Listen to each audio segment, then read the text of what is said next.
Good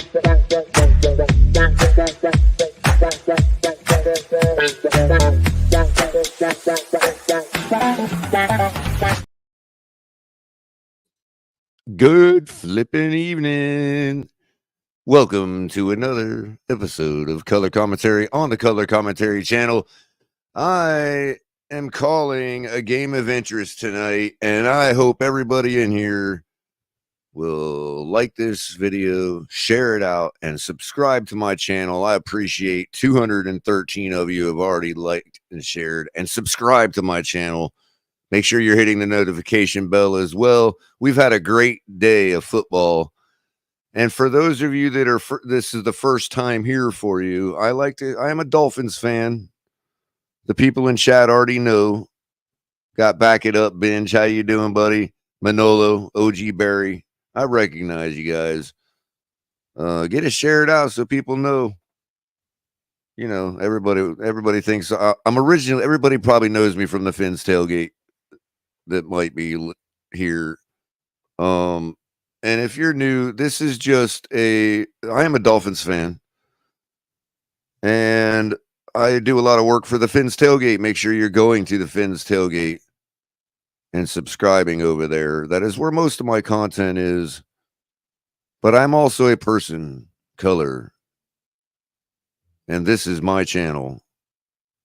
This is me isolated from the work I do at the tailgate, but you will still find the same genuine color commentary over here. And what I like to do is sometimes I'll call some games of interest, like tonight the Dallas Cowboys are hosting the Philadelphia Eagles on Sunday Night Football.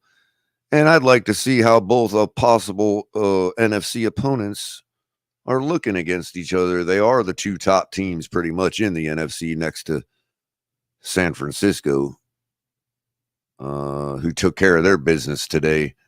So I thought one might be a Super Bowl contender. One is going to be our opponent in 2 weeks on Christmas Eve. And either one of them could be our Super Bowl opponent, because we are looking good, guys. I am a Dolphins fan. I invite everybody here league-wide. I talk about all football. I'm a football fan. I want to talk about it all, especially if it involves or interests me as a Dolphin fan. But I am going to be talking about anything I want to, just so y'all know. This is not the Fins tailgate. If you want the Fins tailgate, make sure you're subscribing to the Fins tailgate. And we all know what we love over at the Fins tailgate, which is the only virtual tailgate online. And it is Miami Dolphins fan hosted. But at the same time, I am a Dolphins fan, and this is still a Dolphin-centric channel. As you can see by my logo,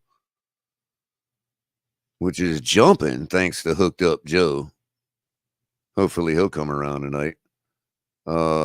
I do have a friend of everybody's in back, but before I bring him up, I do want to say hi to the people that have shown up tonight. Back It Up Binge podcast. Go over there and subscribe to Back It Up Binge. I'm still trying to get over to you on the regular Back It Up, but thank you for coming by tonight. Manolo Rivera, as I said, OG Barry, the first three in chat. John Featherland, Pete, of course. Pete, how you doing, buddy? Appreciate you coming by. And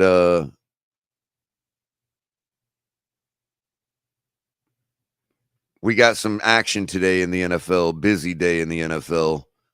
I'll run through the scores real quick.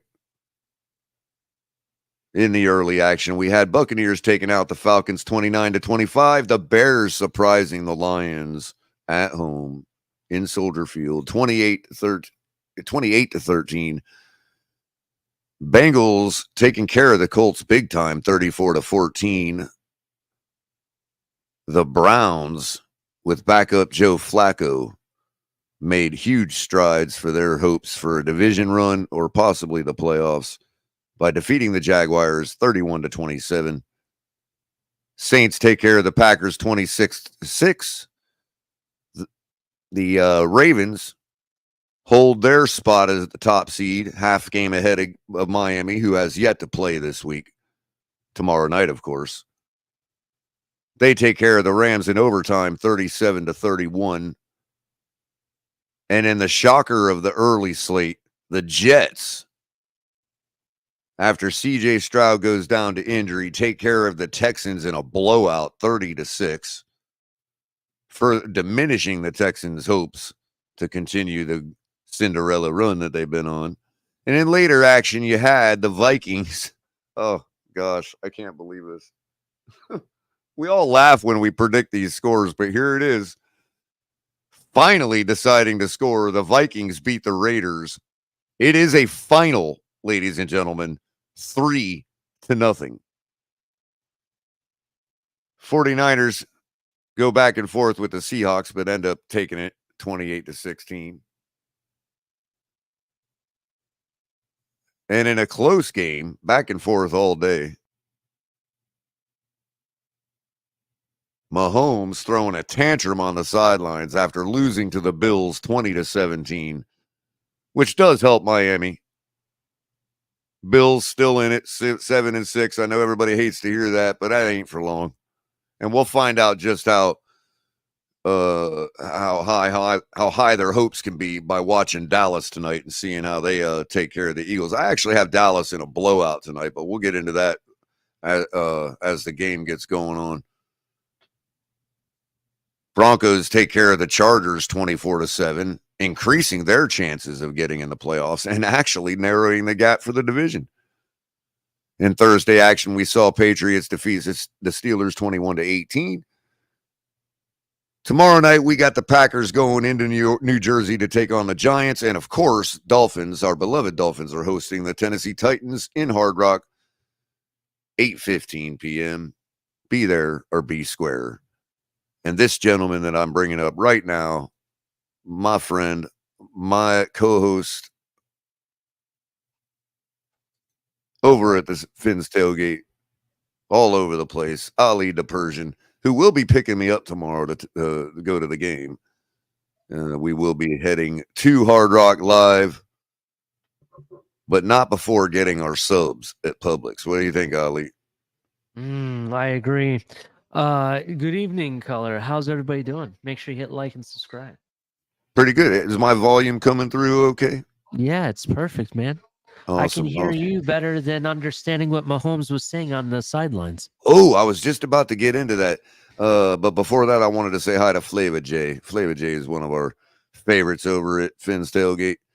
And appreciate you coming over here to chill with us tonight, Flava J.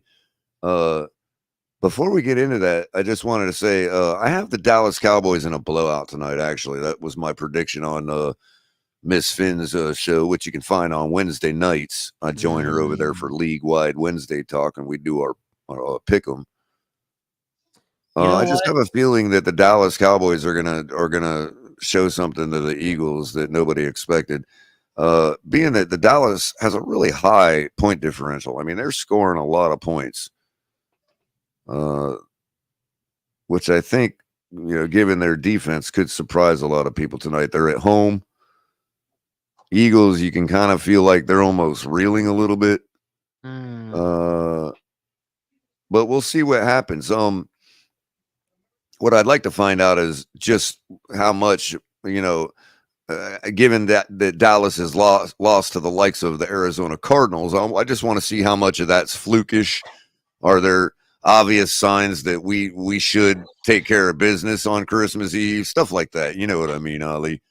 Yeah, definitely. But besides that, was it just me or was Mahomes just absolutely obliterating his offensive coordinator on the sideline after that loss? Well, see, that's what I was trying to figure out, because according to the memes and the different NFL pundits that I follow, they're trying to say he was yelling at the sideline referee when I don't think he was. I think he was yelling at one of his coaches, to be honest. I mean, if I could, the best of my lip reading ability, and this is not for clicks. If I wanted clicks, I would just ask for them, But my best lip reading ability tells me he said, "This offense is ass." That's what I thought he said. Yeah, it really is ass, to be honest. Now he could If have been you saying, obviously, if you brought up the officials, he could have yeah. said these officials are ass. I mean, I guess that would have looked the same in lip reading. I don't know, but He could have said that, that it might be both because let's be real, the officials have been ass all season long, bro. I I mean, mean, that's real. he Um, was like on this side of the sideline looking uh, backwards. So that's what made me think he was yelling at the offensive coordinator. yeah, and it didn't. He wasn't like, Like why this wasn't offensive he? concept is ass. Like it's been And ass, why like you wasn't said, the it's been referee ass even all paying year. attention to him whatsoever? And if you look at the angle he was yelling and he was being held back at, it almost looks like there was other coaches along there, and I wonder if he was yelling at somebody along there, to be honest. But the reality is that their offense, if you really look at it, they run the same play very similar all the time. And what they do differently is the fact that he has the ability to play unscheduled, basically. You know, play whatever backyard football, if you want to call it that, right? Hmm. And because he does it so well, people think they actually really have a scheme, and they don't. The scheme is pretty much go to Kelsey. If you don't, find your next open person or make work on the fly. That's what it looks like they are doing all the time. And it really shows how much it hurts when Pachenko isn't there either. Because he was really missing from this as well. And I didn't really see very much run, to be honest. Right. Um, but it's going to be really interesting. Um, I do have something else to bring up, Color. It's very surprising how NBC's odds and their projections differ from ESPN so much. I know SI as well. Yeah, it's like they're like, oh, we're hardcore Ravens. Ravens are definitely going to be in no matter what. You know what I mean? And they're going to be the number one AFC team. And I'm like, well, I already know where you're projecting. You're projecting us to lose to them. Because if we Right. beat the Ravens, right, and let's say we win out, we're the number one team. There's no other team. You know what I Right. mean? Right. So That's right. I'm just the type of person that's like, I mean, look, my even my mhm. homer projection to start the season has been 13-4. I mean, Yeah, do you my homer really expect projection us is to go 14 and 14 3. and 3? Yeah, that's where I'm at. I So mean, I'm happy with the Chiefs loss. I know the Bills are going to take care of themselves, man. That's all there is to it. yeah. Plus, if we get the top seed, we have a whole week to sit here and watch the possibility of the Bills getting knocked out in the first round anyway. Let me ask you this question, Color. Let's say we win all the games, right, before week 18, right? Our last game of the season. And in the end of things, the Ravens and us have the same exact record, Hmm. right? Even after, let's say we lost to the Bills. Um, and we have the same exact record. Because we beat the Ravens, we would still have one up on them, right? Right, right.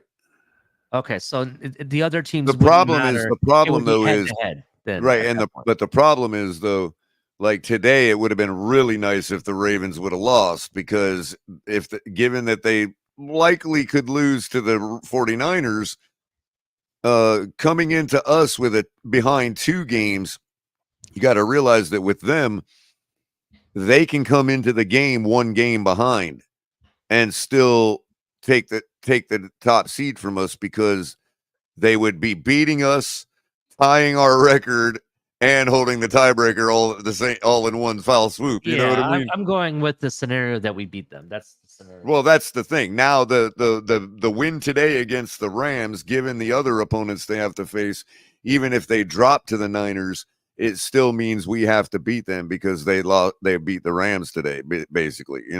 To me, the Rams and the Niners are really the only best hope for them to have gotten losses, in my opinion. I mean, unless they drop one to, I guess they got a division opponent or two left, but I don't know. It just seems like they'll grind it out against Yeah. those teams. They're 10-3 for a reason. You know what I mean? So So it's like Rivera, Crypto said, Manal, they beat a lot of NFC teams too, and are really good teams along the way. If yeah. you look at their schedule, they probably are the ones that can really Mhm. stick their chest out about beating quote unquote good teams. You know what I mean? Because Yeah. they have. Well, you look up and down their schedule, and they have took care of a couple really good ones. Definitely. So, Roberto Real quick, I Manolo was just says, gonna say, Manolo says my yeah. lip reading. He said about a lot. He said a lot about the offsides call. Yeah, I could see him saying something like offsides my ass. You know what I mean? Okay. And Well, it not could go either this way. It offense's was just ass. very hard to tell. It wasn't like a clear angle on who he was yelling at with the video that they had. So Right, right. that's why we're trying to figure it out. Well, if he was still on the field, he could have been talking Mhm. back to the side judge. If he So, was on the coach's side of the out of bounds line, he could have been talking back to the bench, which would have been somebody back there like the offensive coach mhm. or something. Yeah, definitely. Now, I wanted to also comment on what uh He could have also been talking to a coach and been complaining about the refs, like offsides my ass. He could have just been saying it to a coach. yeah. By the Um way, action did just begin. Dallas takes the opening kickoff, up to about the 20-25 or so. Go ahead, Ali. No, I was just gonna say that I wanted to comment on OG Barry. Barry Jackson posted on Twitter, as CBS Chiefs Bills broadcast ended, oddly, by Nance needing to explain to Romo that the Dolphins would need to fall apart for Romo's notion of the Bills potentially hosting a playoff game come true. Wow, Did that that's sick. actually happen? I didn't even watch to the end. I just saw, oh, the game's over, and I shut it off. Prescott rolls out of the pocket on first down, dumps it out to Pollard, who takes it to about the 31-yard line for about 5 or 6 yards. That'll bring up second down. Dang, OG. That's funny. That is funny. Man, it's not fair, Color. Do you got it on another do you have it on another stream? Yeah, I have it on Rabbit Ears on Channel 5. Dak drops back to throw out of the shotgun, tosses out to 20 is Pollard. He takes it up for the first down. I'm behind because I'm watching on YouTube TV. Right, right. Yeah, I'm like close to. I don't know who your NBC affiliate is up there. You guys use WPTV down here, or do you have a different one out of Orlando or something? I'll tell you in 1 second who it is. Prescott in the shotgun now. Sends his running WPTV. back out to the fly position, out to the flanker position. Brings his split end in motion, hands off to the wide receiver, who takes it end around all the way down the sideline for like 20 yards. That's a good one on 3rd and inches. Yeah, it's WPTV, but I will say this though, it is like It'd be hard for you to pick up that signal on Rabbit Ears. for WPTV. Yeah, unless your antenna's outside, unless you got like a roof antenna, you know what I mean? That's going to be hard for you to pick up. Although it is a pretty dry night, you might be able to. Prescott under center with one running back behind him, 3 wide receivers. Hands off to the running back, who takes it up the middle, breaks his first tackle, and takes it up to past the first down marker. That is number 20, Pollard. What a good runner. Man, Pollard's number 20, right? fast.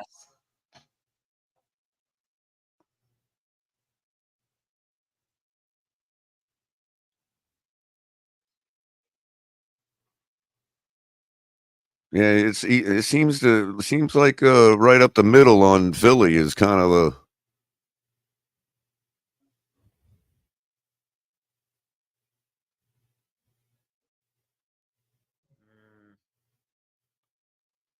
handoff to the second running back for a yard. I don't know who their second guy is. Do you happen to know who their second guy is, Ollie? Number 20? Isn't No, that 20 is Pollard. He's their main guy. well, I was watching who Paul you're ahead of me, that's why. Oh, right, right. Yeah. 23 is their second guy. Is that the guy they drafted this year? I think so. Who's on or something like that? He takes the handoff from Dak out of the shotgun up the gut for about 9 yards. Let me see who it is.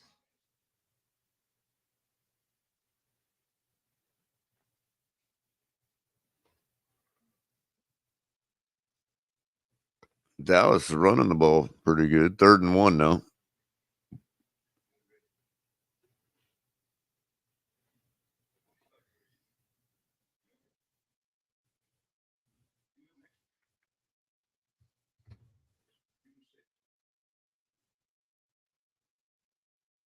Hey, do you still have admin on my yard or what? It allows me to access the StreamYard. I don't know if I have admin. But I mean, you didn't have to. You just switched your account. You didn't have to. I didn't You have didn't have to use the link I sent everybody. No, I just switched the account. Right. So you can still get in, right? I can do a test yard if you want to get in real time with me. Yeah, that would be great. I was hoping you'd do that. Okay, give me a second.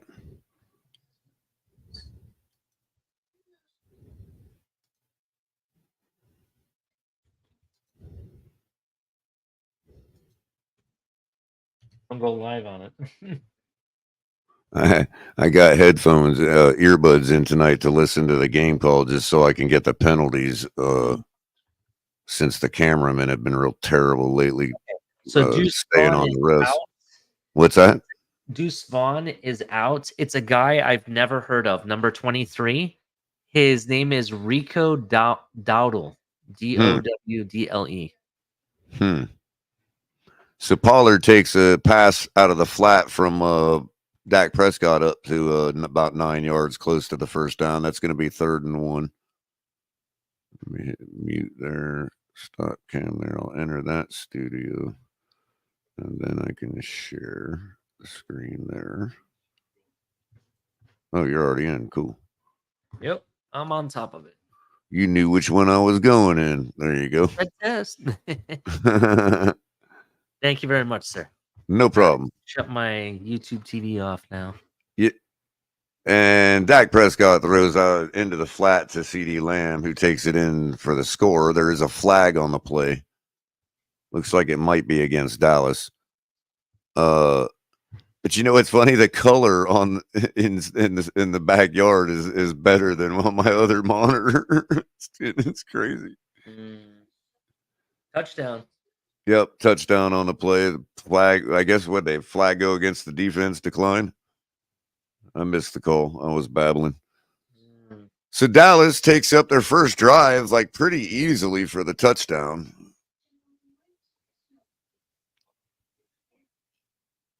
Barring any mishap on the point after, they'll be going up 7-0 here.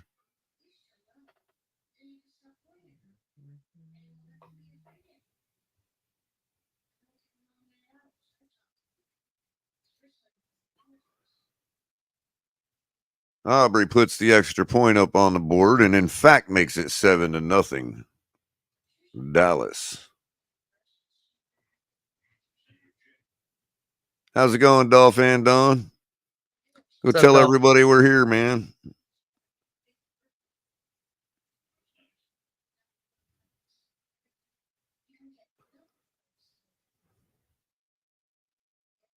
So Andy Reid says that he was not pleased that officials did not warn Kadarius Toney that he was lined up off sides the way that they have in the past.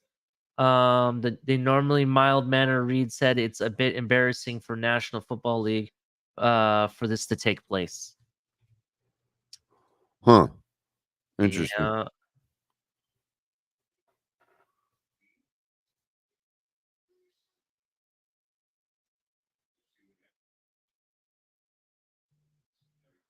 Oh, shit.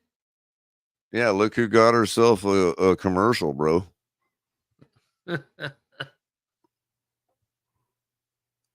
don't recognize her? You might be looking at you're behind me on the Dick's Sporting Goods commercial. I was looking at Mahomes throwing his helmet down. I didn't see that until just a moment ago. It's what's her name from NFL Network? Kay Adams. Good Morning Football? Yeah. Oh, God. I know who you're talking about. I just can't think of her name. She's adorable. She's always nice. She should have way more commercials, to be honest. I would marry her.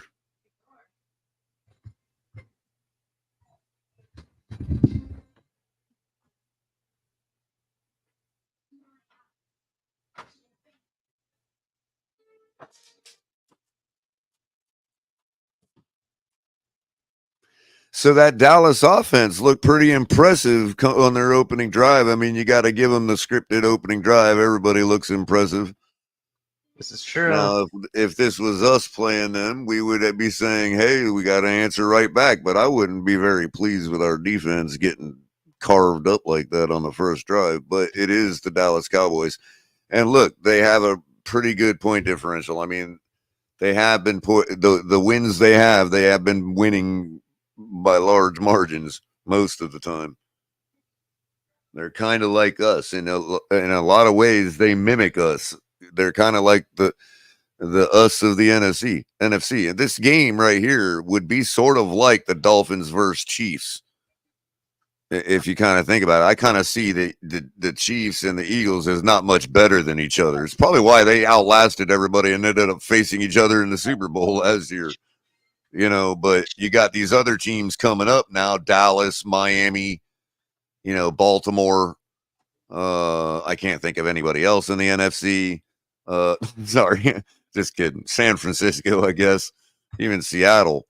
So yeah, this game right here is a lot like Dolphins versus Chiefs, where the Dolphins would be Dallas and the Chiefs would be the Eagles.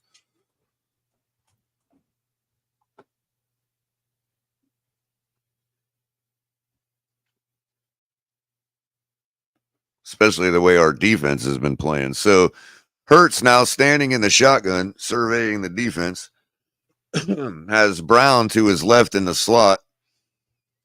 Standing in the backfield with him is DeAndre Swift. He takes the carry up for about 4 or 5 yards. 3 or 4, we'll say.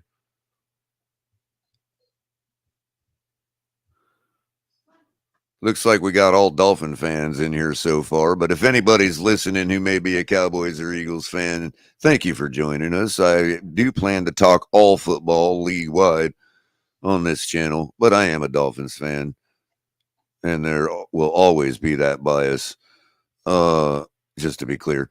Hurts now in the back, standing alone in the shotgun, takes the ball up himself for the first down and more. About a 10 or 12-yard run. Good for the first down. Sent DeAndre Swift out to the flat in motion and just took the ball up himself after he snapped it. Defense was spread open, right open with his offense. Good play. Good call.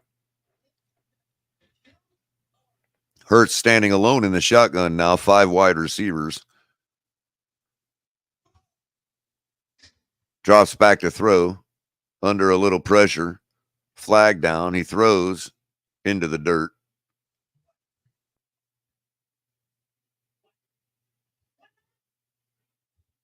Likely to get a hold here. Up, hands to the face defense. If I had enough time to call it, I would have guessed that. Besides the hold, that would be the other alternative, and that is the case. Micah Parsons flagged for hands to the face, so that should be a first down. What's up, Joe Levesque? How you doing? Jamaican from Zion. It's Jamaican from Zion in the chat tonight. So today, officially, the New England Patriots have been eliminated. Oh, they get the E next to their name, huh? Cool. Yeah. Is that the first letter award of the year, or Carolina as well? I believe. No, I saw it last week. Carolina's Arizona's in there also. Yeah. With that also being said, I think, and don't quote me on this, I heard somewhere that the Chargers have been eliminated also. Yeah. So Hurts in the shotgun now. Takes the snap, drops back to throw, throwing deep. He's got his guy, but overthrown. And his guy would have been A.J. Brown. Coverage is pretty tight.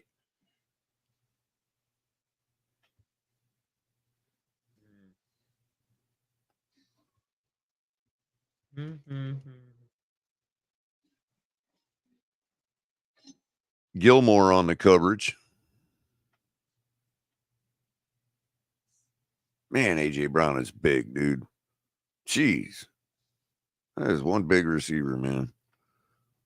Hurts standing in the shotgun with DeAndre Swift now. He's got 4 wide receivers. Sends Swift out to the flat in motion. Drops back to throw. Throws across the middle to his tight end. Good for about the first down. We'll see where they spot it.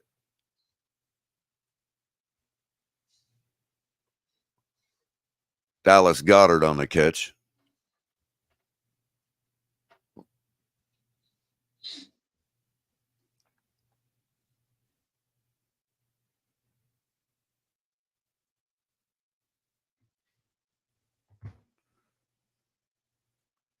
They do give him the first down on that.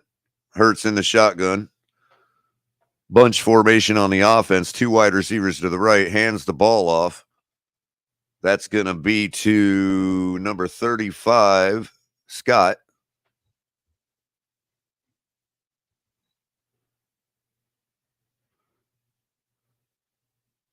Cowboys leading 7-0 now. Eagles driving on their first drive of the game into Dallas territory, just beyond the 50-yard line.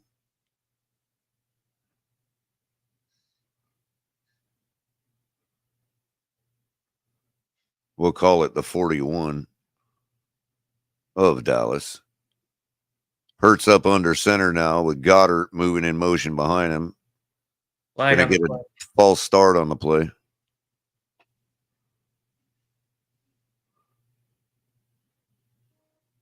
Is this the first flag on the Eagles? I believe so. Okay.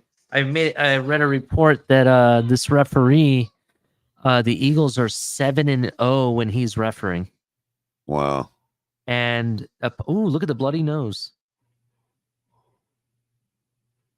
Where's the flag there? That should be a flag. Illegal hands to the face. Oh, that was from earlier. He did get illegal hands to the face. Micah Parsons. Okay. Hurts drops back to throw, throws across the middle to number 5, who catches it and then drops it. So that's going to be no catch. Devonta Smith was the intended receiver. Did he drop it? Well, he had it, but then got hit like bang, bang, and dropped it. Wasn't enough to call it a catch, I don't think.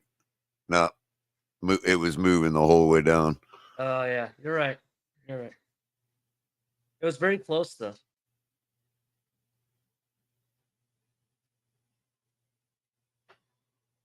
Third and what do we got? 11?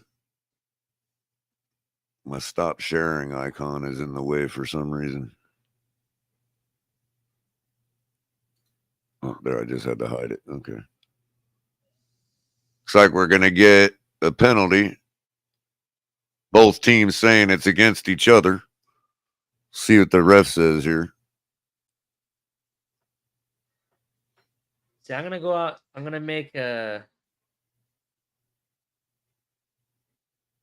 Be a false start on the offense. All right. So we need to see the replay who moved first. Because if the defender moved in the neutral zone first, which let me see here.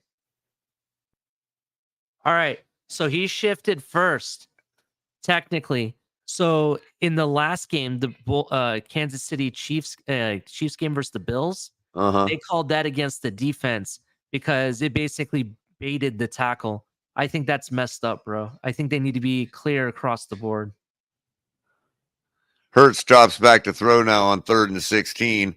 Uncorks one across the middle to Devonta. Is that Devonta Smith? Yep. Slim Reaper. Good for the first down to the 20-yard line. Jeez, what a throw. Yeah.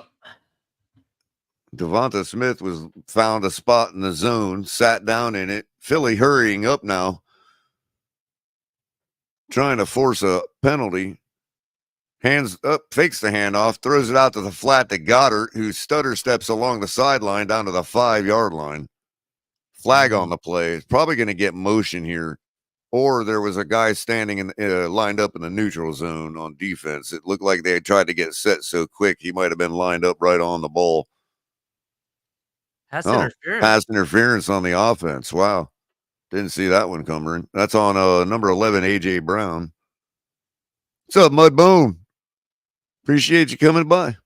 What's up, Mudbone?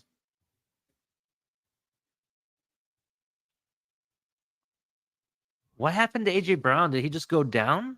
Look like it. Zacchaeus is in. Now Brown's still in. Oh, what a big dude, man. Jeez. Hurts in the shotgun now. AJ at the top of the screen. He sends Swift in motion out of the pocket back into it. Hands the ball up. Nope, keeps the ball himself up the middle for about 8 yards. Loses the football. I don't know. He might have been down. Dallas might be on it, but he might have been down already. See what the refs call. Refs are calling it Dallas football. Let's get a replay over here. Somebody needs to go check Jalen Hurts. I think he got his bell rung. Oh, no, that ball definitely came out before his knee went down. That's Dallas football. Wow.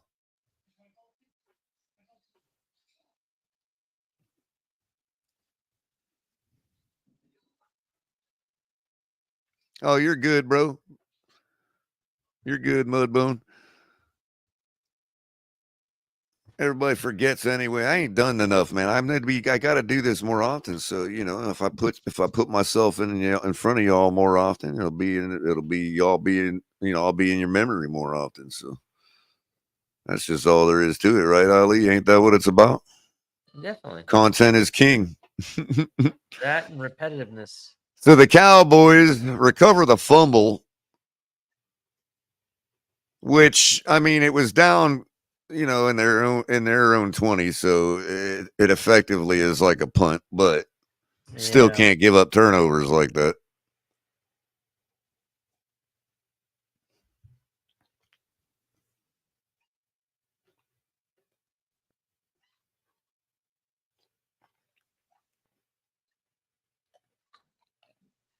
I tell you this much.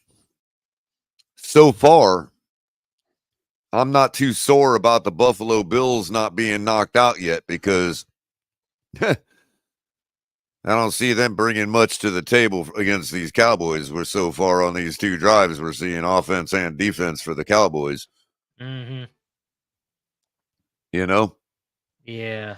And matter of fact, Joe Levesque just asked, "Are you good with the Bills win?" I'm torn. Again, look. I'm happy either way. I'm more happy that the Chiefs lost simply because it helps us in our top seed aspirations. And I really believe Buffalo's fate's inevitable anyway. So basically for me, we still hold a chance at the top seed, and this is basically the insurance policy. Now we can focus on what one team does rather than multiple teams. The only team we really have to worry about are the Ravens and just take care of business. Exactly. And That's we how I have look the at it. buffer to drop one.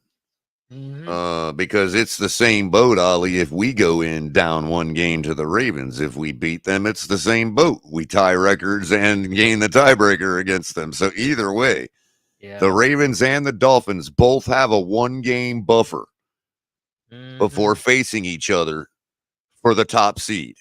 That's what the Chiefs losing today means, basically, in a nutshell. And that's powerful. I mean, especially since we got to face Dallas. The Ravens have to face the 49ers. So it's really valuable for both teams that the Chiefs lost. Fuck Buffalo. Buffalo is going to do what they're going to do. And to be honest with you, I can see Dallas already taking it and taking care of them no problem. And even if they squeak into the playoff, they're likely to go down before we have to face them anyway. Not that I'm worried about facing them. There's just too many layers between us and Buffalo for me to worry about them winning or losing right now. You know what I mean? That's the way I see it. I mean, I would have been happy if they would have lost, sure, because that does make that job easier.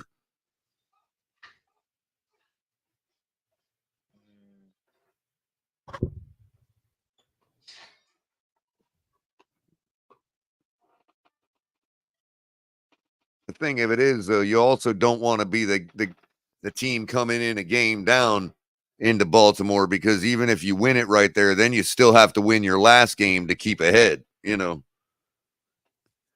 Dak drops back to throw on 1st and 15 after some kind of penalty. What was that? False start. 5:27 left in the first quarter. Mm-hmm. Dallas up 7-0. 2nd and 9 now.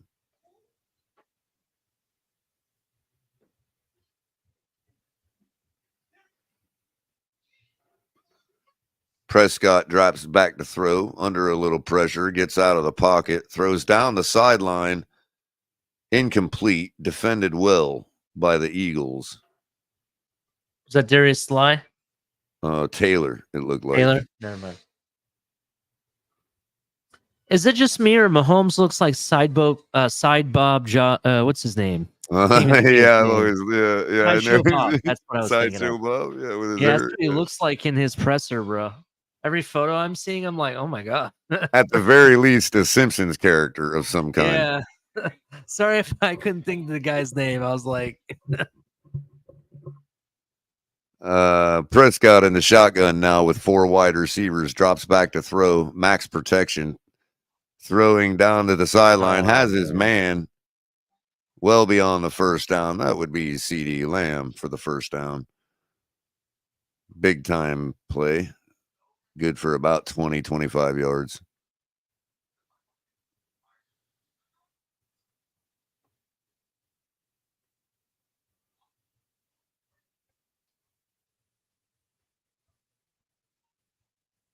Gorgeous play. Ball at the 48 now. Hands the ball off. Running back gets across midfield down to the Philadelphia 49. That'll bring up 2nd down. What's up, Hooked Up Joe? We are in a great spot, man. Got to take care of business tomorrow night. That's all there is to it. Got to do it. take care of your own business. Can't let the Titans, nip us. Pollard back in the game now. 2nd and 8. Prescott up under center with a fullback between him and the offset eye. Hand off right up the middle. Hands off to Pollard, who takes it He's right up like- for about 7 yards. Yeah, 7 or 8. Mm-hmm. That's going to bring up 3rd down. And very short. Coffee's good tonight. You drinking any coffee tonight, Ali? You know what, Culler? I am gonna go get my coffee right now. I'm drinking some Brazilian blend that I kind of like, actually. Always like the Brazilian. Yeah. Oh, I know you would. 3rd and 2 now. Prescott drops back out of the shotgun. Pump fakes a couple times. Throws a dart across to Michael Gallup. Incomplete. Off the fingertips of Gallup. Too high and too fast. That'll bring up 4th and 2 and the punting unit. I said unit.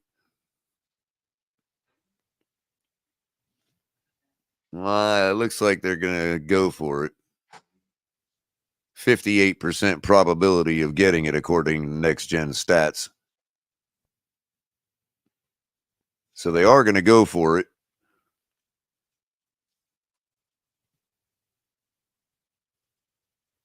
Takes the snap, hands off to Pollard, who takes an inside trap, up good for the first down for about 4 yards. Nice run. Very, very nice run. Good offensive blocking scheme, everything. Total inside trap. Look at this. Counter trap. Dude, like, takes it this way. Nope. Oop, I'm going that way. Nope, I'll just take this inside little hole right here. Nice zone running. Dak with the offset eye hands the ball off to Pollard. Pollard takes it off tackle after an adjustment, up for a huge gain, 18 or 19 yards. Flag on the play. This will probably be coming back. 17 yards gain. And we do have holding on the offense. That will bring it back. How you doing, Miss Fins? I think one of us might have, yeah. Or both, yeah. I do believe Pollard came up in the impact player segment.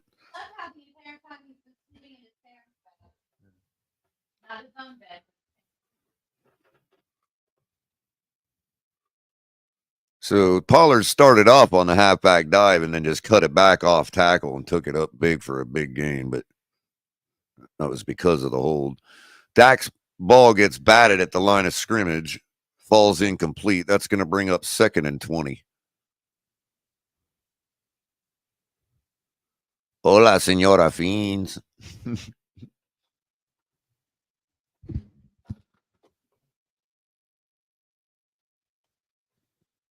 So I got my coffee color. Awesome. Prescott now in the Hey, shotgun Miss with Spins. his right. No, not Pollard. I got to get that guy's Delayed name. handoff. What was his name again? 23. Oh, 23. Oh, Rico Dwiddle. Dwiddle. Something like that. Let me pull it up again. Here it is. Rico Dowdle. Dowdle. Dowdle. Dowdle. Oh, okay. Dowdle. Yeah, Rico Dowdle. Wow, that's going to be hard to remember. What's up, Kyle? How's it going, man? What is Now we're getting some people rolling in. We're up to 15. Wow, holy crap. I feel special now. Dak drops back to throw out of the shotgun, throws over to the sideline. Ooh, Incomplete pass to Gallup. Flag interference. on the play. It's probably going to get pass interference, but I don't know. Slay is contesting it, but Slay Jr. is on the coverage, and he's likely to be the one flagged. That's going to be a first down. I want to see the Let's replay. see what happens here. Hands. Yep. Oh, yeah, yeah. Yeah, I'm sorry. I don't know, bro. I don't know. He wasn't He hit the really ground holding him, first. dude. He It hit looked the like ground it because his first. arm was extended, but he really wasn't even touching him, dude. The Wow. ball Watch wouldn't have here. gotten Watch. to him. Watch his left hand. It's not really grabbing him, bro. See, this is Oh, why I that's think cool. the defense should have their own flag to throw like once every half. You know what I'm saying? Yeah. I mean, I can see how it looked like it, but he wasn't actually grabbing there. You know what I mean? Yeah. It just looked like it. That's when the defense is so good that it looks like you're holding. That's crazy. Lamb comes in motion now. Dak in the shotgun, takes the snap, play action. Under a little pressure, takes it, run up himself, easily gets the first down, but that's probably going to be a holding call on that. Flag on the play. Minute 26 left in the first quarter. A lot of action for this first quarter so far. That is holding on the offense. That'll come back. Dak ain't that good. I mean, he takes one for a run every once in a while, but he ain't that good. To take it off tackle? No.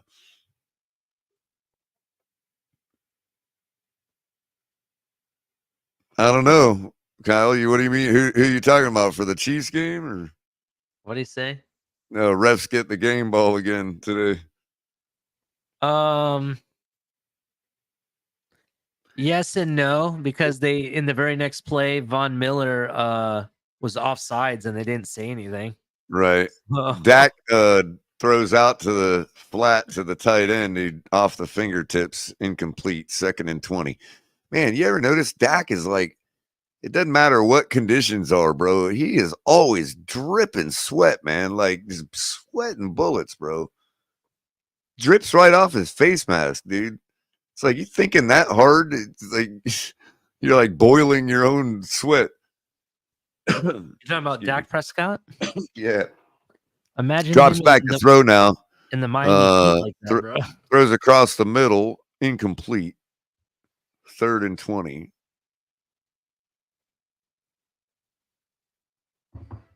What was that, Ali? Imagine him in the Miami Heat like that. I know, right?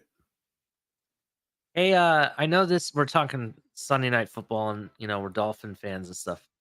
But some of the broken take episodes we've had about the playing surface being an issue, and how players want grass, and the owners are kind of doing this blend. I really think in the off season, this is going to be a very big topic, very big. Yeah, I think so too. Dak throws across the middle on 3rd and 20. Incomplete. That'll bring up 4th and 20. And the punting unit. Especially with what happened to CJ Stroud today. They're saying it was mostly because of the surface. Mm-hmm. So it looks like actually they're going to try a 60-yard field goal here. I think they might just be trying for the offside. I don't know here. Let's see. They're probably See going to how run the good this clock out in kicker front. is. Oh, here comes the snap. Ball's down. Kick is up. Wow. It's down the center and good. Oh, my God. That thing would have been good from 70, bro. Plenty of distance and right down the pike. I mean, it was probably just off center, man, to the left, man. Wow. Brandon Aubrey.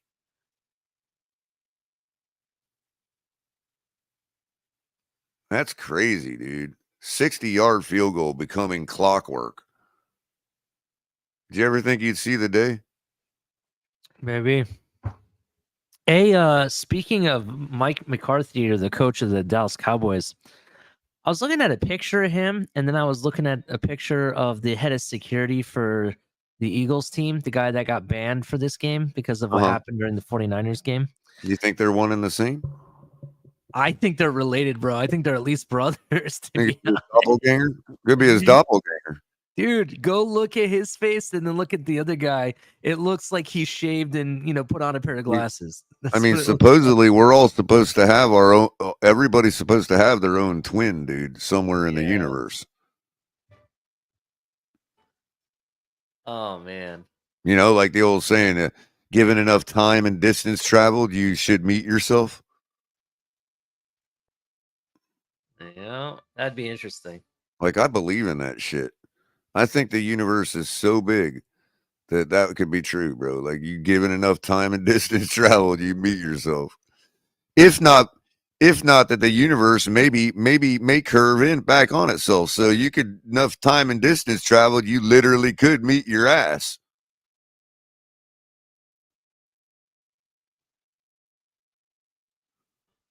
Give me 1 second, Culler. I'll be right back. Right on, man.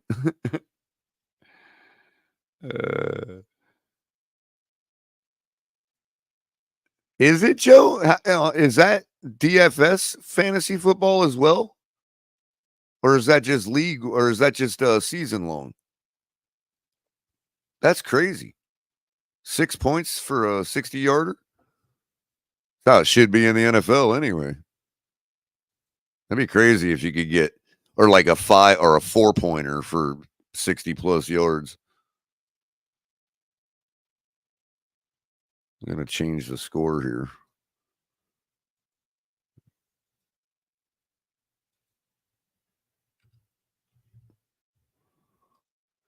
Eagles now up on Cowboys up on the Eagles now 10-0, shutting them out so far at the end of the first quarter.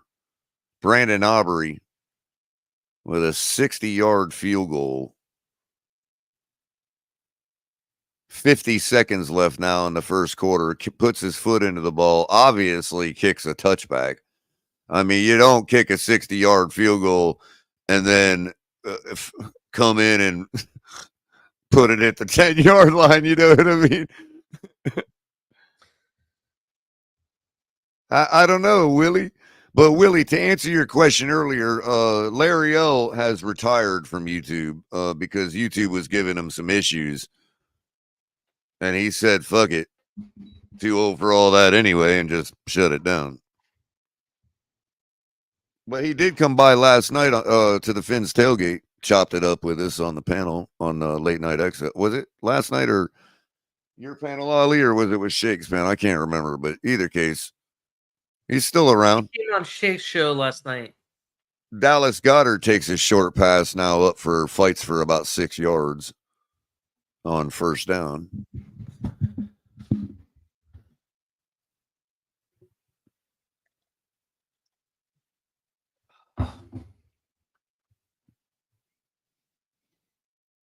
$25 seconds left in the first now. I think they could let the clock up. They have to snap the ball before the quarter ends here. 10 seconds left on the play clock. Hurts takes the snaps, hands the ball off.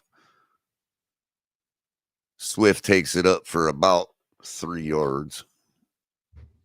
bringing up a short third down. But that'll also bring up the end of the first quarter and our first commercial break. Big time, long commercial timeout for the network.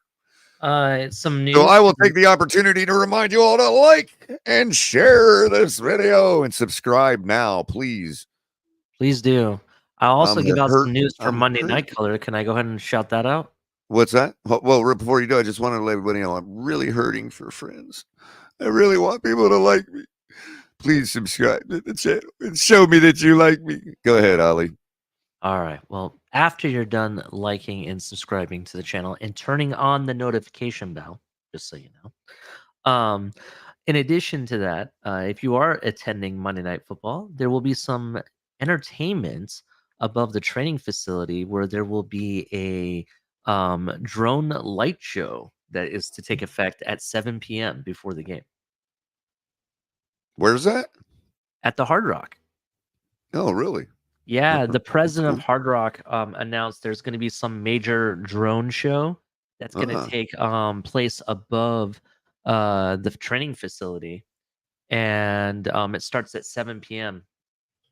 Huh, that's cool. And if you ever seen any type of drone shows with lights and stuff, it's pretty neat what they can do with that kind of stuff. Yeah, I can imagine it kind of taking over, or not taking over, but it replacing in some places like fireworks shows. You know what I mean? Yeah, if there was a way to create. Well, you can already basically, yeah, definitely. you can already basically set it up where if you've got like 500 drones or something, you can already set it up to where they're all talking to the same programming server that choreographs them all. So you can literally like paint stuff in the sky and write stuff in the sky with them with a computer program. No different than if they were all pixels on a screen.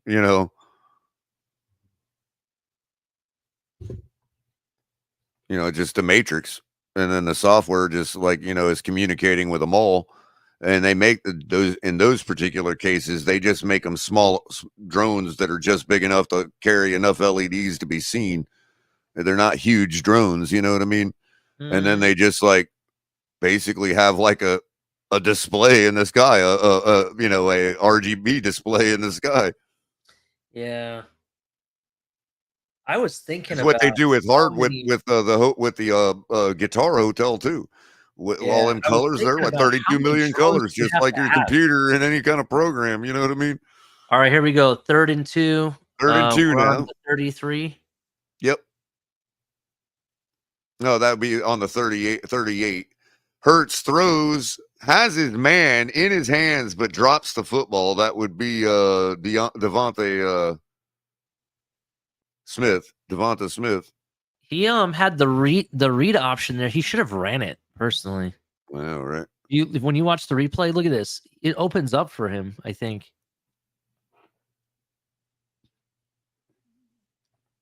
That view you can't tell. He had it.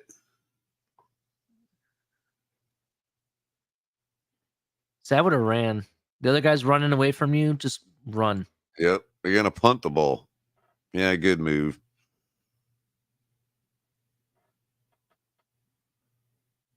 Man, 3 and out again. Can't be doing this against this Dallas team. They put up too many points, bro.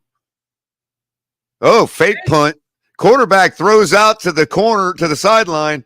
Number 13 has the ball, easily picks up the first down and a lot more. That's, I forget his first name, Zacchaeus Onitis or Orias Zacchaeus. Wow. Punter threw a pretty decent football, too. That was actually a really nice thrown ball. No coverage on the gunner, so the punter just took the ball and threw it. No halfback fake there, just punter quarterback style. Wow. That flipped the field. Now on the Dallas 39-yard line. Hurts up under center. Hands the ball off. Swift gets met in the backfield, loses about 3 yards.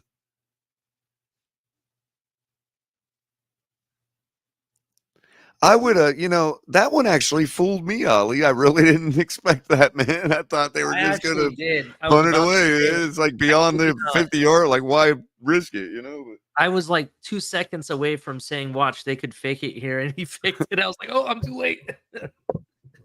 Oh man. Hurts in the shotgun now. Sends Swift out to the flat. Throws over It's gonna be along like the 3rd and hash 5. to Devonta Smith Yeah, for about what 7 yards. something. Let's That'll see. bring up 3rd and short, 3rd and manageable. I wanna say it's like 3rd and 5, I think. Yep, Yep, 3rd and 3rd and 5. 5. Yep. 3rd and mid.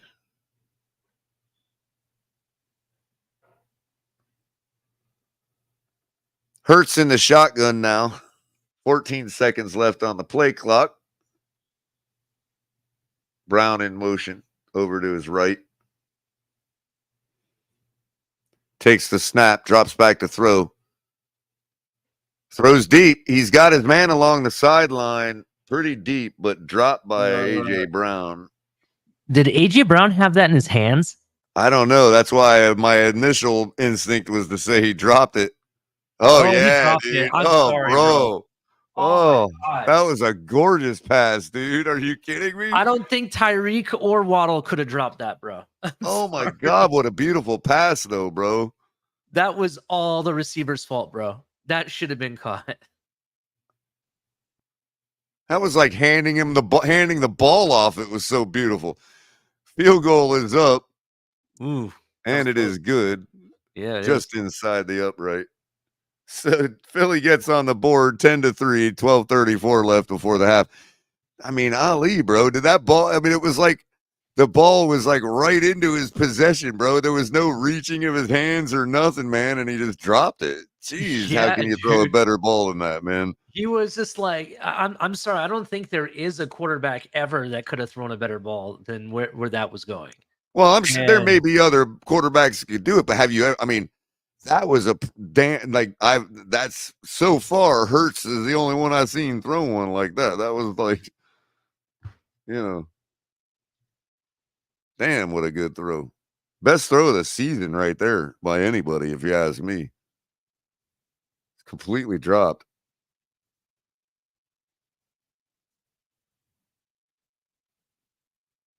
And that sucks too, Ali, because that's a play right there.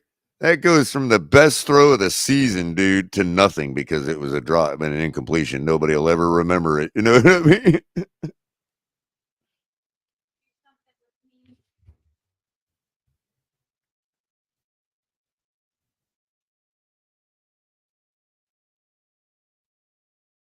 I mean, God, it was like you could have walked up to him and handed them the ball off like he was a running back. It was such a perfect throw. Jeez.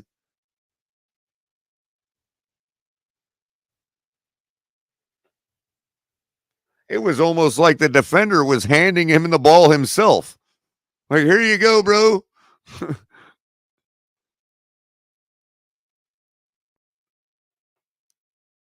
Patron.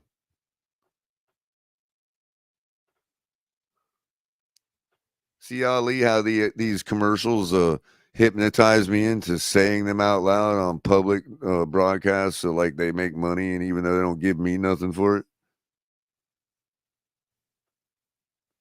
I gotta train myself. Ain't no free advertisements around here, Patron.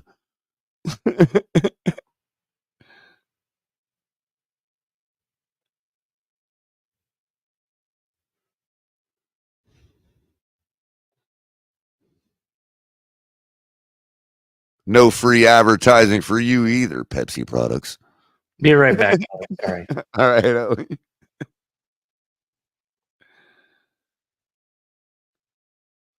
Uh-oh. Olympics 2024.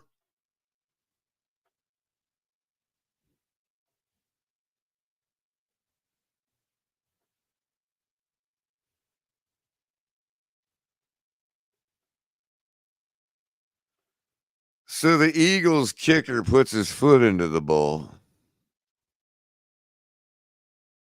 Goes out the back of the end zone for a touchback.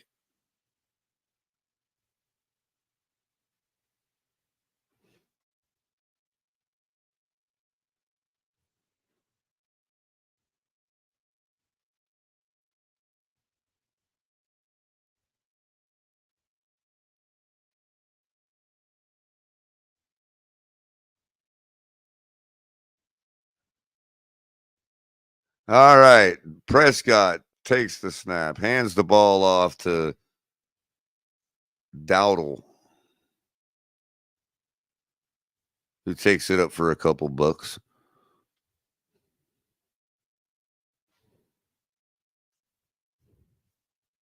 Second down and 8 or 9. 8, they'll call it.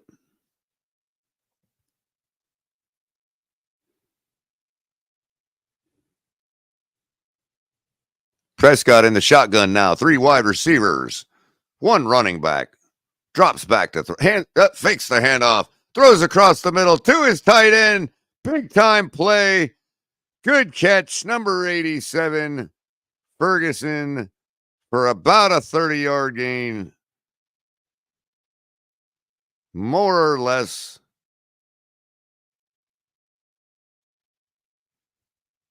Blankenship on the non-coverage and the tackle. Prescott standing strong in the pocket.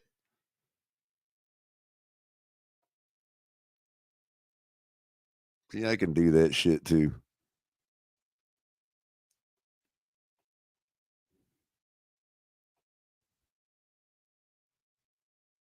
Blankenship was hurt on the play.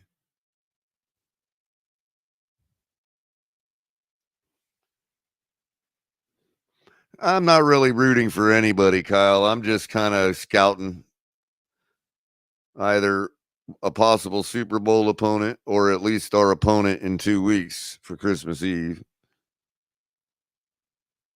I don't like Philly, but I don't like Dallas either. So I really don't have any stake in this one as far as who wins or loses.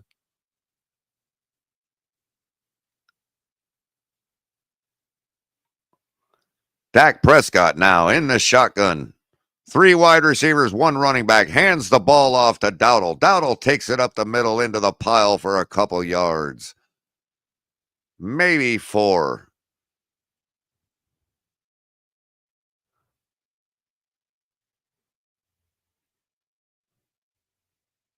Shaquille Leonard on a stop, recently signed by the Philadelphia Eagles.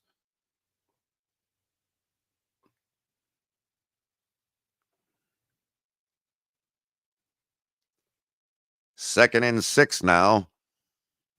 Dak Prescott up under center with an I formation, pulls CeeDee Lamb in motion, who runs around in circles in the backfield, fakes the handoff. Dak Prescott throws out to the running back Dowdle for a short gain, who takes it up for about 4 or 5 more yards, close to the first down. It looks like the referee is going to spot it for a first down. And the train keeps moving for Dallas.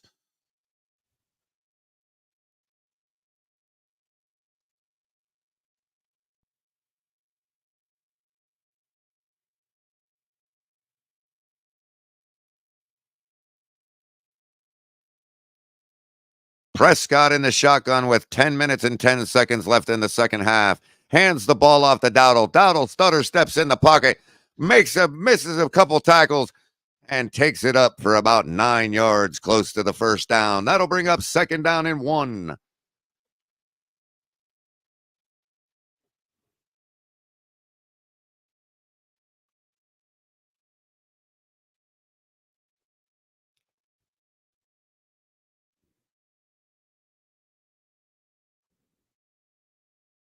.36 left now. Prescott in the shotgun, pulls CeeDee Lamb in motion.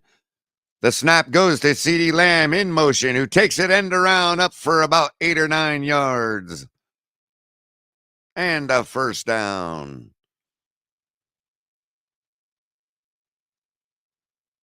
America's so-called team is moving the ball down the field. Philly unable to stop them. That was a jet sweep, not a direct snap. Prescott up under center now with a single back. 2 wide receivers and a tight end in the wing formation. Hands the ball off to Pollard. Pollard takes it up for about 6 or 7 yards.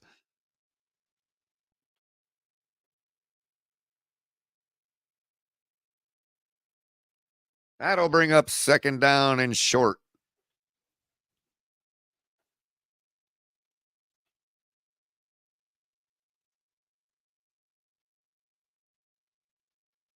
Clean drive going on here. No penalties so far. Dak Prescott calling out plays, barking at people, running around like a complete ass. Standing in the shotgun, takes the snap, hands the ball off to Pollard. Pollard takes it around this end, up close to the first down marker. He'll be about a yard short, and that will be third down. Approaching the 10-yard line.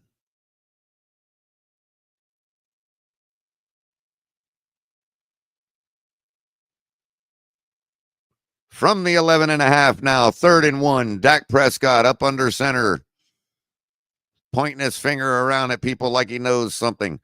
Keeps the ball himself up for about 4 yards on a quarterback sneak. Easy first down for the Dallas offensive line, who is smashing the teeth in of the Philadelphia Eagles front four.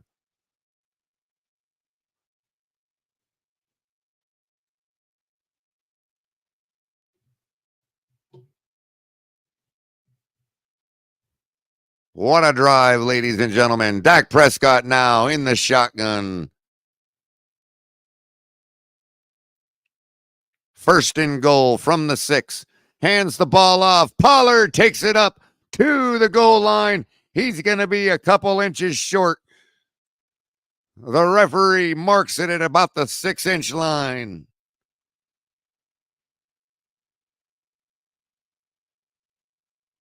Elbow comes down at the 6-inch line. Second and goal now. This one should be easy, given how the offensive line has been looking on this drive so far. Bunch formation now with an eye behind Dak Prescott, who lines up under center. Tight end goes in motion, fakes the handoff, throws out to the tight end, who drops the football in the end zone. That'll bring up 3rd and goal. He should have just done the tush push there. I know, right? Like, he just kept the ball himself for 4 yards. What, you can't get 6 inches? Jeez. I don't understand. Talk about overthinking it. Bunch formation now. Here comes Dak Prescott. Hands the ball off to Dowdle, who might be stopped short of the goal line. What the hell is going on out here, ladies and gentlemen? Prescott ran up like he was going to sneak it. Could have easily gotten it and handed off instead to Dowdle, who looks like he might be. Oh, he's in. Touchdown. That's going to be a touchdown, ladies and gentlemen. It might not be enough to reverse the call, as you cannot see the ball. Oh, yeah. At the end, though, you can see where he pops out the ball. Watch. Look, right there. They can match up time indexes. They can match up time indexes and spin it. You know what I mean?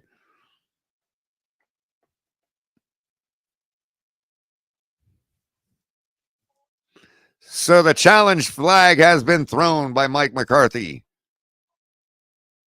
This commentator thinks that it's going to be overturned for a touchdown. My colleague says no. Find out on the next episode of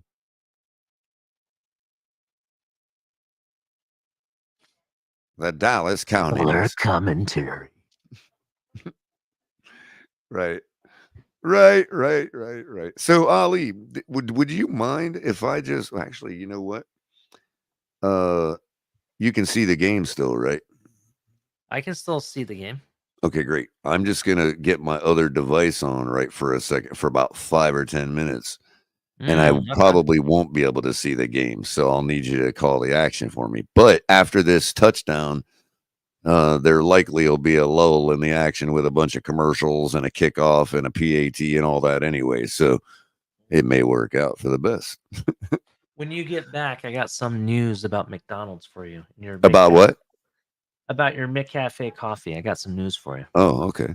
I'll be right back. Definitely. So if you're just joining us, make sure you hit like and subscribe. Turn on the notification bell. Culler will be doing more calling different games throughout the rest of the season here on his channel. How's everybody doing? Joe Levesque, Great White Willie Shark, Hooked Up Joe, John Featherland, Dolphin Don, Kyle.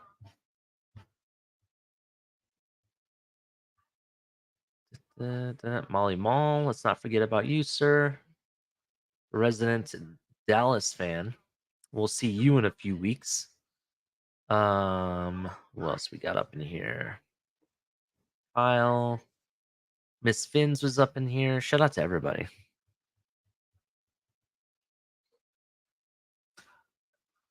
So I mentioned it several weeks ago, and I've been mentioning it more often. Do you guys think that the whole Taylor Swift thing has provided some bad karma for the Chiefs?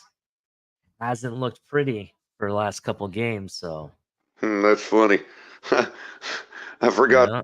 to over my user on the on my phone, so I found myself in some empty TFTG studio. I'm like, wait a minute, what's going on here?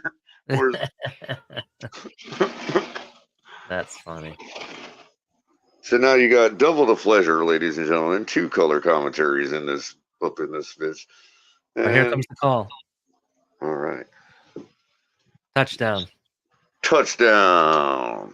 So as you Yeah. can see, ladies and gentlemen, this Oh commentator my is God, they always correct. identified the ball there. How did they identify that so good? Damn, that was some zoomed in stuff right there. Recology. Yeah. So what I was gonna tell you is McDonald's has opened up a series of different like fast, it's basically their version of a Sonics, but it's primarily coffee and other beverages and stuff that goes with coffee. Um and it's spelled COS MCS. That's the name of the restaurant. And it Uh-huh. kind of looks like Sonics with all the booths that the cars pull up and you place your order and they bring it out to you. Uh-huh. Yeah, so it's like a bunch of different coffee drinks and specialty beverages and COSMCS. stuff. Yeah. Do you get it? No, not really. I guess I'm stupid. So COSMCS. Well, Cosmics. MCS is probably what? Cosmics. Cosmics? Oh, different weird spelling. I don't know. But anyway, I just You said I it's a found that McDonald's. interesting. You See said how it's a McDonald's venture. say what? Say that You again? said it's a McDonald's venture. Yeah, that So they're opening them up not so odd of various spelling. different ones. So not so odd of a spelling. Cosmics. Yeah, basically I guess for them they think it's a low risk high reward situation. Right. They're basically just trying to buy into the whole specialty cafe industry and having Right. their own, standalone places. But it looks a lot like Sonic's when you're there, when you see all the booths and you just pull up with your car and you press the button and place your order. Okay. So But for and there's kind coffee and stuff like that, like instead of yeah, because you told me before you just really go to McDonald's for the coffee and stuff. right. So there you go. You don't have to go to McDonald's So I'm for it guessing anymore. though they'll have like Danishes and bagels and stuff like that too, right? Yeah, Yeah. that's basically my understanding too. So like a Starbucks or a Panera, but Sonic style. Yeah, exactly. Yeah, that's not a bad idea. Yeah. I just found it Now they interesting. just need the hot girls in skates to come roll up the coffee. Oh Lord. I guess Nice that'd be catch. kind That of was a 10 dangerous. yard pass to AJ Brown.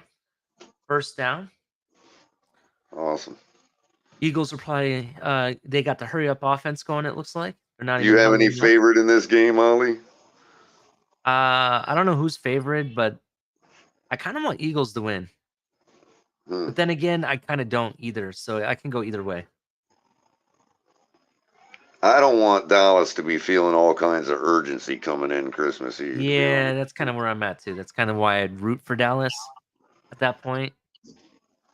but I also don't want them to be feeling a real good rhythm either. You know what I mean? Like Yeah, so it's like, ooh, what are like we a possibly close doing? win would be perfect, but I have them in a blowout tonight. So far, I No seem to be problem. right. I mean, at least the way they're playing, score doesn't really Mhm. reflect a blowout yet, but it could get out of hand really quick here, and soon if Mhm. Eagles don't start picking it up. So delayed run by Hertz for And by about the an way, 8-yard whenever gain. I'm just so you all know, whenever I'm calling a game of interest on this channel, I ain't gonna sit around for 3 hours in a freaking boring ass blowout. So just so y'all know this stuff, 42-3, I'm done. The stream is ending. I don't care about the Cowboys that much. You know what'd be messed up about that, bro? If you turned it off and you woke up the next morning and you found out that the other team won. Right. I mean, of course, Ollie, but you and I Yeah. both have been watching long enough to pretty much know when there's absolutely no chance left. You know what I mean? Like, if it's 3 scores with 5 minutes left, very few teams have the even ability to do something on that. You know what I mean? Yeah. So by the way, I got news about Antonio Pierce and the Raiders, right? Uh-huh. Um so Antonio Pierce and the Raiders lost today, right? Am I right about that, or did they win? Raiders, yes, they. If you call it that, dude, 3-0. The Vikings Okay. beat the Raiders today. Well, maybe I know why they're not scoring. Supposedly, I was watching this. I was reading this report that Antonio Pierce has had several former coaches in meetings with him, with his team and stuff, to provide feedback and provide tips and all this other stuff, right? And he's had not Antonio. What am I saying? He's had Adam Gase in the building with him, and I'm like, ugh, no wonder your Wow. offense sucks. Wow. Oh man. It's crazy. Yeah, I was like, that's not a good move, bro. Get someone else. 3-0, dude. Like, that's embarrassing for a league. Yeah. That was against the Hey, Vikings, right? yeah, Vikings, yeah. And Yeah. and that 3 points didn't come until the fourth quarter. You know, I gotta give a shout out to Coach Flores. That's 12 quarters that he has not allowed a touchdown. Right, I was gonna say, congrats, another win for Flores, because that ain't on their offense. Yeah. 3-0. I mean, come on. I mean, I'm all for defensive battles. I like them too, but Mhm. that's ridiculous. That's relegation material. And you know what, Ollie? That's the one thing I am a fan about with the soccer leagues, man. I am a believer. I think they ought to bring relegation to the NFL. I think they should bring regulation to American sports, but they don't want to do that. Because, American businessmen want to just be in right. business and never be pulled out. But do you think that possibly that this merger with the XFL and USFL could kind of give the NFL an opportunity to implement relegation like that? Like, look, if you can't get, bro, you're winning games 3-0. You don't and there's a team in Birmingham that's putting up 70 points. I'm sorry, Vikings, you're done, man. You know what I mean? Get out of here. Sit for a couple years. You know. Yeah. God, man. I mean, I know it's only one game, but I mean, what about okay, maybe it very rarely happens. Okay, but what about you got the Browns that went 1-15 and then 0-16 in consecutive seasons, bro? Like, seriously. Yeah. Make See, make them here's the sit a thing. year. Here's the thing. So in the NFL, because we are a national league, basically, it's harder to do something like that because of Yeah, the the limit owners would amount of never vote fans that that you in. have. The owners vote on the rules, and they would Well, never no, vote that but in. even if the owners were to allow it, it's hard to do that as a business standpoint because of the limit of fans that you're limited to, right? Right, Whereas worldwide in soccer, there's millions upon right. millions upon millions upon millions of fans. Right. One of these So clubs even if might a already have a team bigger gets following than one of the ones already playing in the league. Exactly. yeah, so for example, just give an example in English Premier League, two teams basically get regulated up or down every year between the different divisions because of how bad they do. There's a certain cutoff mark, right? So it basically not only does it promote other teams to do better and become more competitive, it makes the good teams make sure that they're staying competitive as well instead of complacent, right? It's easy to do that because even the second division teams have hundreds of thousands and millions of fans. You know what I mean? That's why it's easier for them to do that because they're not, Right, there's no right. money being lost even, at all. Whereas here, Birmingham's, whatever their mascot is, do they have the millions upon millions of fans that we do? Or No, then you're right. But that's what I'm saying. yeah, Exactly. Some of these teams that aren't in the league in soccer are yeah, probably already have bigger fan bases than some of the teams that are in it, So yeah, yeah. I get what you're saying there. I mean, I'm speaking idealistically. And plus, Hmm. these owners, it's a good old boys club, so they're not just going to like vote one of their guys out. All right, here we go. Second 11. Second and I'm sorry, second down and 11. Hurts and shotgun. Oh, and gets sacked. You don't say. Bro, I don't know what it is. It just seems I'm like the almost back, quarterbacks Ollie. this year. I'm just brewing a cup of coffee on my way back to the Oh, desk. it's okay. So, in my opinion, the quarterbacks this year in this season seem to be just taking sacks left and right. What happened to throw the ball away, throw the ball away, right? And it seems like everybody wants to take sacks. I saw Josh Allen take sack after sack. I saw what's his face? Um both Flacco and everybody's like taking sacks. Nobody wants to throw the ball away. I don't get it.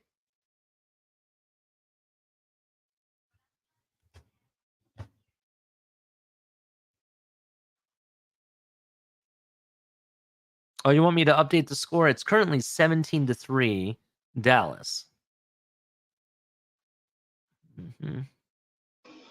Oh yeah, I forgot to update that, man. The count innings.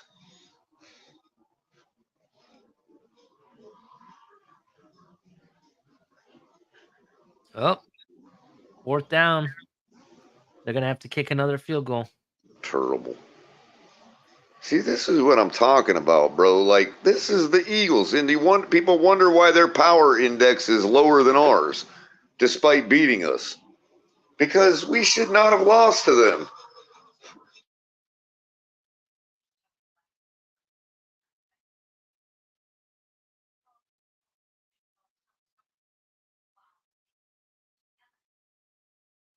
Wow.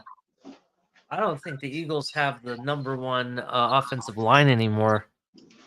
That right tackle didn't even stop the defensive end whatsoever. It looked like it was full speed the whole way.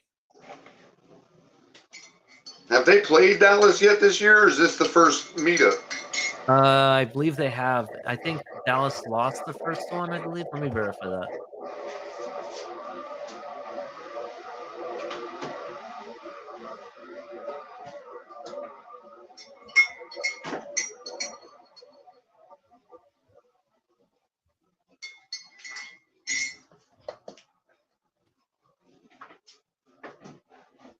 So, for those of you that are new to the channel that may not be Dolphin fans and recognize me from the Finn's Tailgate, which is where you can catch most of my work,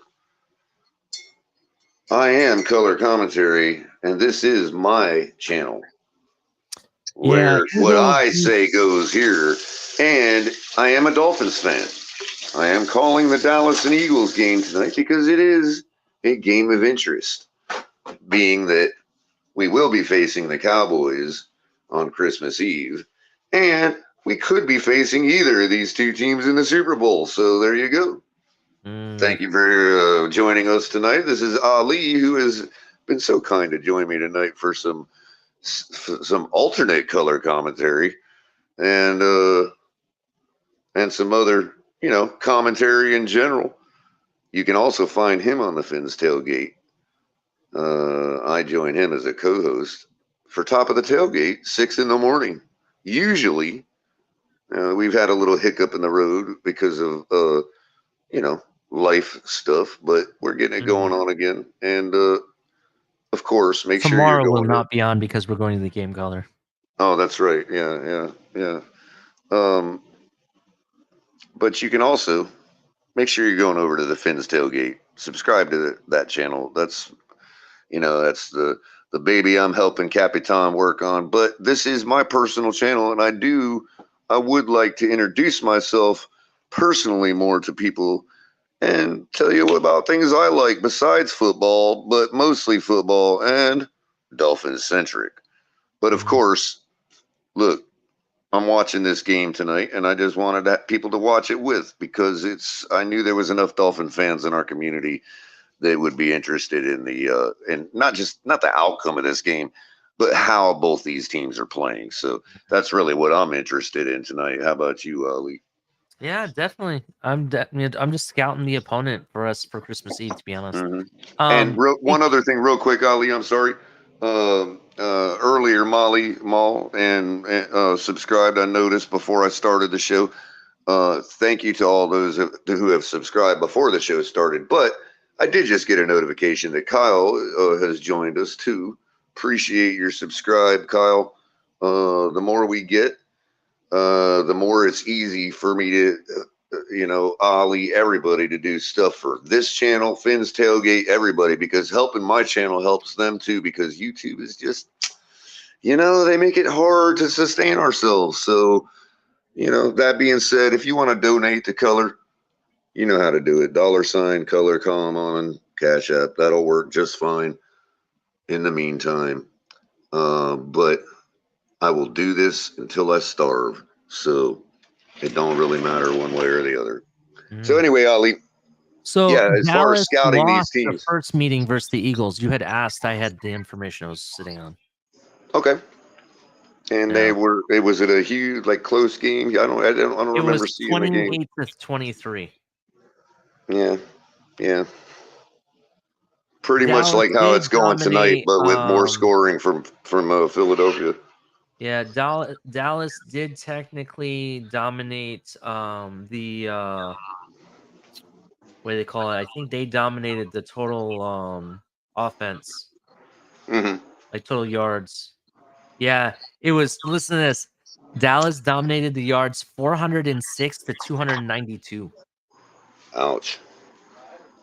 So that likely means Philly was coming back in junk time. And that was in Philadelphia. So you can see right there the class level between Dallas and Philadelphia. I mean, I'm just not impressed, man.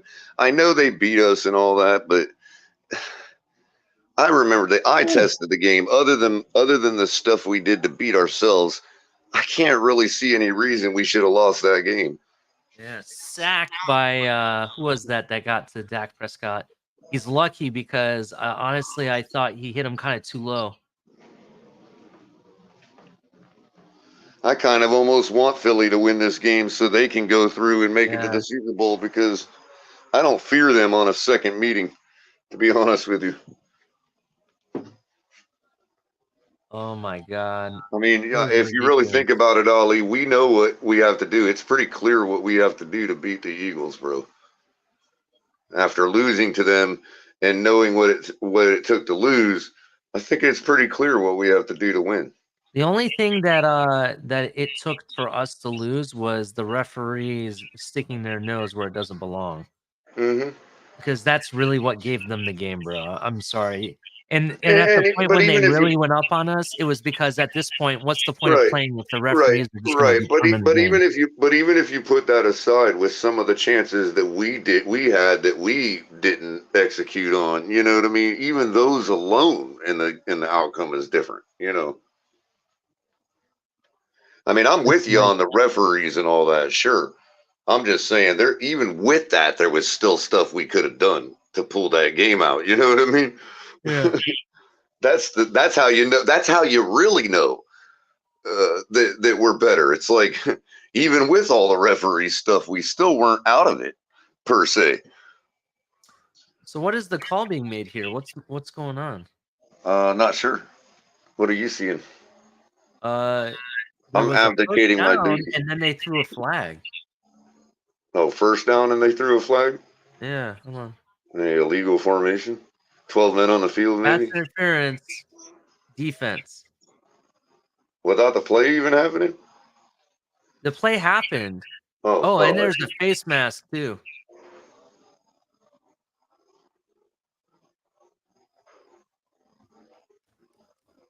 Was there a face mask? I didn't see that.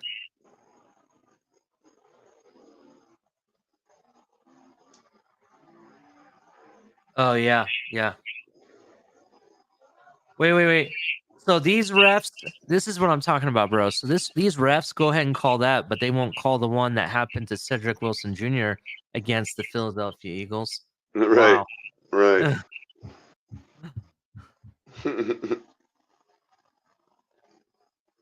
I will say Yeah, I this had ref one is guy. being pretty I had fair. one. I had one Dolphin fan that was so hell bent on not making excuses that game that tried to tell me, oh, the ball for pass interference, the ball was uncatchable. I'm like, they could be in the parking lot. He grabbed his face mask. What does that have anything to do with pass interference? Yeah, it has nothing to do with it. You can't just grab somebody's face mask. They're like, oh, well, the ball is nowhere near us, so I'm gonna like grab your face mask. No, it's still against the rules. Like, this people, man. And you're not, and nobody's, it's not like you're trying to make excuse by pointing out a blatant missed call. I mean, the guy freaking dragged his face mask, turned his helmet for the world to see.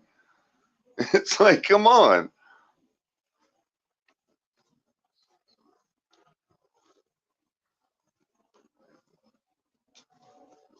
That's when I can't stand it, Ali, is when people are like, oh, don't make excuses for stuff that's so blatantly obvious.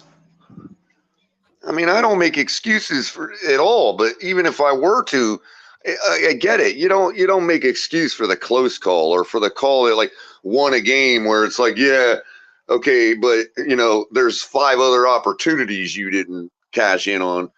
But when you're talking about, come on, so blatant, dude, and a momentum killer.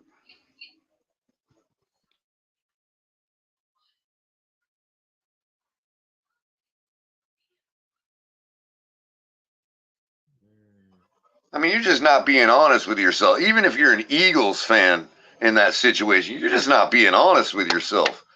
Yeah. Say you don't care, but at least admit to it. I mean, as a Dolphins fan, I wouldn't care either. The luck went my way. So what? But I'm not going to sit here and be like, well, I mean, it's only a face mask. Probably the very first rule ever created for player safety. I don't remember why. I'm too young. I mean, the face mask rule was implemented when the face mask was invented.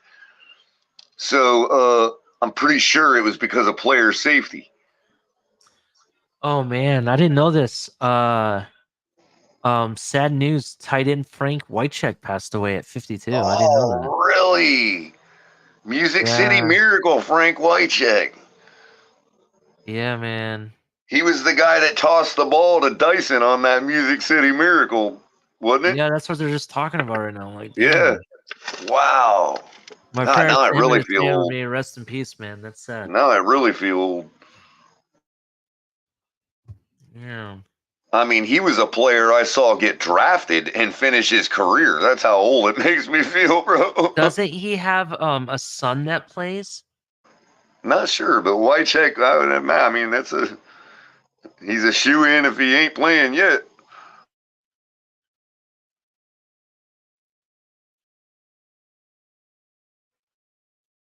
Mm. Maybe a Ken Wycheck or a I thought I saw another Wycheck when he was playing Cliff football. Wycheck, maybe. Is there a Cliff Wycheck, maybe? I don't know. Wow.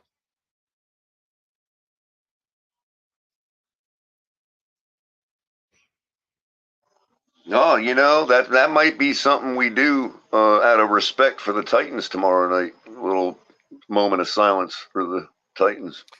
Won't be surprised.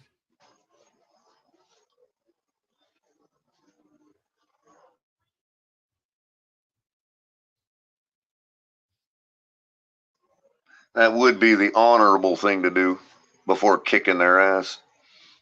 Mm. Bro, I'm not gonna lie, bro. Don't be surprised after this season that a bunch of people start calling up Tua to find out about the jiu-jitsu thing because I'm watching this hit by the one that CJ Stroud took today, and it's the same hit that Tua took that Right. gave him the concussion. So Ali, we're on Uh, my channel now, right? yeah. And what I say goes here. I don't give a shit what people think or what people think used to be or didn't be, right?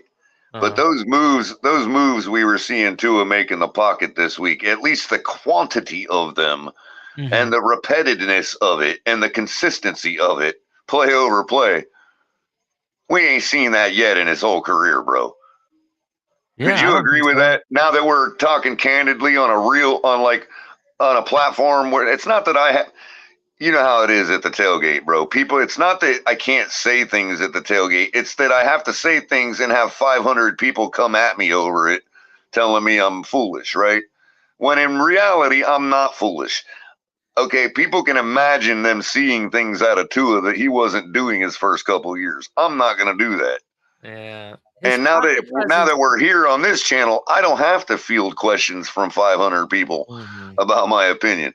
But so between you and me, I mean, I think that we saw stuff last week in the pocket that we just haven't seen yet. And the reason I'm framing it that way is because I'm asking, do you think that the jujitsu had every bit to do with that as much as it does, teaching a person how to fall correctly? I mean, jujitsu does teach you kind of how to get off of somebody, you know what I mean? Like, or get Yeah, somebody so off of you, you know what I mean? this is what I will say. The elevation of his pocket presence technically started last season because you Mm-hmm, saw some of these moves I had not seen from him at all mm-hmm, in that Ravens game in the comeback. The one where he does the spin move right. and rolls out and when he was about to get hit and throws it in the end zone, I think to Craycraft or somebody like that. Mm-hmm, mm-hmm. Um, that move there is part of this the instinct of knowing you're about to be hit and from where, right? Right, right. So that's when it started, but I think what we're seeing is a master product Well, of hold again, on, hold and on, go ahead, go ahead. hold on. Let me just Sure, finish sure, because sure. there's more to this that I'm going to tell you, and you're going to be like, "Oh, I see where you're coming from," right? Mm-hmm, So I think his pocket presence was okay when he was a rookie. However, it's really developed, and I didn't really see a huge jump until last season. And now this season, you really see the entire thing on the table. And I do credit the jujitsu of that because the jujitsu, it's not just about building your core and your lower body and everything, and learning how to take certain blows and whatnot, but what right, it but it does is is footwork too. it helps you develop a sense of awareness. Mm-hmm, And mm-hmm. you have to kind of know and anticipate body movement and where your legs and your arms are going versus the other person. And I think that's what we're seeing now in that whole what he learned from year one and Mm-hmm. then what he's taken from jiu-jitsu and what he's learned this year, and you're seeing the whole It, pie put together is it what it I'm also teaches you how to compartmentalize where you're saying. Mhm. taking your damage. You Yeah, know what I yeah, mean? yeah, Like, that's exactly what I was talking about, yeah, exactly. and also there is a certain amount. I mean, the disciplines are different. Dirty boxing is more of Muay Thai, but there is still a certain amount of grappling in dirty boxing which involved with jujitsu, Mhm. where you're getting good lower body work. Keeping a low center of gravity, keeping good footwork, and even learning some sort of boxing skills. Because what you saw Tua doing with his shoulders when he was dipping out, along with his leg and hip movement, That's straight boxing, bro. He's literally boxing himself out of there, dude. Yeah. And I think maybe you're right that, yeah, it's been coming along on its own, but I think it very well could have been enhanced by the What I'm jiu-jitsu saying is training just as well as him learning how to fall. You know what I mean? yeah, but what we saw in year one was like the beginning intro stage of learning really good pocket presence. And then what we saw this year, not only has he figured it out, but now he has obtained abilities that I don't think he had last season. And that's what makes him that much better. You know what I mean? Like where to move, like knowing how and slightly move makes the difference. You saw a little bit of it last season, but now you're seeing it more consistently. And he's like, oh, I got this figured out. I can do this with my eyes closed, kind of thing. You know what I Well, mean? think about And it like this, like the yeah, octagon. The mhm, octagon is one big pocket. There's a yeah, very limited amount of space to box to. You know what I mean? Because what is mhm, boxing? Boxing is really about lateral movement and getting yourself in a position to not take a blow or take it where you want to take it and to be able to deliver a counter, you know what I mean? Or offense, so, he's literally got this kind of spatial awareness where he's just able to get into those open spots in the pocket.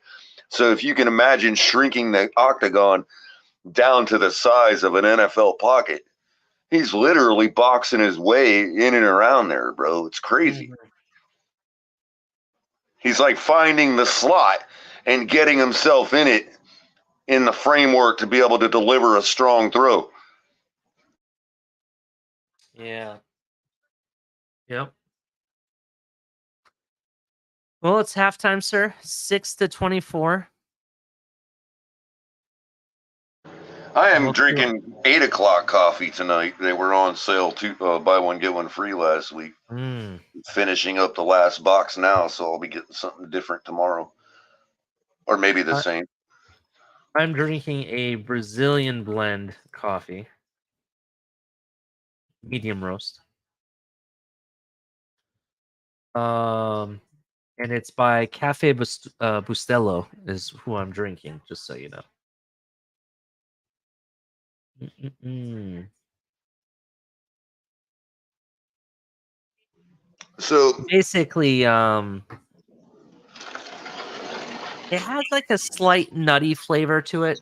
Color. I don't mhm. know if you like it because I know you don't like the nuttier flavored coffees. just not hazelnut. Hazelnut's just way too powerful, man. Okay, this kind of has like, from what I'm reading, Brazilian blends generally have like a caramel and nut flavor. Are you okay with that? Is that something you're all right with? Yeah. 'Cause I'd recommend it. It's not bad. It's kind of smooth, to be honest. Caramel is one of my go-to additives for Mm. coffee.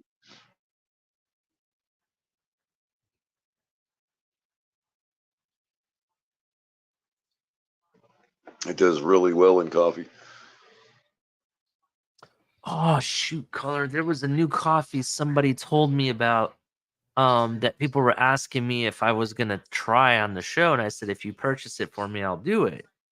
And it's not the goat turd coffee. It's something like that, but it's completely different.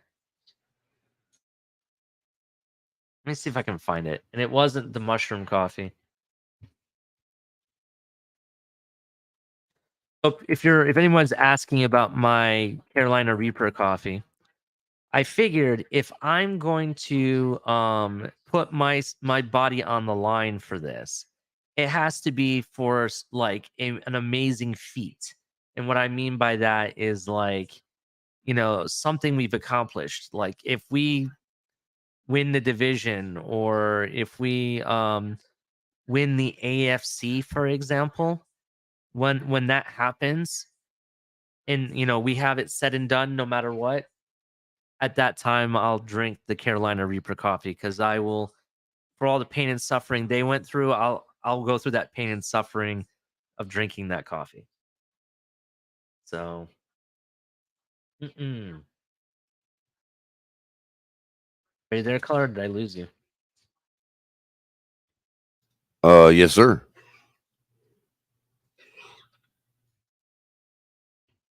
me see if I can find this. Oh, you forgot to update the score. Mm. 17-3, right? The current score is 9-24. Oh, wow. Where the hell have I been? I don't know. 9-24 is the current score. 24-9 count innies. All right. Oh gosh, I hate the count innies.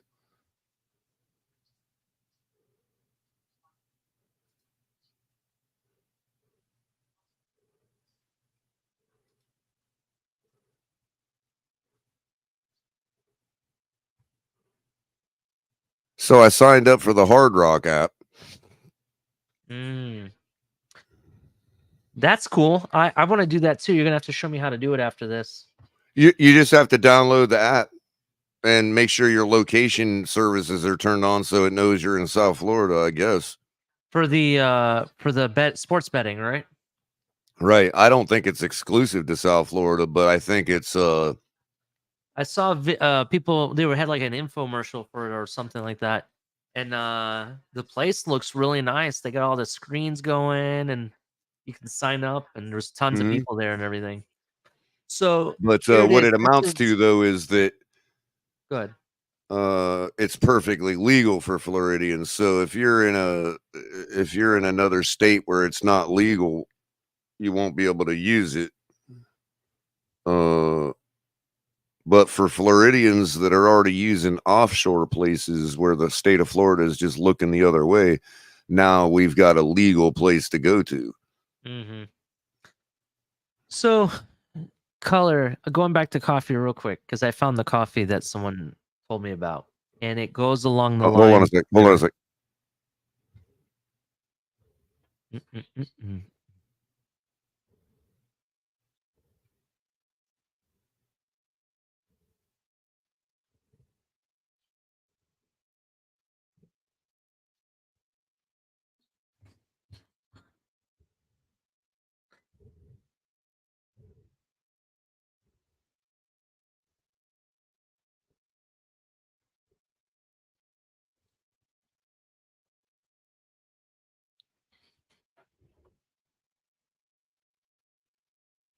Oh God! Now because it happened to Patrick Mahomes, everybody's all being sanctimonious about. Oh, it's not good for the NFL to change the game on a flag. I've been playing 7 years and I've never had an offensive offside. Yeah, maybe that's the problem. Maybe that's why you've been winning.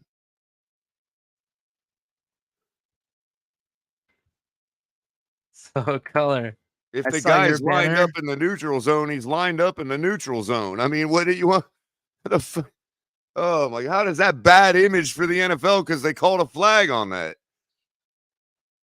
It's a bad image on you, the Kansas City Chiefs. That's right. God forbid.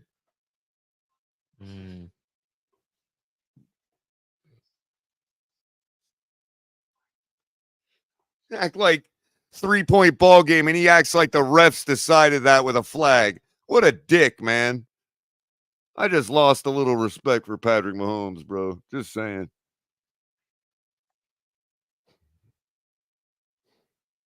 Bro, I lost respect for Patrick Mahomes when they did the whole merry-go-round huddle thing. That just pissed me off, bro. Yeah, it's like how about welcome to the rest of the freaking league, Patty? Yeah. You ain't the darling anymore. They realize they can make way more money off Taylor Swift's image than yours. Oops. Did I say that?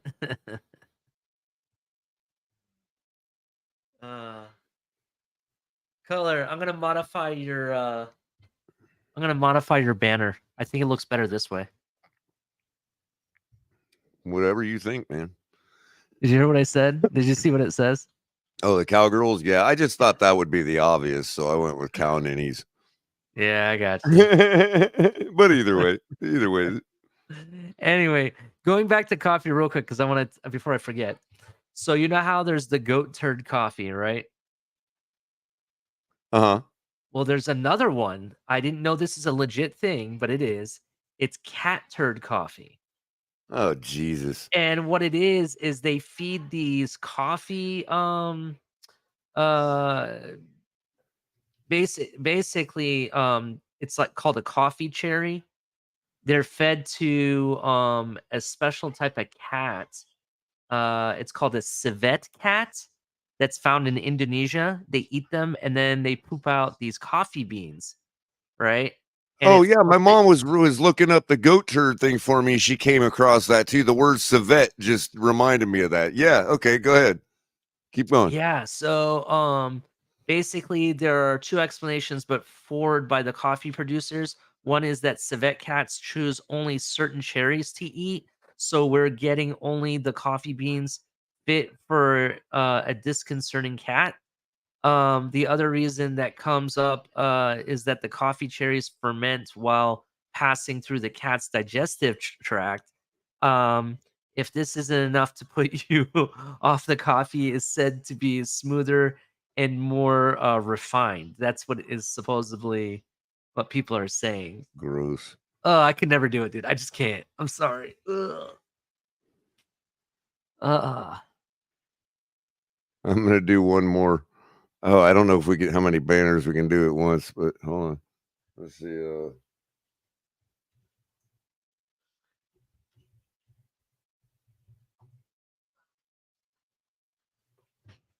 that'd be kind of interesting to try rose petal coffee.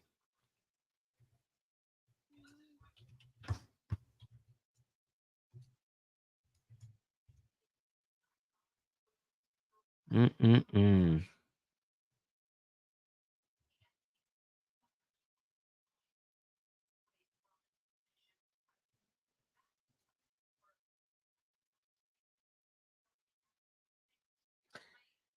Yeah, I would have to agree. Uh, Hooked Up Joe, I do think we can beat the Ravens. I think they got lucky. They also got lucky they didn't get called for that push in the back on that punt return that won them the game, to be honest, because it should Right. have been called. Um, but there's not a team in this league that I don't think we can't beat. We could have beat the Eagles. We could have beat very well, should have and could have beat um Kansas City Chiefs. And what was the other game that we lost? Buffalo. The Not Buffalo sure. game, I still contributing the fact that we had so many injuries that like our center was not prepared because that he out of nowhere our center was hurt and he couldn't play. He got told the day of the game that he's starting. Um and there was injuries in the secondary and different positions. A lot of people were out that game, but nobody wants to talk about that. So, I'm not afraid of anybody, to be honest. Me neither. WPTV Studios. Oops, I just made an accidental advertisement.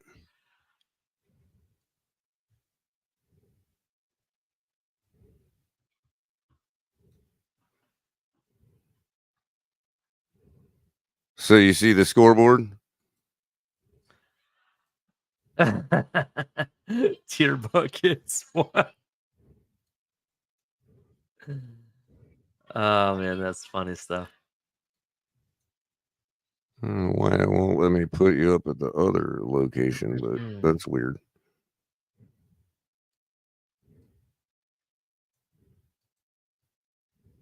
There we go. We'll do it like that.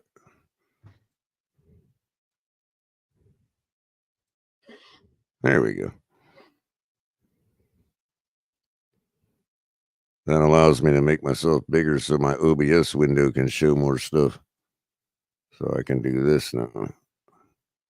Because I'm going to put like other stuff in my OBS window. Wow.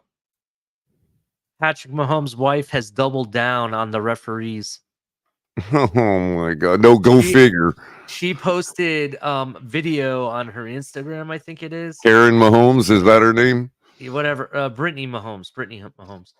Karen, and, Brittany, well, whatever. and is posted a video of the referee back judge and put MVP above him. So that means that we can update the scoreboard now to 2. Pat Mahomes tear buckets.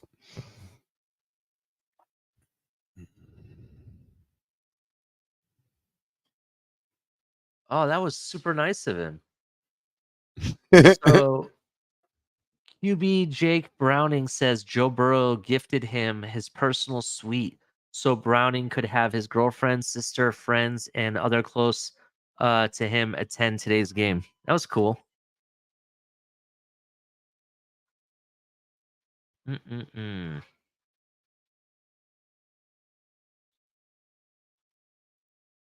Oh my God, are you serious? Yeah, they had like the old ancient cheerleaders join them around. There is a really bad meme going around NFL right now. What's that? It's a meme that says Swifties after tracking down Kadarius Tony's address, and it's an older woman who I want to say is Kim Kardashian's mom, holding a gun and Oh, looking at it, jeez. thinking.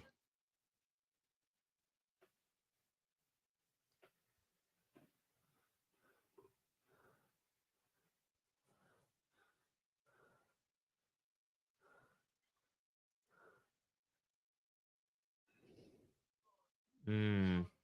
Yeah, exactly, Joe. They're just supposed to ignore a blatant penalty because Patty Mahomes has never seen it in his 7 years of playing. Hurts in the shotgun now on 1st and 10 to open up the second half. Whistles blow and flags fly right away.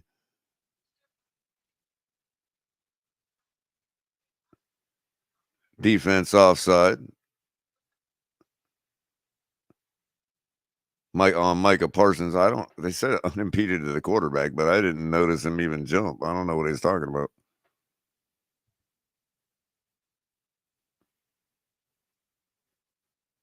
Mr. Punchable Face himself, Nick Sirianni.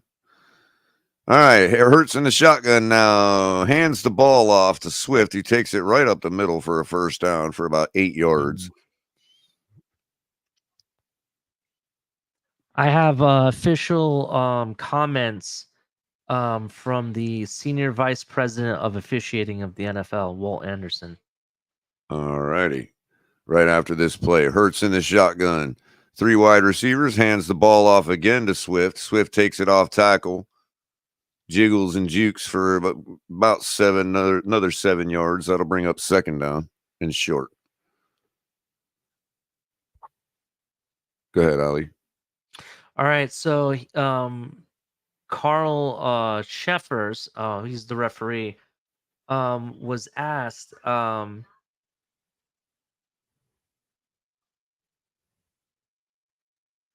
he was asked, can you walk us through what the officiating crew saw and how the play was flagged? Yeah, Oh my sure. God. It's one of those things we don't want to be overly technical on, but when in his alignment, he's lined up over the ball. That's something that we're going to call as offsides. So that's what the down judge saw. He saw that alignment was over the ball, and that's what he was ruled on the field, and that's what we called. Question. Andy Reid just told us in his experience that it is customary for the official to tell the head coach and even sometimes tell the receiver that they did not that they need to back up or that they're lined up offsides. Did that happen in this case, and does that process usually work? Yes, ultimately, if they looked for alignment advice, certainly we're going to give it to them, but ultimately they are responsible for wherever they line up, and Yeah, certainly what no he's warning. saying is if the receiver, and this is something we were coached to do as receivers, when you line up, you point to the referee. It's a check. And so what you're saying is because one receiver, like a lot of times because of the rules of how many guys have to be off the ball, one of the receivers has to be off the line of scrimmage. And usually that receiver is the one that wants to check with the referee to make sure he's off the line of scrimmage and that the referee recognizes him off the line of scrimmage. Likewise, for the split end that's up on the line of scrimmage, he is to point to the referee too, so that even if he's not, he could be sitting in the locker room. But if he points to the referee and the referee nods his head and checks, that's saying you are set on the line of scrimmage, even though in time and space you might not actually be if we got down and measured it with a ruler. You know what I mean? So Because it's kind of I hear what you're it's hard to saying, really Culler. tell. So the receiver is supposed to check with the referee by pointing at him, and if the referee nods his head, you're set. You know what I mean? So if Tony would have pointed to the referee right there, and the referee would have said, "Yep, you're good," they couldn't have called it. You see what I'm saying? But here's the problem, Culler. Here's the problem. Let me finish what he stated, because he kind of contradicted himself a little bit, right? He goes on to say, it says, but ultimately they are responsible for wherever they line up, and certainly no warning is required. No, that's what I'm they're saying. lined up so far off sides where they're actually blocking our view of the ball. So we would give them some sort of warning if it was anywhere close.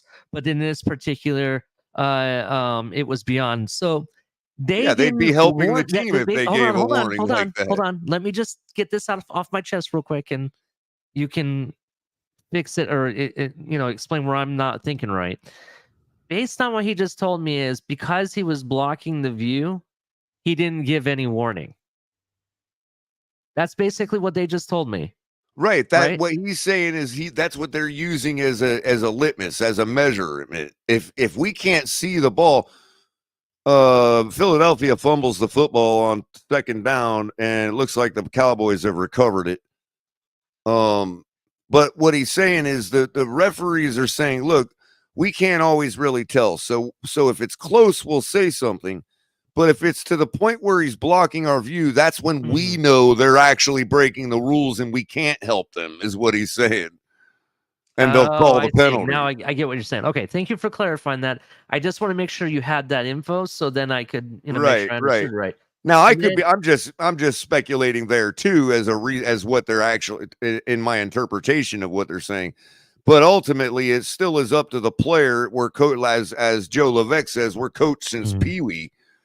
The wide receiver is supposed to check with the referee to make sure everybody's okay where they're set. If Tony would have done that, the ref would have likely nodded his head. He wouldn't have backed him up. He would have just said, "Yeah, you're good." And then as such, the referee would not be able to call the penalty because he told Tony he's all right where he's at. You see what I'm saying? But that's why you're supposed to do that as a receiver, because if you check with the ref and he still throws the flag, that's just being a dick. You know what I mean? Was that Stephon Diggs' brother that was coaching the corners on the sideline? Could be. That was pretty cool. Dak takes the ball out of the shotgun, throwing deep down the sideline. Now has his man CeeDee Lamb, but knocked away by the defender. Yeah. 3rd and 9. They also go on to ask if there was any other warnings given previously, and he said he could not confirm. I can't believe the Chiefs just expect that. Oh my God, this is amazing. What world are we living in? I'm glad they actually had a legit answer for it, though, because now I understand the rule and how they do it, so it makes complete sense. Yeah, by the way, the defender did not get a hand on that. CeeDee Lamb just dropped a beautiful pass. Uh-oh. Dak standing in the shotgun on 3rd and 9 now. 4 wide receivers. Throws his running back Pollard out to the flat. Also throws to him short of the first down. He'll be out of bounds about 4 yards short of the first down. Number 95 for Dallas is on the cart and rolling into the locker room. Whoever that is.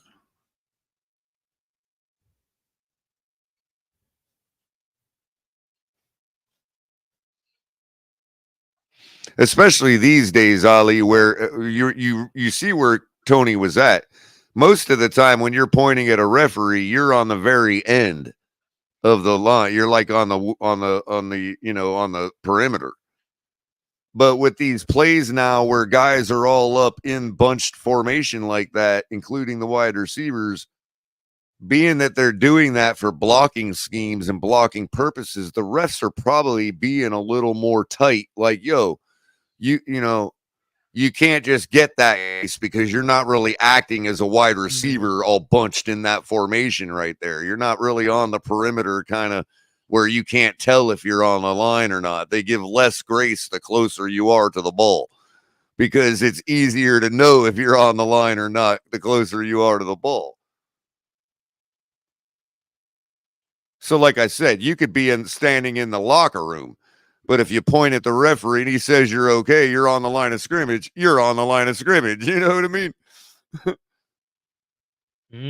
Or off of it, depending on what you're required to be as that particular position player. Yeah. Because it's numbers. You have to have a certain number of guys on the line of scrimmage. And that if you factor the numbers because of the way they pull a tight end off or both tight ends, most of the time one of the wide receivers has to be on and one of them has to be off, at least if you're in a 2 wide receiver formation.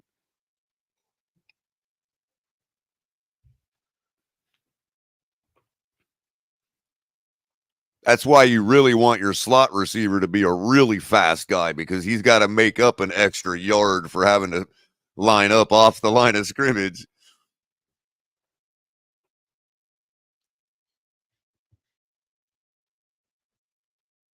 So I guess there was like some heat going back and forth between Derek Carr and his center today. Oh, you don't say. Yeah, they got in each other's faces a little bit. Yeah, I think, yeah, so it looks like Mahomes was yelling at the ref there, I guess, huh? They were all holding him back like he was going to go do something to the referee. Like, geez, man. He looked like Will Smith getting held back by the parachute. Mm. And Independence Day. Get off me. Get off me. That's true. I love that scene where he walks up to the alien and he punches him and says, "Welcome to Earth." Right, that's the same scene. Yeah, he's like, first he was getting dragged by his parachute, and he's all like, "Get off me!"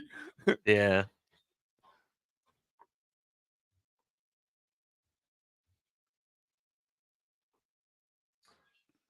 I will say Josh Allen missed a complete Gabe Davis wide open in the end zone in that game too. Ugh, that was so wide open. Tua would have hit that. Not gonna lie, I did feel kind of dirty watching Buffalo win. I mean, I wasn't rooting for them, but it did I did find myself wanting the Chiefs to come back, even though I wanted the Chiefs to lose, you know? It's like, Hurts throwing deeper down across the sideline to Devonta Freeman, incomplete, who was about triple covered, almost.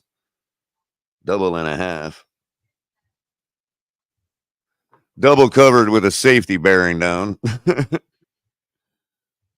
I call that triple coverage.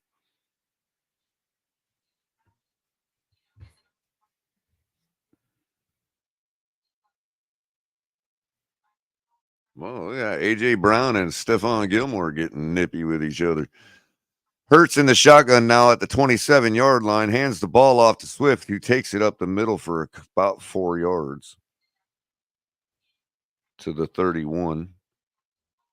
Bringing up third down, 11:43 left in the third.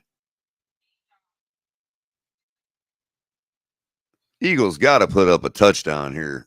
I mean, otherwise they've demonstrated they can't, and this game is really over. I mean, I know there's a lot of time left, but what else are you going to do? You haven't demonstrated thus far you can do anything. It's true, Culler. Eagles in the shotgun now on 3rd and 6. 4 wide receivers, 1 running back in with the backfield with him, drops back to throw, throws across the middle, low and away to Devonta Freeman. That'll fall incomplete and bring in the punting unit. If only I could rewind this, bro. That is horrible. They're living in Jalen Hurts' head, bro.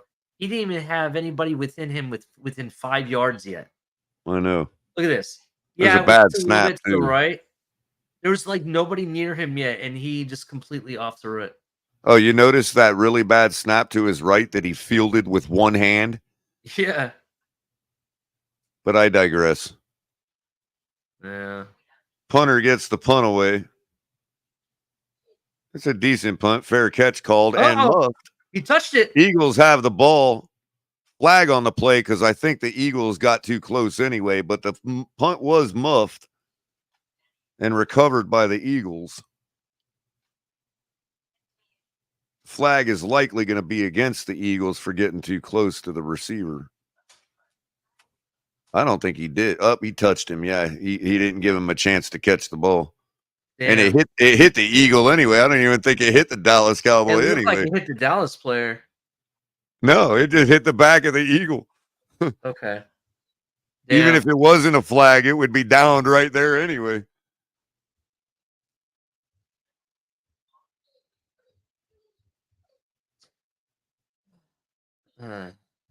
I didn't even see that Eagle in real time. That's crazy. He just blended in with the field.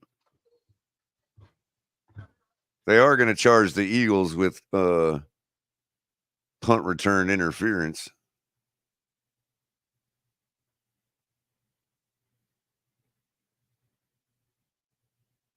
Yeah, hooked up Joe. He just camouflaged right into the field, man. Their green jerseys are the exact same color as that grass in Dallas, man. That's crazy. They must have found the color code.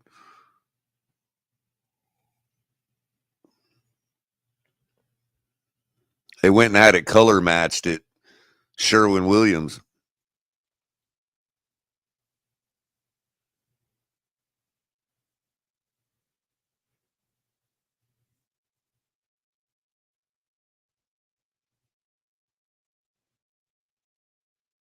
Good one, Joe. Joe says, now we understand why the refs never see the Eagles do anything wrong. They can't see them. Yeah, good point. Can't see the jersey getting yanked because it's just blended in with the grass. Makes sense. I mean, it's a good hypothesis at the very least.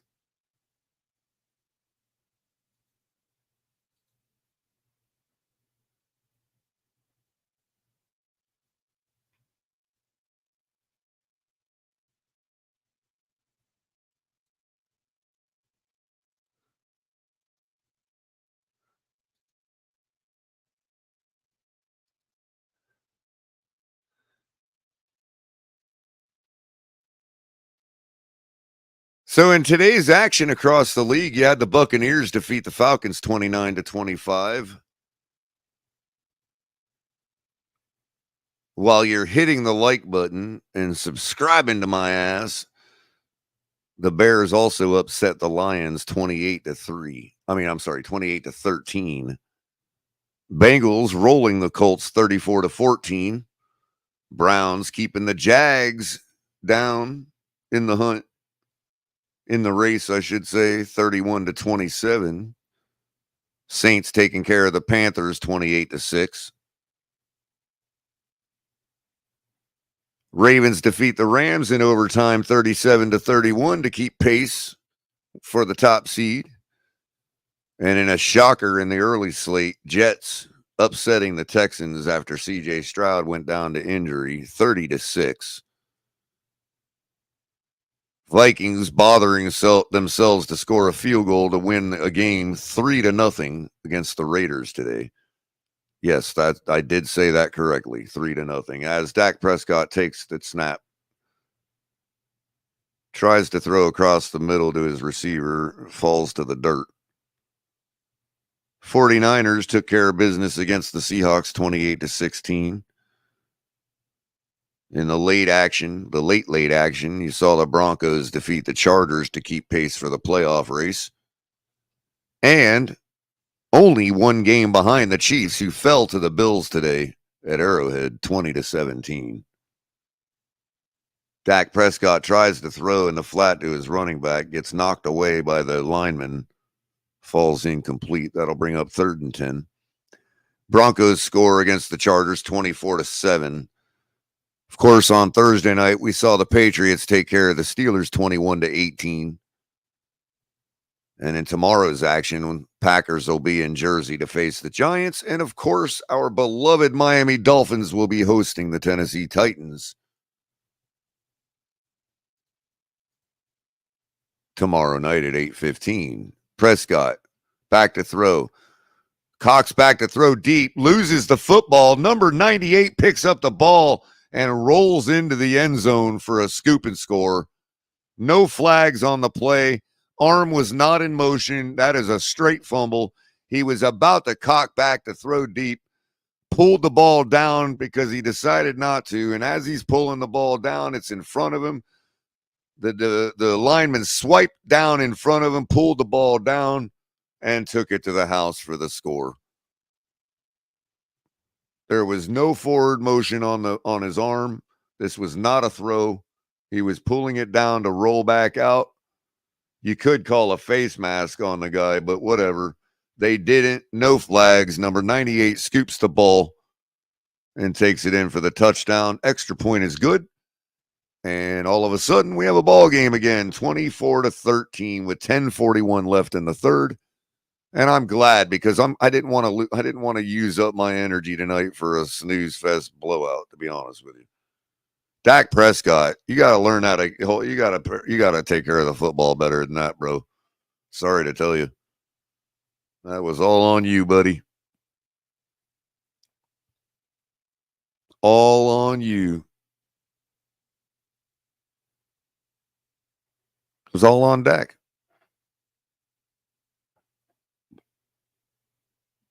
I mean, you cocked back to throw. Just throw it. You obviously had the man you wanted. Everybody welcome the awesomest co-host. Sorry, Ollie. She wins. It's Miss Fins, everybody. How's it going, Miss Fins? What's up, Culler? What's up, Ali? How you guys doing today? No, all right. Just watching Dak Prescott hand this game back to the Eaglets. I Good saw the evening, Miss names. Fins. I love it. The Eaglets. Oh man, it's hilarious. Should I go back to cow ninnies or keep it at cowgirls? Nah, Cowgirls is fine. All right. But no, I'm glad to see. I'm glad to see an actual game going. Yeah, it Not gonna is lie, I was nice. falling asleep. I'm like, let me go into my office and watch this game and maybe get stuff ready for tomorrow's show. Because if not, I would have been sleeping this entire You game. getting it on the rabbit ears, Miss Fins? Yeah. Well, I have a digital antenna, old school digital antenna. Right. But it's real time, right? Yeah, real time. Okay, Yeah. so we're not spoiling it for you. No. Can you hear? Okay. Can you hear the TV or no? No.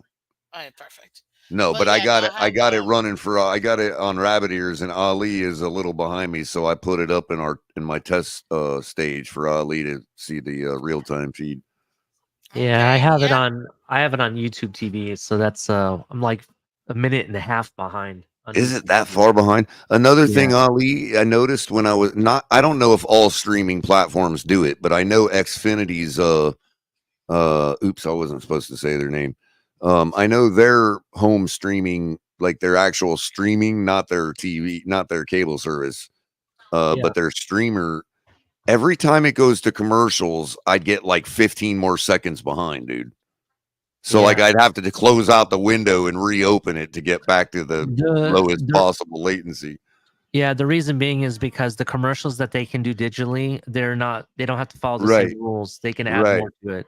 Right. So maybe that might be affecting other streamers too, just not there. Maybe it might be the same with that one. I don't know. I'm just suggesting. Wait, what do know you what I mean? mean? Like when you're watching on Xfinity's home stream on the, like if you're doing it through your browser instead of your TV, every time it goes to commercial, you get like 10 or 15 seconds more behind than everybody else. Oh. I kept having to close out my browser and reopen it to get back to like, even with what it could be, which is still behind the, rabbit ears. or digital antenna in your instance. Pollard takes it up for a couple yards Hey on guys, how you first down. doing? Hooked up Joe, Daddy Dean, Dolphin Dan. How you guys doing? I know it's kind of late. How y'all doing? Yeah, I think everybody's checked out on this game, Miss Fins.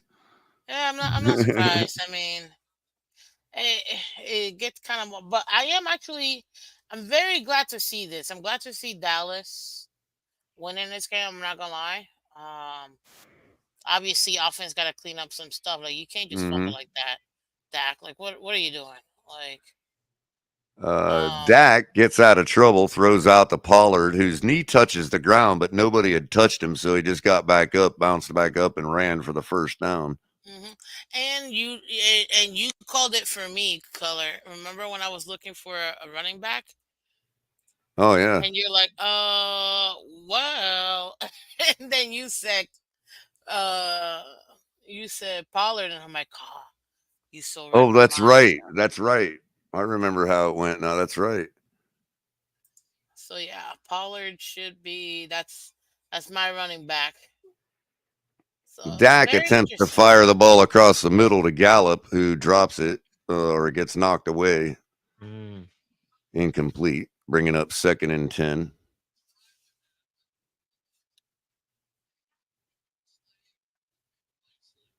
Good defense. Mm. Dak in the shotgun now on 2nd and 10, pulls CD Lamb into motion to his right side. Hands the ball off to Dowdle. Takes it up for 5 yards, 4 or 5 yards. That'll bring up 3rd and manageable. Dowdle looks like he might be hurt. Their other running back Deuce Spawn is out for this game. Huh. Oh Yeah. really? I see that Madden 24, which I'm being told I should get that one. Um, Although I want to get 23, the Madden edition, the actual Madden edition. Yep. Mm. But Dowdle is, in fact, still down on the ground holding his leg. Might have just cramped up. probably, but I don't know. The game's supposed to be $70, and it's like reduced to half that price. What game? Madden 24. Yeah, around this time of the year, EA has deals on pretty much a lot of their titles, like Madden, FIFA, and some of the other ones. So if you can get it at this price, it's good. This is the time to do But it. what do you think it's the difference between 23 and 24? Like what or which is there like a major difference in getting either? To get the say that again one more time. I'm sorry. The difference between getting Madden 23 versus Madden 24. 24 would have all the updated rosters. I'm assuming that they're going to have some of the alternate jerseys as well that we've seen recently. It's going to have updated ratings, I guess, Right. on players and stuff like that and stats. Single player scheduling will be updated for this year's Yeah. schedule. There might be a slight graphic difference, but I don't think this is going to be a huge one. And there may be some feature. They always like to add some new feature, button feature or something that the last year's didn't have. I don't know if they do that stuff, but I would say primarily it's for the roster updates and some of the upgraded ratings. Maybe some of the new some of the new maybe there might be some slight content or benefits. I'm not really sure yet. I got the game, but I'm actually not going to open it up until Christmas time, to be honest. It's my Christmas present to myself. Ah, cool. Okay. mm-hmm. Well, I'm gonna say, yeah, I don't know. I gotta get it because I want to be able to play and get back on playing. I haven't played it in years. I'm not gonna lie. Oh my god.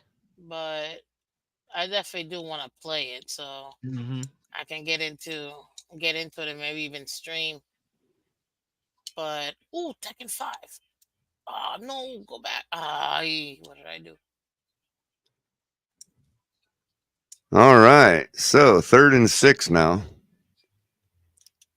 Dak Prescott in the shotgun with 1 running back, 4 wide receivers, drops back to throw. Max rush gets the ball away to his tight end, who Ooh, breaks free from the tackle, ooh, still on and his he's feet. still Right, going.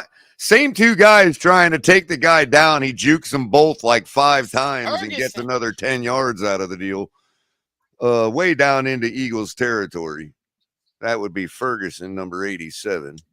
Let's get her done, sir. I think this is the tight end that a while ago, like a couple years back, I actually wanted us to draft. I think this is the same guy. I have to look up his first name. I don't put it past it. I mean, he's pretty good tight end. So at the 28-yard line of the Eagles now, Dak in the shotgun. Drops back to throw, throws out to Pollard in the Look right flat. there. Look Pollard right there. Right takes there. it up the sideline for about 4 or 5, 6 yards. That's going to bring up 2nd and short. Maybe Hooked up 2nd and Joe. 5. Have a great night, sir. See you in the morning. Good night, Hooked Up Joe. Thank you very much for stopping by. And good evening to Daddy Dean, who's in chat now. Yeah, he's coming back from his 12-year-old son's birthday. Nope, different guy. I was wrong. Not the same tight end. Oh, that's CD Lamb. Yep, Dak gives a short, quick Flag. handoff to CD What is Lamb, it, who only holding? takes Flag it on up the for a play. half a yard. A lot of work for nothing. Flag on the play. Probably will be holding. Yeah, I'm Mhm. thinking holding offense. Miss Fans, you are catching Michelle up in pickups. I know. I looked this afternoon. I was like, yes. I went from 5th to 3rd.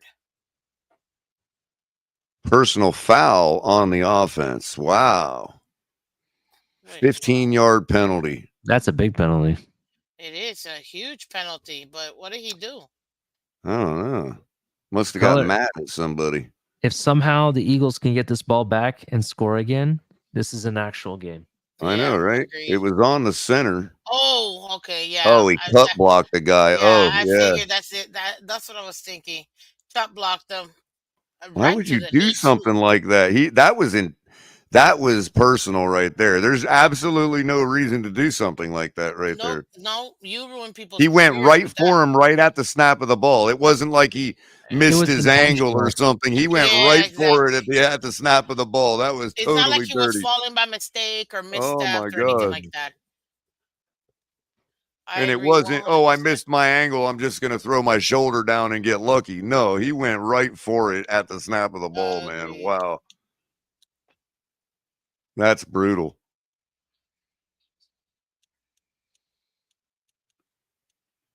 Good call, referees. They must have been seeing them two fighting all game or something. Probably, but Dak standing in the shotgun now. you could really hurt somebody's Hands career, the ball man. off to Dowdle, who's back in the game. He takes it up for about 3 or 4 yards.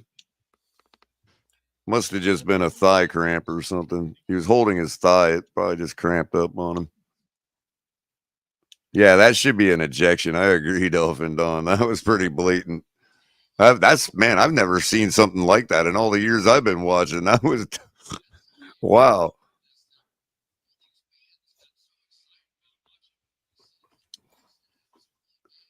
Dak alone in the shotgun now with 5 wide receivers, drops back to throw on 3rd and 15. Oh, Under pressure, takes it up himself. keep going. Oh, He's going to get tackled short of the first down, but there's a flag on Holding. the play. Probably he'll be holding back Yep, at the line of probably scrimmage. holding. Could be something in the defensive secondary, seeing he had nowhere to throw. Yep, It is going to be offense. holding on the offense. Yeah. 5:57 left in the third now. Hey, Still 24-13 Dallas, who's about to punt the ball away. Yes. What system do you play? PS5 or Xbox? What version I play? I have a PlayStation 5. Okay. Mm-hmm. Okay, not too So bad. they did accept the penalty. It'll be 3rd and 25.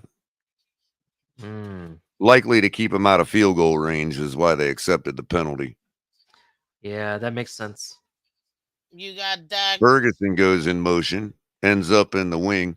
2 to the right, 1 Little to the flip left. out to Pollard on the sideline, and he only goes up for about 3 yards. Yeah. That'll bring up 4th down and the punting unit.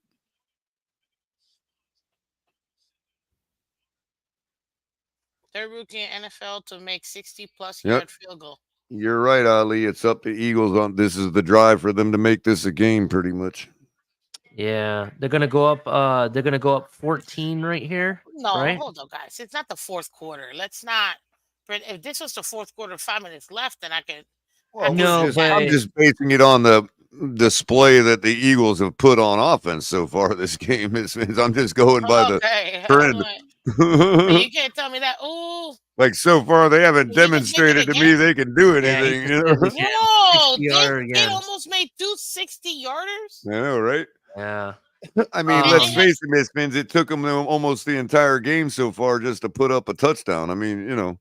I'm gonna take a page out of Culler's book from last year. If Eagles don't score in this quarter again, I don't think this is going to be a game. I think Cowboys have it in the bag. Yeah, the way that's what I mean too. Is the Cowboys the way they're playing, except this drive, of course. You know, the way they're playing, it's like, you know, you have to keep up. You can't, you know what I mean? And the Eagles have to take like 4 series just to score 1 touchdown.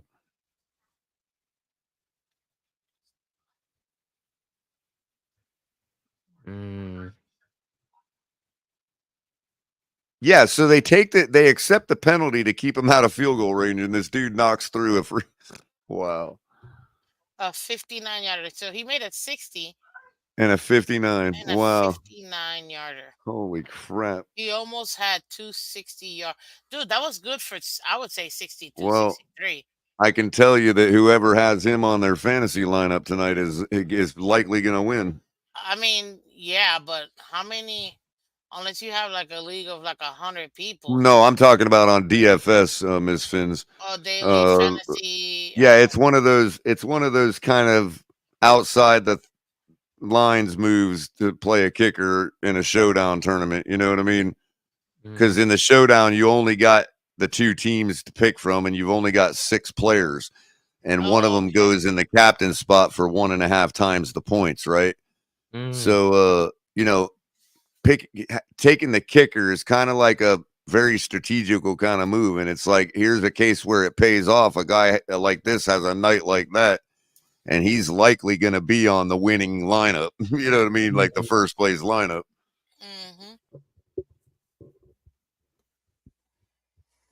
Hurts drops back to throw, throws across the middle to A.J. Brown for a first down and a lot more, a good 7 or 8 yards more. Looks like about a 17-yard pickup on first down. Clock winding, 4:33 in the third.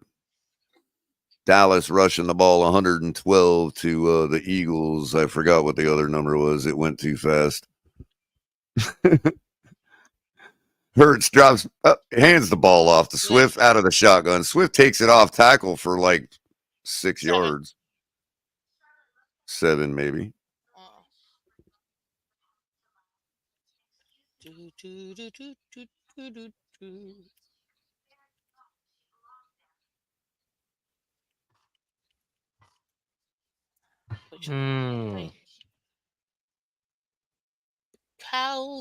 Hurts in the shotgun now on 2nd and 3. Hands the ball off to Swift, who takes it up for another couple yards. He'll be a yard short of the first down. That'll bring 3rd and 1. So how many? I'm sorry, I don't mean to interrupt you, but how many field goals has this kicker kicked now? 2 tonight. 2 tonight. He has 18 fantasy points. Wow. See, that's huge for a kicker. Yeah. Hurts takes it up easily for the 1 yard and a first down. I don't Did even they know if that push? was that even a tush push? I Yeah, I didn't didn't even see even. the I was like, I formation. don't think that was. I Like, think he just got it out of sheer himself. No, it yeah. was a tush push. Oh, not needed though. Like, Yeah, they didn't really push him, but the formation was there. Yeah, I guess oh, Swift got in I there and mean, gave him a it little was push. Swift, but it was a bear. It was a love tap. Like, that was not.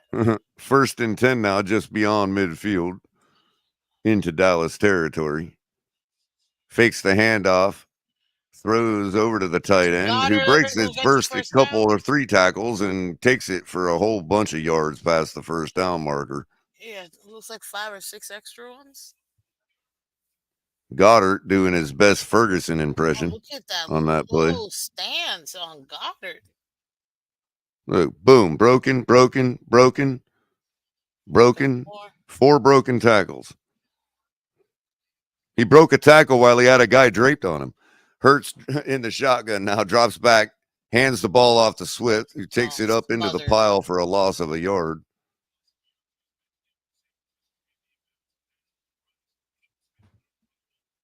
So, gentlemen, I have a question for y'all Sure. because we saw what happened this day. Mm-hmm. What are we thinking? How did you guys feel about that Bills Chiefs game? Who did you want to win? The Bills I Chief game. didn't want either one of them to win. I wanted the Chiefs to lose. How about that? I'm with Culler on that. It was kind of tough for me to really decide, but to I be don't know 100% why they didn't honest, call it a this is false the way start. I Hurt look. throws Ooh, deep, has his Yeah. man in the end zone who drops the ball in his hands, absolutely but that dropped should that have been ball, a man. false That was start anyway. Go ahead, Ali. Sorry about that. No, it's okay. This is like the third or fourth pass that's been perfectly thrown, and it hits the receiver's hands, and they don't catch it. It's Yeah, ridiculous. what's up with Devonta Smith, Smith. dude? Like, Look, I thought he was a good receiver. Yeah, I don't know what's going on. and he called for it too. That's the part that's bad. That's Yeah, Right on straight his up hand. inconsistent. if Right it Yeah, on hits his you in hand. the Well, hand, maybe a I little, mean, okay, a yeah, it little was almost. far. probably a little bit, maybe like No, but the Yeah, it looked drop like by he AJ slowed Brown down a was the little bit. worst. The one yeah. by AJ Brown was really bad. 3rd and Um, 11 now at the Dallas 33-yard line. Hurts standing in the shotgun. Sends Swift out to the flat. Drops back to throws to Brown on the slant, who only gets a couple yards. Like, that was not good. uninspired play call right there. Yeah. So as you So were saying, Look, Ali, I yeah, want Brown okay. and Gilmore still at it. Wow. So, those two are They gonna don't like each other, apparently. they yeah. might get ejected. They need to watch out. So essentially, what I was trying to say before was that if you really look at it, and I said this last night, and me and Color have discussed it quite a few times on various shows. It looks like Kansas City are probably going to be playoff bound no matter what, right? Based on who they got, I still want to say they're number one in their division still, right? Mm-hmm. So they're probably going to get in regardless of what happens. And we're probably going to get in no matter what as the division winner. I honestly feel no matter what, we're going to get the wins we need and we win the division. I don't think nothing's going to stop us from 12 wins. I think that's going to happen no matter what. Now, here is the reality of Quickly, it. Ali, her Eagles going for it on 4th and 9 and come up short. Why don't you take the field goal there? That makes it an 11-point game. That's a touchdown and a field goal. Why would you keep it at 2 touchdowns? He had another receiver that he could have thrown it to also. I don't know. Anyway, all right. Well, Long story short of the thing is that I think that I had to decide what was more important to me. Winning the division, which I already know we're going to do, or holding on to that top AFC spot because it's the least path of resistance when it comes to winning a Lombardi trophy. And I'm sorry, winning a Lombardi trophy is more important than winning the division to me. So that's what I chose. I chose having the insurance policy in the back that even if we do take a loss, let's say to the Bills at the end of the season, we're still number one on, when it comes to AFC. I didn't want Kansas City to have a tiebreaker on us. I want us to have the game ahead. That's basically how I look at it. Because now, if we win, they're going to be 2 games behind, right, Culler? Correct.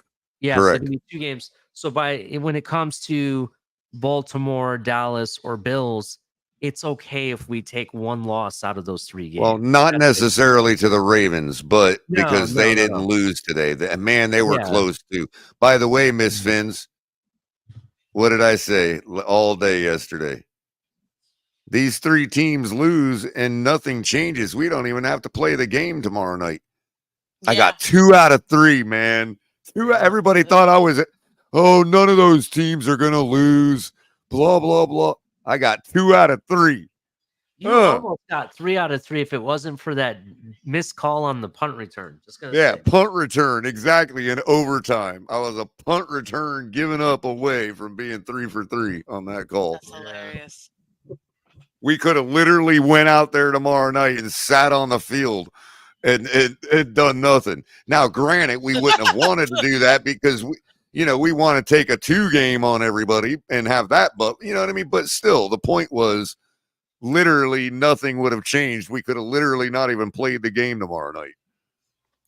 It's so weird saying tomorrow. Like, I don't even know what to say tomorrow morning. Especially, are you going to be at the game tomorrow? Well, I still need tickets, so I'm still. Fortunately, the one we have to beat to get there anyway is the only one that won. So even if we drop, that's the thing. Even if we were to lose some odd game. So, for instance, when I say nothing's changed, we wouldn't have had to play tomorrow night. Well, we're kind of still in that boat because if we go into the Ravens down 1 game, we still make it back up by beating them. So, given not losing to Dallas, of course, you know what I mean? But so we still have kind of that game buffer now that the Chiefs lost again. Mm-hmm. And the Jags lost. And one of them that I forgot to even mention last week, who was clipping up on everybody's heels, the Texans. Yeah, they lost too. Big time upset today. What do you think about the Texans losing to the Jets, Miss Fins, 30-6? That was crazy. I mean, damn. Yeah. So see, and here you go. We're talking about the Ravens still got to play the Niners. Well, here you go. Next Sunday night. Jackson versus Lawrence. Ravens versus Jaguars. There you go. Helps us, period. Jaguars fan right now already.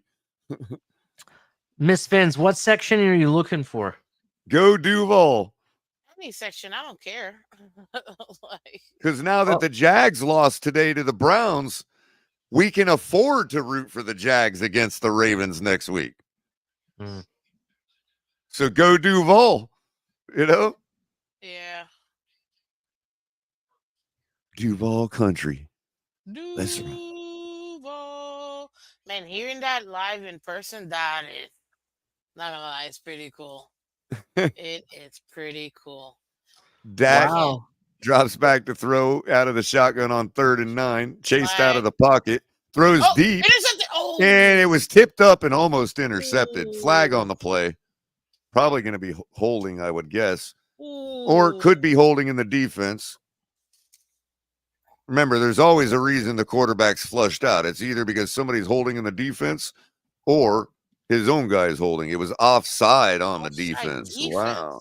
I didn't even see that one. So that was a free play. So I found out about this new app that I didn't know about, called TickPick, and it actually just informed me prices came down for Monday night game. Wow. Yeah, because they were $189 this morning. Again, because look what happened today. The game literally means nothing tomorrow night. Yeah, already we're faced with that decision. That's so true. Already we're faced with the decision of what we do in a game that means nothing. We were talking about Buffalo at the last game of the season, and we're already getting faced with that decision because other teams are losing, that we as fans or Dolphin fans are going, oh, they shouldn't. It's only us that could lose. It's not the Chiefs and the Jags and the Texans and everybody else that could also lose because for some reason they're gods and we're not. You know what I mean? It's funny how we never, and you know what? At this point, I don't care no more. I don't, do not care at That's all why it's good to anymore. be in the seat We behind the never steering get wheel. any, Mm-hmm. I don't want to say attention, more recognition. Forget respect, forget it. To me, respect, you gotta earn it. I wanna rip their hearts out Hmm. from their bodies while it's still pumping. Now, granted, again, I hated to see Buffalo winning today because you're right, Miss Finn. I want to see them just squirming. I want to see them just stomped out, Oh, cigarette I butt can't under wait my till they lose shoe. next week. You know, They're going up against the Cowboys. Yeah, Dak I got Prescott them about losing. almost at midfield at about the 45-yard line, his own 45, fakes the handoff, looking for somebody to throw to, tries to throw to the tight end, but off target. That'll bring up 3rd and 6. You have a great evening, Dad Dean. We will see you in the morning. Are you going tomorrow morning, Miss Fins, or Monday to Friday, sir. all righty? And I didn't hear your answer to Ali as to whether you were heading to the game tomorrow night. Oh well, yeah. Like I said, I just need a ticket, so I'm trying to see if I would somebody has even a maybe ticket even that wait they till can. game day. You might be able to get it just a little bit cheaper if it's really coming Right. down, like what I'm seeing. But TickPick has Yeah. tons of tickets for sale. So They Well, might they're wave gonna be you in if super, you just super show duper up and cheap. go. Oh come on! How are you gonna Tell plan the on it? guy at the ticket gate, I'm Miss Fins. He'll be like, all right, come on in.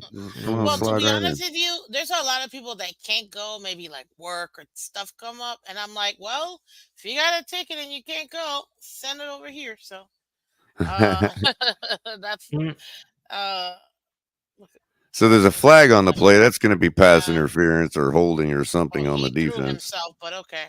Yeah, Oh that was yes, congrats, total. Miss Yeah, Fans, to the Dolphins roundtable. Thank you, Dean. It was awesome, absolutely awesome. I had a that great was a time. total flop move by the wide You saw receiver. that, right? Like he Yeah, threw himself. Academy Award there. Yeah. But what's the name of the app? Or if you want to put it in a private chat, Ali. We don't for next week. Prescott sure. up under center, hands the ball off to Pollard, who finds a hole off tackle for about 3 or 4 yards. Eaglets. Oh, I forgot to change the Cowgirl score. Let's see here. Edit. Save. Dun, dun, There dun, we go. dun, dun, dun, dun, dun, dun, dun, dun, dun, dun, dun, dun, dun, dun. How are you? So wait a minute. Yeah, I mean, me personally, because of that number one seed position, that's the only reason why I cared about the Bills winning. But either way, it's a win for us. Mm-hmm. Whoever would Just have won. one benefited us a little more than the other. You know. Well, Again, I depending told on people the person's goal, if I would have not watched the game and looked at the score and it would have been the Bills winning or the Bills losing, I'd have been happy. I just wouldn't have been as happy. You know, like I would have been more happy Wow. the other way. So it's a good situation to be in. That's the point of it all, Miss Fins, is what other fan base can say they got a chance to feel like that today. Yeah, to be honest with you, we're in the driver's seat. As long as we win out, we are number one. Period. Yep. Nobody can take that away from us. Yep. Only us. We are the only ones that can take that away from us. We're so Prescott far ahead on from first every other down team throws out to the flat for that 6 or 7 yards. we went out.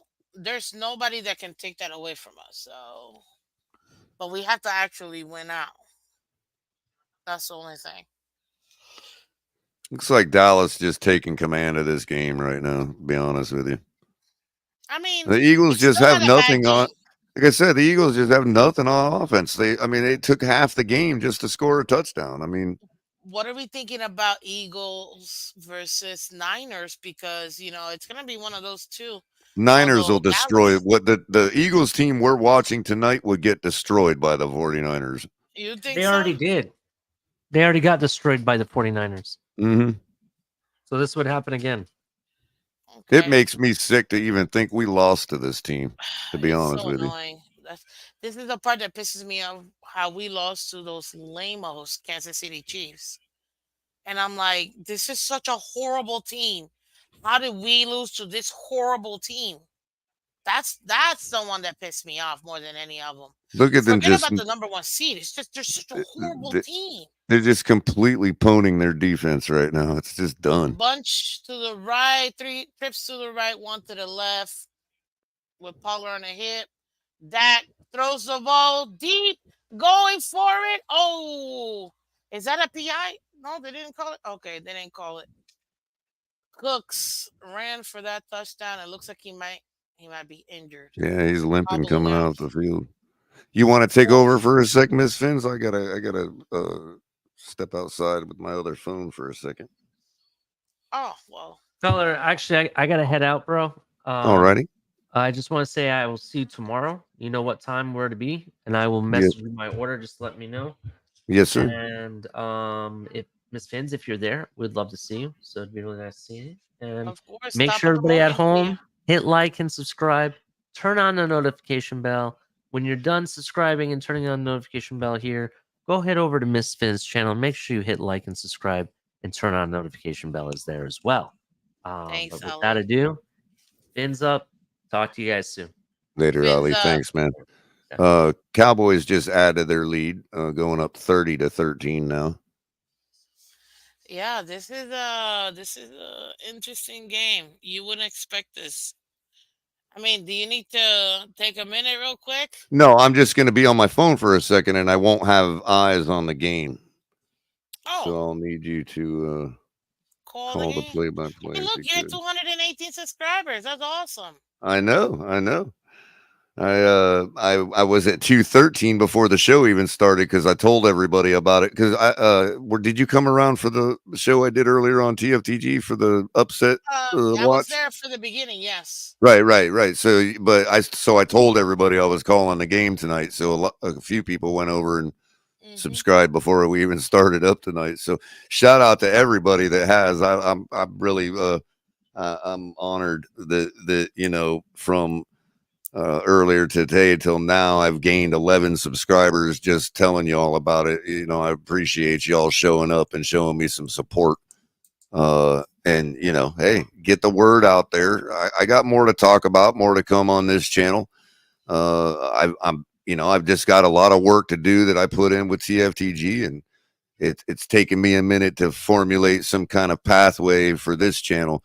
But this channel is all about me, my rules, and my thoughts, and whatever else, and everybody can just piss off for all I care. So that's what it is. You're getting color here. Not that you don't get the real me everywhere. It's just that here it's just The isolated. It'd be unfiltered no raw different than version. it'd be no different than if, like, I was if I was a Miami Dolphin and we had a channel for Miami Dolphins, and now this is my channel. You know what I mean? It's no different. I ain't walking away from the Miami Dolphins in that case. Likewise, I'm not walking away from TFTG. I want to have my own platform and my own voice. What I've always intended to do. I was getting this going on before I met El Capitan, and I saw kind of a side road to go down for a minute before I got this going on. So here we are. And if you want to help make that grow even faster, I'll do it for free for the rest of my life if I have to. I'll do it till I starve. It's up to you all to make sure I don't starve. So there you go. If you want to donate, you can hit me up on Cash App at Colorcom.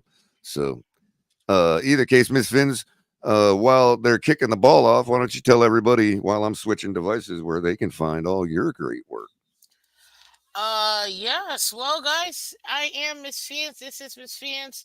You can find me on the YouTubes, also on Twitter, Instagram, Twitch. I have a morning show every Monday to Friday, 8 a.m. Eastern, as well as Wednesday nights. We have our League Wide Wednesdays, where myself and my co-host, Mr. Color Commentary, we discuss the entire NFL. And we pretty much give you our pick-ups. We review and recap the previous weeks. give you the picks for the current week coming up, and then our most impactful player.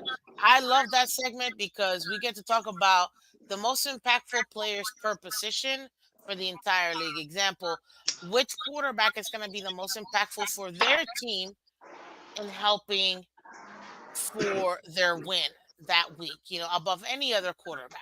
So you got 32, and which one out of those 32 is going to have the most impact for their team to be able to be as effective and truly impact the Mhm. team enough to actually get the win. And we got a down Cowboys You know player. what I was just thinking, and I know this is the kind of stuff I'm about to say that you're going to find on my channel on Color Commentary, raw color here. This is the way my mind thinks, and that's what you're going to learn about me, right? Miss Finns already knows a lot of this about me, but Miss Finns, is it just me, or is like every season, going back from when you were a kid, right? Even though 7-6 is only one game above 500, right? No different than 5-4 or 3-2. You know what I mean? Like, doesn't it actually look better than even 8-6 does? Like, is it like an optical illusion that 7-6 looks like a strong team and a strong record, even though it's only one game over 500? It's like I a don't weird know. phenomenon. Like, I'd rather see 7-6 than 10-7. You know what I mean? Like, not rather see as in have that record, but like for some reason the flashiness of 7-6 makes it look way stronger a record than it is. You know what I mean? Well, I mean, you're essentially overcoming being 500. Right, So but it I even could look see to me that. it looks stronger than 9-5. Like if there was a team rolling around that's 9-5, that just on the surface doesn't look as strong as 7-6, If even you though like teams obviously to it is. struggle You and know what come I mean? back, then yeah, I agree.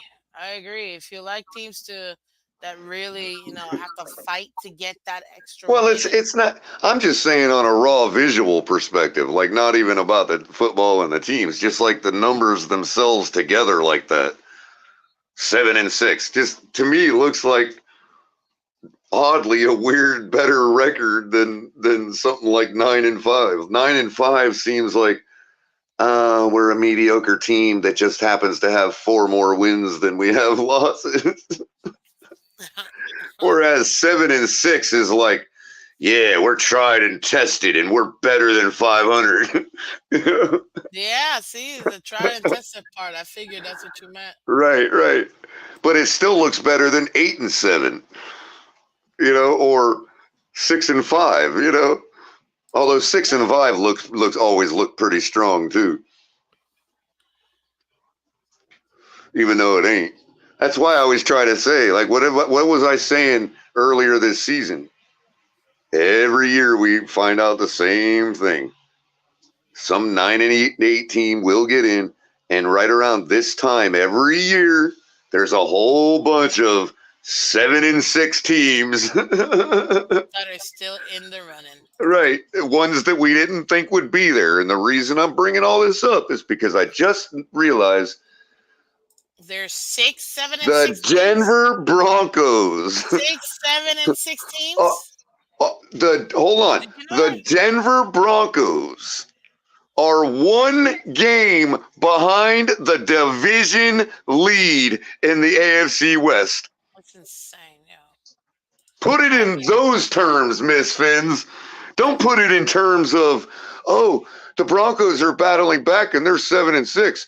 Oh, the Chiefs are still ruling their division even though they lost today. No, the Broncos, who we put 70 points on, are one game back of their division lead against the Super Bowl champions. And I'm supposed to think, oh, we got something to prove? It's Sorry to tell you, man. Not this year, we don't. Maybe we do, Dolphin fan to Dolphin fan, talking about our team. Yeah, we got something to prove. But for this season and what our chances could be going forward the rest of the year, we got nothing to prove. Yeah. We are to be taken from. We are not to be. No, sorry. It's ours until taken from. Until we give it up. Exactly. We have to give it up. Oh, there goes Smith. He breaks 4 tackles. Oh, and then fumbles. Oh wow. Oh my God! And he Can't hasn't get been out of. touched. Cowboys recover Can't get out of their at the own way. 11-yard of. Wow, that's game. That's game, Miss Fins. That's got to be game. I mean, well, they need 3. It's a 3-possession game. Even Oh if they yeah, and score it's 2 in the fourth. Yeah, touchdowns. yeah. Yep, that's a fumble. Clear fumble. They're not even going to have 3 possessions. That's You know? the problem right there. You need, because 3 possessions is really 6 possessions. Yeah, they're Are there struggling just 6 to get possessions possessions. left in this game? I don't think so. And you have Exactly. to have. And the way that they That have was to one of score, them. and the way that the Eagles have to score is methodically driving down the field. It takes them all day to score. You know what I mean? So Well, not just that. I mean, if you take a look at it, every time they've had an opportunity, something happens. Something goes off. Somebody makes a fumble. yep. Somebody gives up the But that's what ball. I'm saying. When you're the type of team that has to have 11 plays average to score, you can't be making those mistakes. The game gets away from you too quick. You know? And that's why a lot of their games are mid-scoring games. Not low, but mid-scoring games because they eat up a lot of time with how they score. You know? And there's just only so many scores that can be made in a game against a team like that. Well, it works to their disadvantage when they make mistakes. Because now look at Dallas. They're just doing what they do. They're just getting their 7 every time they get a drive, 7 or 3 or something. They're just doing business. I don't think Dallas is playing overly Aggressive. spectacular tonight. They're just doing their thing. And the Eagles aren't. So you're looking at 30-13.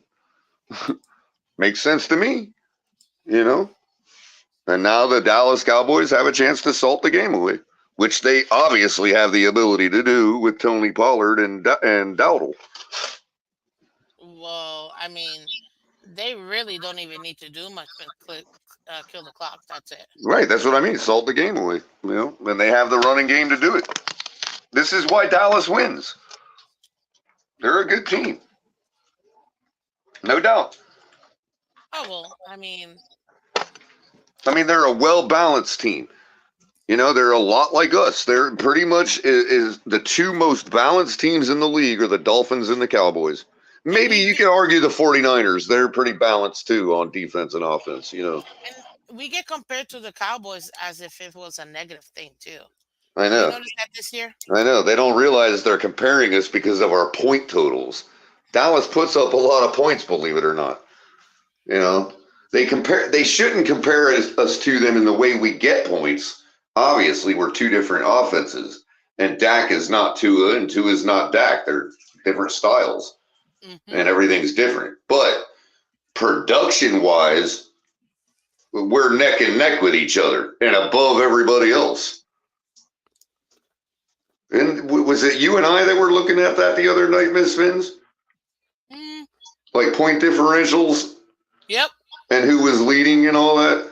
League Wide Wednesday. Right. And believe it or not, the Cowboys have a really high-powered offense. Like production-wise, they produce a lot of points. They do. You know what's even more interesting is Eagles have had back-to-back bad games. Right. And that's the tough part about beating Dallas. When I think about a team we could lose to, I know we have the capability of beating Dallas, but when I think about, look, I don't have us going 14-3, obviously. So, but if I'm going to pick one, it's going to be Dallas because Dallas has the ability to match our point total. They have the ability to keep up with us. Now, that's going to require a exceptional performance on our defense, but as well as their defense to stop our offense. So, well-matched teams. That's what it means to be well-matched. You know what I mean? And remember, we were comparing how we are the most equal teams. Yeah. Any And so what does it come down to in well-matched games? execution. And mistakes. And if you were to ask me, Mistake is and if you were literally to the ask, definition. right. Whoa, what a pass. Now, if you were to ask me who's more susceptible to making those mistakes in moments like that, it would be us. So I would say, okay, there's a potential we lose there, sure. But the Cowboys lost to the Cardinals, so obviously they have the propensity of making those mistakes too. You know, and it's going to be in Hard Rock on Christmas Eve, so there you go. You know, I encourage everybody who isn't a devout religionist to go to the game. Otherwise, the Cowboy fans in South Florida will show up. I mean, I was there on Christmas Day. I took my mom with me, and it was my mom and one of my brothers. Look, you got to remember, It was a lot of fun. fans of the Packers. It was the Packers in that case, Miss Fins, right? Fans of the Packers and the Cowboys and the Giants and the Vikings. All of these fans are already away from home. They don't care about going out to a football game on Christmas Eve or Christmas. They have nothing else to do. They're already away from home. It's not like they're committing some sacrilege by choosing to go to the football game instead of the family. You know what I mean? They're already away from home. It's the family. Right, but they're all snowbirds. They're already all away from home. So what else does the Cowboy fan have to do on Christmas Eve but go to the dang football game? You know? Yeah, it's up to us to say, forget you, Granddaddy. I'm going to the Dolphins game. How about bring Granddaddy with you? Let's really fill up our stadium. I'll tell you this, man. I don't put up my Christmas tree until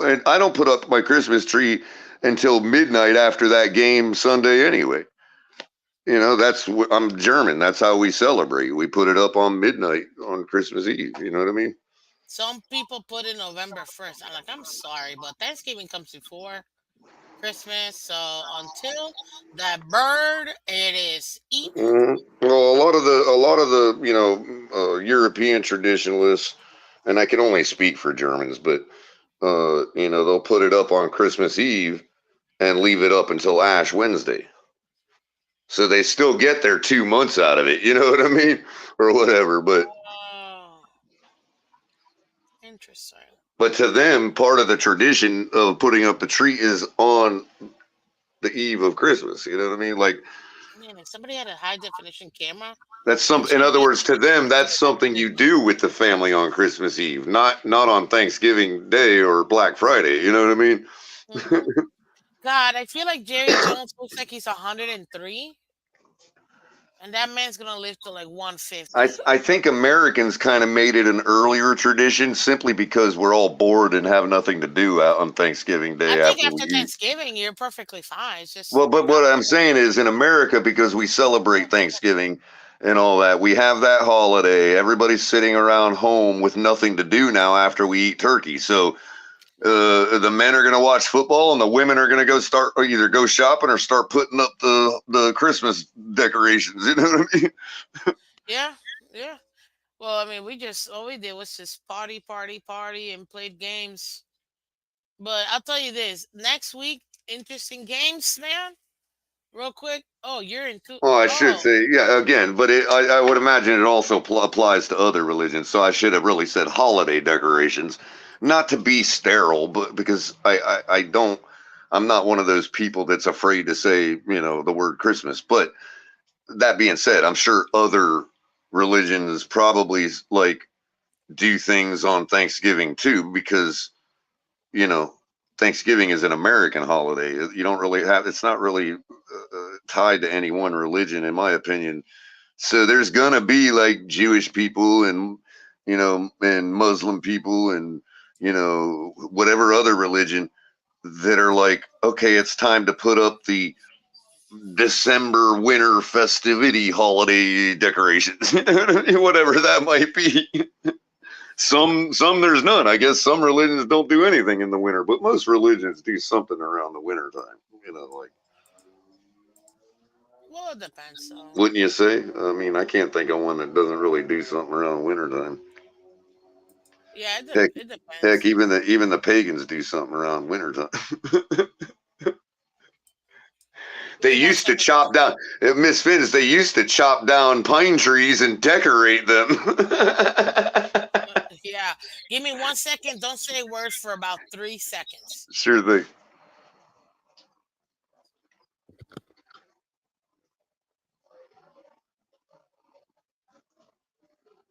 Oh All my right, that god, was more than 3 seconds.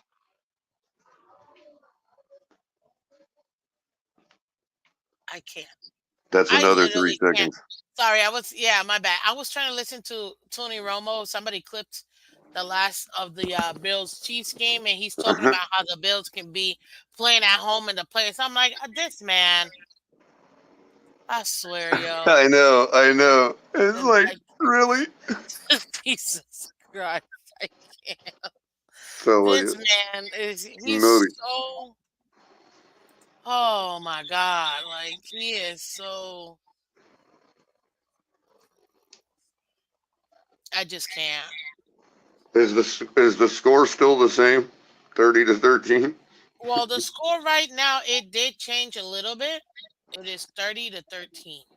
Oh, okay, yeah, I got that. That's what I got. I just I just wanted to repeat it. 2 minutes, ladies and gentlemen, left I on this know. Sunday See what night they do to football. me, Miss Finns? I knew I could have shut down this stream like an hour ago, and they Literally. just dragged me thinking it was a close game still. Ugh. Hate when they do that. Couldn't Bro, Dallas why have would just you take that stupid sack, man? well, couldn't Dallas have just been up by 35 at halftime and we could have called it a night? Yeah, I feel like unless you're a Cowboys fan, you ain't watching this game. like I'm sure I'm sure TD's probably gonna well, tomorrow night don't matter because I'm gonna be at the game anyway. Oh, you go to the game? Stop it. Oh Oh, yeah. wait. I gotta get you your shirt, man. Now I really What? need to make it to that game. I have your What shirt? shirt, and I have you guys' giveaway for TFTG. You guys were winners. Really? Yeah, and the TFTG was winners. How was TFTG winners? well, What did not we? TFTG, but four out of the five Hmm. people. Oh, that's I right. The day. That's right. The day you the had like a thanks, bunch of drawings. Yeah, we all jammed yes, in. Yeah, the thanks giveaway. we colluded. It was rigged. Literally, that's what everybody. Which it was hilarious because you were saying rigged, and I'm out here like, man, this is hilarious. People are really gonna take a break because my computer shut down and it was your name that was picked, so I thought it was hilarious. But yeah, you Well, won a it was shirt. better than remember a couple months ago, Stephen D was having a drawing on his channel, and he was doing multiple drawings, and that one lady Maria was winning like every one of them. Bro, for real. For real. But yeah, you won a Funny. shirt. Crypto won a hat. Lewis won the face Oh, that's decoration. right. I got like, what do I got? What kind of shirt do I got? It's a long sleeve shirt. It's actually really Oh nice. yeah, that's right. It's I can. Ooh, what and size do you wear? probably like anything. Like I'm skinny, but I got really long arms, so I usually have to wear a large and be baggy anyway. You know what I mean? Okay, I think this one's a large. Yeah, and See? usually Yep, it's I a always large dry and fit. I usually get large to add for shrinkage anyway. You know what I mean? Well, it's a dry fit, so that's not gonna Right, shrink. right. But And again, yeah, it's my large. arms are so long that I have to compromise bagginess because anything in a medium usually cuts my arms too short. You know what I mean? Yeah, like my brother, he's tall, Yeah, so he got yeah, long arms too. yeah. But But the problem is big and tall stuff, like the big and tall section, mhm. usually just means big. Like there's never anything actually for tall, skinny people, with long arms. It's just big people, big and tall. It's never big or tall, you know. That's You ever funny. notice that? There's no big or tall. Like, where's the big or tall store? Mm, they put them together. But I'll say this. So I gotta get you guys. Do you know if crypto's going too or no? I don't believe so. He would have already had to be in town, I think, by now. Who else is going? It's you and who else? Capitan was trying to make it, but I don't. He might end up backing out. I'm not sure. He would have probably already been down here too because he wanted to come down to do Color's some still other. playing dumb. I love it. Uh, I John know says, that and the stores for the Christmas stuff after Thanksgiving. Yep, John. I think Lewis is going to be there. I know Shake's not because Shake has to work the next day and So doesn't want to Lewis have to got drive. his, so I can give his. I could give Color yours and Well, Cap well, for live. he was saying he'd be there for other reasons, but I don't know if that was just because he was excited. He was mad at somebody and saying he was going to be there. I don't know if he's actually going to be there, but He got a 50-yarder this time. Jesus, this kicker! wow, this I guy's want to good. see him kick. I want to see him kick a 70-yarder, man. So that basically ices it right there, 33-13. I It'll ain't only even make gonna. it. I ain't even gonna put that back up. I don't even care. Everybody, Well, it donate to the channel. Hit me up on $ColorCom on Cash App make that a banner because so people can see it. I do have it in a scrolling banner. See? No, a regular banner. See, Oh, a pop it up. regular banner. Oh yeah. I'm But not as forward with that. Maybe I should be. this is interesting. But like I said, I Oh, will he's do this. tall too. I will do this forever for free if I didn't suffer from starvation. So in that, from that perspective, I will do this until I starve. So y'all So know till how to make tomorrow. me not starve, So till tomorrow. right? uh, I am not independently wealthy, so I will eventually starve. let's see here. Oh my God! That could have been a 70-yarder. That sucker almost went through the uprights. I know it's crazy, huh? That kid could literally kick. I'm pretty sure if he really Did tried. did you just see the replay of the 60-yarder? Is that what you're looking at? No, he just did Oh, the after the field goal. You know, they had the kickoff. right. Oh, I see what you're saying. Yeah. Well, on that 60-yarder, not only was he deadly accurate, I mean, almost just off a center, barely off a Barely, center, barely. but he easily could have made that from 70, 75. I mean, that thing was like, That's what I'm man, saying. ugh, That's what I'm saying. crazy. He literally. Is I the mean, air that dry in Dallas tonight? Dang. they're in a dome. They're in a dome. Oh, yeah, that's right. So it's probably about 65% humidity. No, not really. You think they lower a little lower than that? Climate controlled. Right, but I mean, what do you think they keep the humidity at in there? Around 50 No to idea. 60%? No idea. Can't keep people Yeah. too dry, you know. You gotta have some sweaty armpits, otherwise, you know, you make incorrect love matchups and stuff like that. Before you know it, somebody's married to somebody that gets sweaty armpits and they didn't know it. You know what I mean?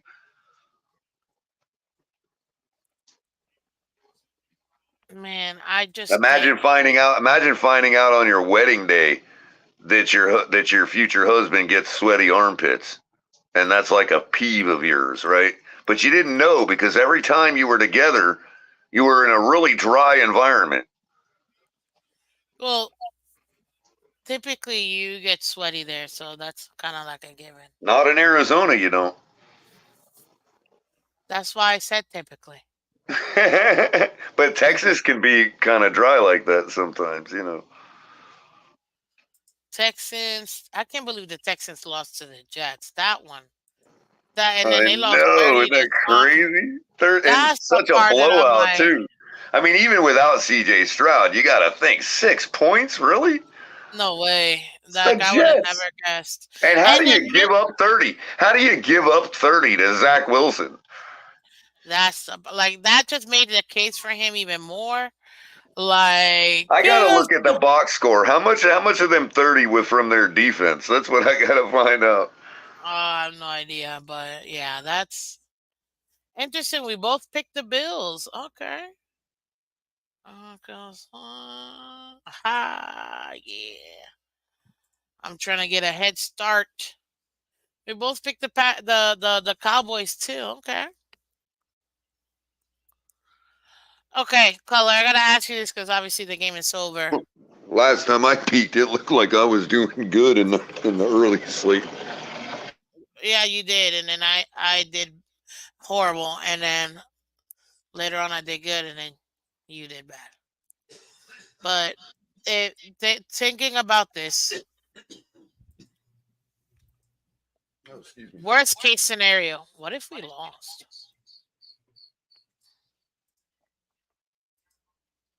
What was that? What if the Dolphins lost tomorrow? I'm trying to be what is it, controversial for like a second. Oh, tomorrow night, you mean? Yeah. I don't even want to talk about that. Not because I'm afraid of the possibility. It's just more like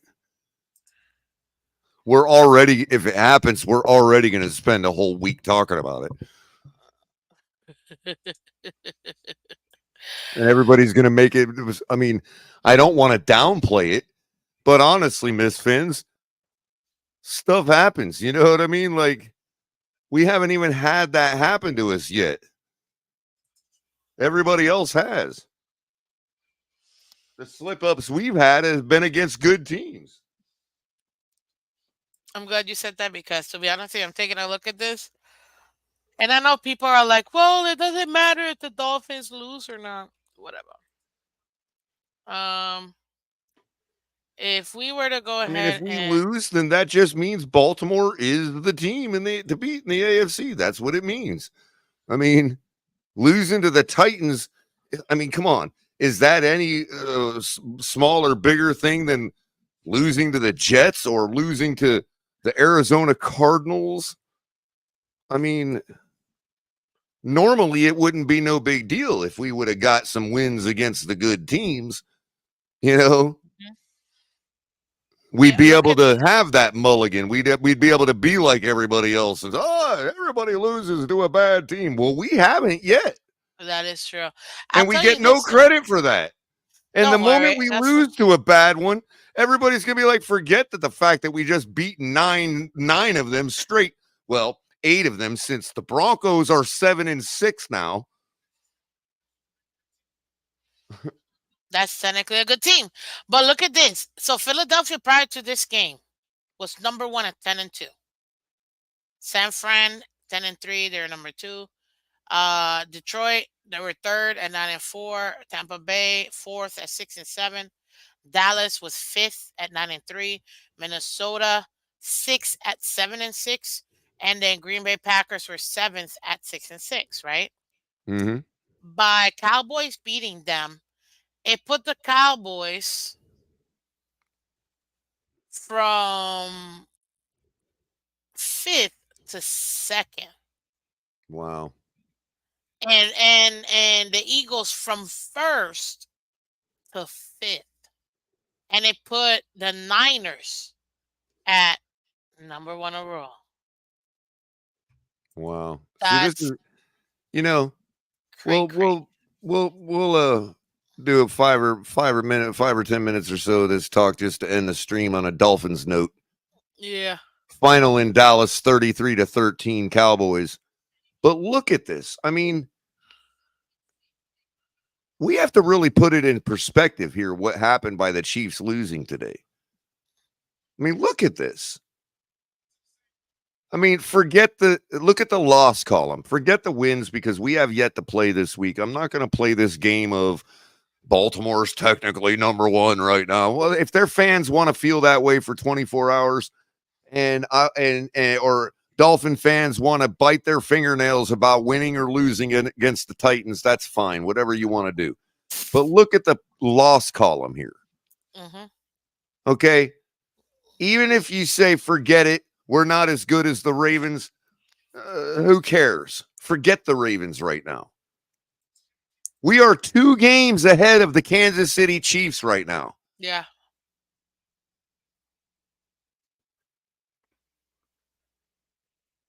Oof. And they're the 3rd best team in the AFC.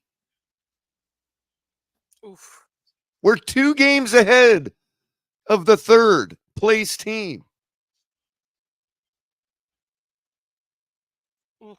Man, I mean, if the Rams would have taken care of the Ravens, bro, that would have sorry been if I'm so a little nice. excited and a little optimistic here. You know what I mean? You don't gotta be sorry for that. Shoot. But people act like I'm being Pollyannish or something. Listen, this is what I tell people because I've said this on my show. At the end of the day, and I said it earlier today, at the end of the day, we hold the driver's seat of Right. our destiny. Only us can make the difference. We win out, we're number one, period.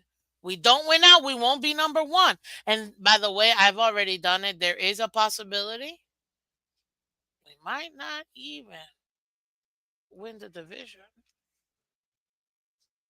I did that. Who's Why? that? Not because I don't believe in my team, Oh, right. but because if you take a look at where everything stands, no, they're gonna lose to this team. If you're gonna do where everything stands, you think Cowboys are gonna beat the Bills at home? It's good possibility. They played Dallas played well enough today to beat the Bills, sure. So let's say they do beat the Bills, right? I'm Then the counting on Bills, them to. I think that's the one game, the last game the Bills could lose, besides going on a run Right, at right. the That's end what I because mean. they I'm don't got no. counting on them to. Right, But right. let's say they beat the Cowboys. Let's just say they beat the Cowboys, right? Let's put it this way. Let's have the Bills completely win out, like beat everybody up to last week, even us. Let's have them win out, even us, right? Because I'm doing the prediction thing. I'm literally just like flying by, just the most likely winners. That's what I'm going by. Um, but at this point, Ravens, Niners. Who do you think got it? I'm counting on the Niners. I think the Niners got it, not because I'm counting on them, but I think because they're just a better team. Period. So if you go ahead and go this way and this route, right? Then you're gonna have interesting some of these matchups. My lord, it's crazy. But if you see it here and you have the ones that we have to deal with, like Kansas City, like all these other teams, and they end up actually winning their games for the rest of it. And let's say the Ravens beat us, we lose to the Ravens. We let's say we lose to the Cowboys. Let's say we lose because that's what people are saying. We're gonna lose out, right? Like that's here comes the December collapse, right? That's what the negative people say all the time. Right. The worst we can do, ladies and gentlemen, and this is by us. Look, I'm not even trying to be funny or nothing. I'm not even trying to be funny. We could lose every single one of these games in these next 5 weeks. Well, 5 weeks because we haven't played this week. So we could lose every single one of these games. And that's the only way we're not in the playoffs, first of Right. all. Right. Let's say we take care of Tennessee like we're supposed to tomorrow, right? And let's say we just taking care of Tennessee and we lose all the other 4 weeks, right?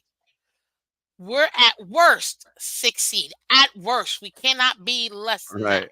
Right. At worst, And keep in mind, Miss Fins. that's us losing to the Jets, Right, but keep in Cowboys, mind. Ravens, Bills. But keep in mind as well. You say if we lose all 5 games, that's the only way we could be out of the playoffs, right? Uh huh. And I would say even at 9-8, if the Dolphins were to lose the next 5 games, nobody is going to convince me that other teams aren't going to lose as well, and we'd likely still make the playoffs. Barely, but yeah, maybe. But I'm putting all Because you're the not going to tell likely. me that Miami is going to be in a vacuum is going to be the only team that Yeah, loses. exactly. You know what I Losing mean? out, Like, exactly. But I'm trying to go worst case scenario because I want to put it in people's eyes and perspective. You know what I mean? So let's say we take care of the Jets like we're supposed to, and the Titans. That'll put us at 11-6. We're still in the 16. This is, mind you, with Bills winning out, right, and Ravens winning out. Let's go into now the last 3 games of the season. Out of the last 3 games of the season, which one do you think is the most likely we will lose? Hurry up. Don't think about it. Just say it. Cowboys, Ravens, Bills. Which is a for sure loss, in your opinion? Cowboys. Okay. So if we keep that loss to the Cowboys, right? Right. Now, We're still getting in the the top 6th seed. If Hold that's on. the only team we lose to, we got the Hold top on. seed. Hold on. We're still the 6th seed with us losing to the Ravens and the Bills in the last Right. 2 weeks, right? Right. But let's say we manage to beat the Ravens and we still lose to the Bills, we'd be number 1. Right. Let's say we lose again, we lose to the Ravens, but we beat the Bills. Then we go from 6 to 2. Right. So realistically, it's in our hands, guys. There is a 99.99% chance we will make the postseason, A.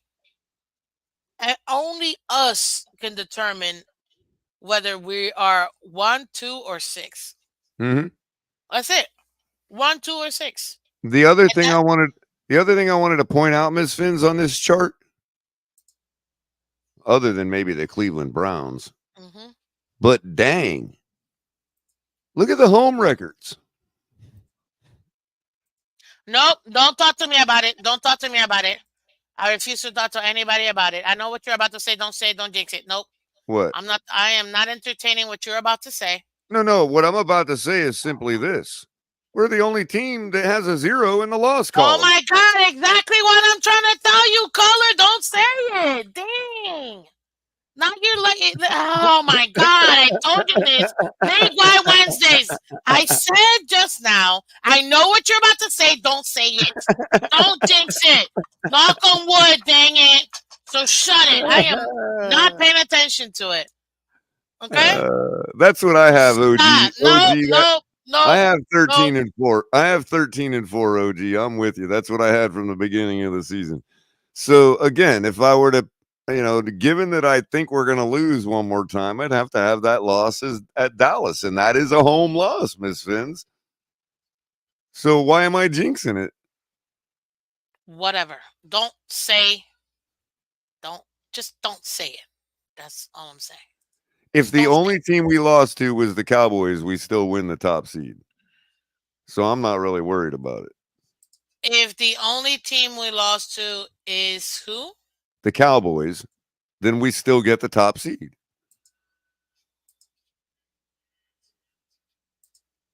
We are in the driver's seat. Remember. Yes. The only team we can't lose to is Baltimore. Right. Unless they come into our game with 2 losses lower than us. And oh shoot, there's still a possibility. Which they have to play coming up this week. They have to play who? Cowboys. No. Oh, Jaguars. And they have to play the 49ers. Yeah, that 49ers game, I'm pretty sure Niners got that. Let's do that real quick. Let's pull up Baltimore's remaining schedule. I'm pulling it up for everybody to see here. Let's see. Well, I mean, I could share. I already got the screen shared. I don't know if you see the thing or not. No, I wasn't looking at your thing. Yeah, I already got it shared. I had it shared for the standings list. So let's see. Baltimore's got Jaguars, 49ers, us, and the Steelers. Yeah, they have the hardest schedule, period. The Steelers that game could determine the North.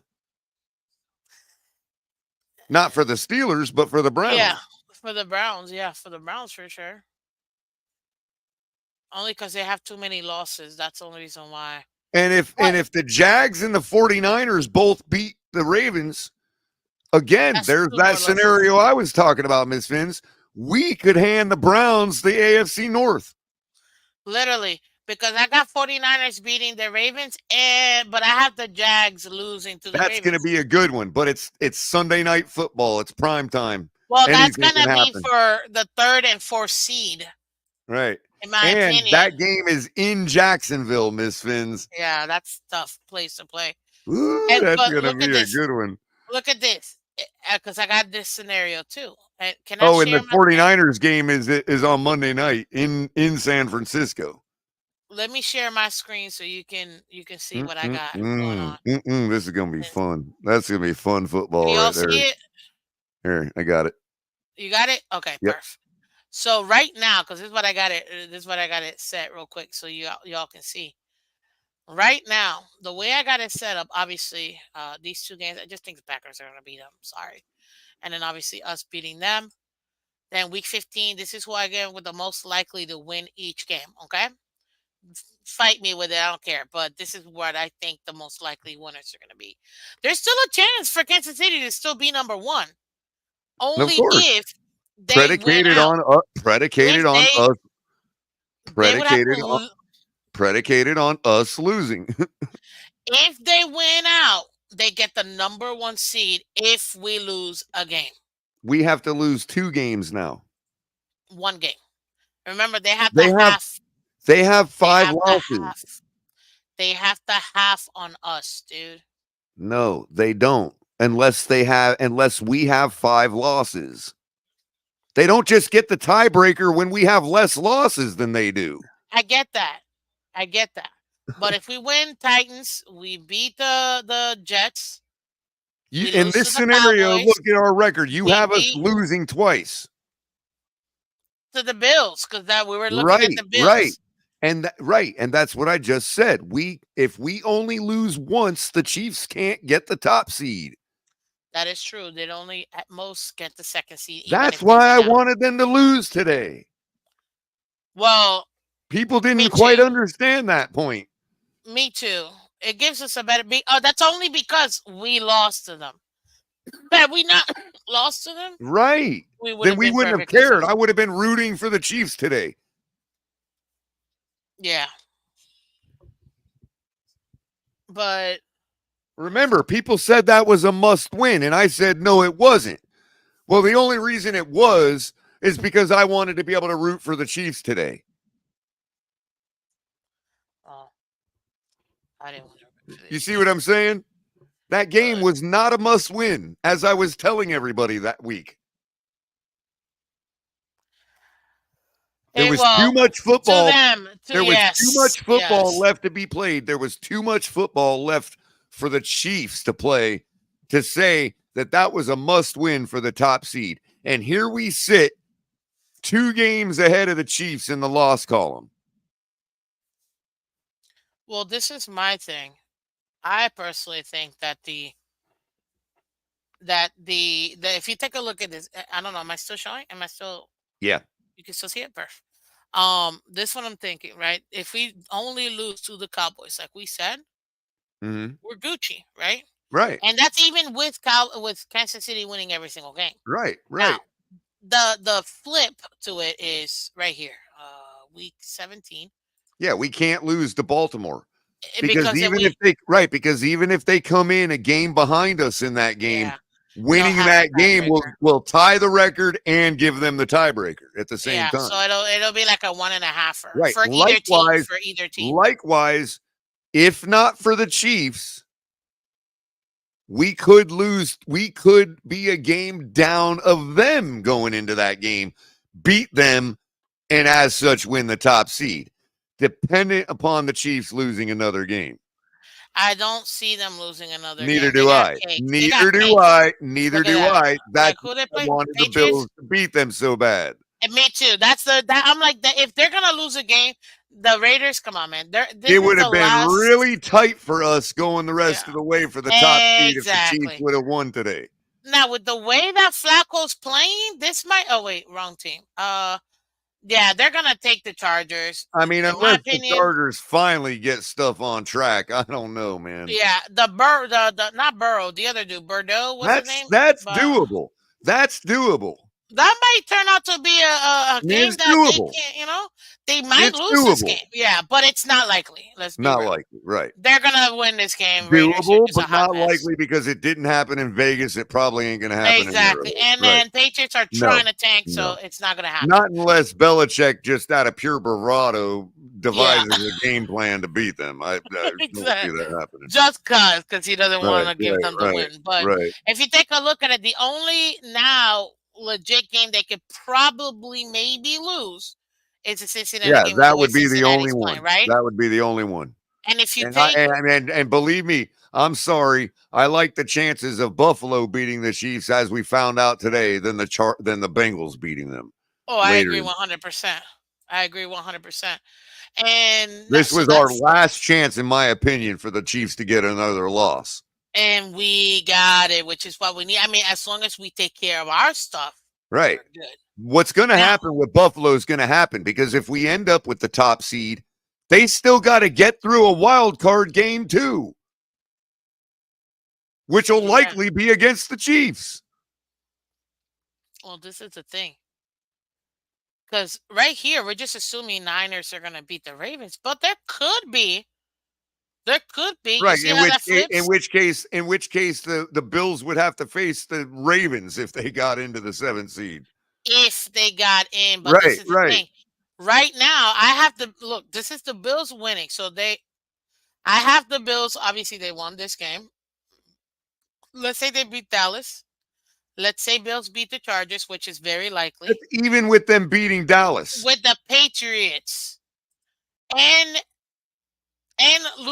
losing to us, we get it. So even if Dallas loses to them, as long as we beat the Bills, they don't even make the playoffs. They don't even make the playoffs. This is why I tell people, I'm like, oh, we're gonna rest our players. Rest our players. And our fan base is looking back to them like they're gonna make some miraculous run. Even if they win every game, they can't get in. Yes. I'm like, I'm not trying to give them the bottom of the bottom. They're the bottom of the bottom without any tiebreakers. This is why they're literally, they have no shot. They're the 4th in the hunt team. They got 0 tiebreakers. And this is why I tell people, I'm like, they keep saying, oh, we're gonna tie break them. Even if they win out, even if the Bills win out. And guess what? They maybe get a 6. And guess what? Maybe. So let's say we win tomorrow and we go into the Jets. Even though we don't have the ability to control clinching the division against the Jets, we still could, because Buffalo could lose next week. Let's put it this way. So in other words, we could win. We could win against the Jets. That one loss right here. And then the Dallas Cowboys could hand us our division. It will. And let me explain why. You saw it just now. I just did it, right? You saw it. I just did it. I just flicked the switch. Right. It automatically takes him out. One loss. Right. But let's change the losses. But I'm talking about our division, Miss Vince. If we beat the Jets, we could still clinch it against the Jets, even though it won't be in our control. Well, you have to think about it. Because if we beat the Titans and the Jets, and Dallas beats the Bills the week we play the Jets, it's over. We're technically, if you think about it, we are actually. Bills are playing. Yeah, the Bills are playing the next week against Cowboys, right? Yeah, next week is when they play. Right, and we're playing the Jets. Yes. So if the Bills would have lost today, we'd go up too. Yeah. Right. If the Bills would have lost today, we clinch against the Jets if we beat them, right? But they didn't lose. Right. However, if we beat the Tennessee Titans and the Jets, we could still clinch next week by the Bills losing to the Cowboys. So then let's say, because we do believe it's either 2 Dolphin wins or 1 Buffalo loss right now. Pretty much. But look at what happens. Look at what happens here. They lose to them and still beat us. The worst we can do is a 2nd seed, people. Right. That's the worst we can do. And even if they win and we beat the Titans and Jets, our magic number still becomes 1 win for us. It doesn't matter what they do the rest of the way. We need 1 more win. 12 wins is our number. If we get to 12 wins, we clinch the division no matter what Buffalo does. And that's what people don't see, and this is why I like breaking this down, because sometimes they don't see this in detail and they don't understand. But this is why we do these Right. scenarios. If things go how they're supposed to tomorrow night, Mm-hmm. we will be 2 games away from 12 wins.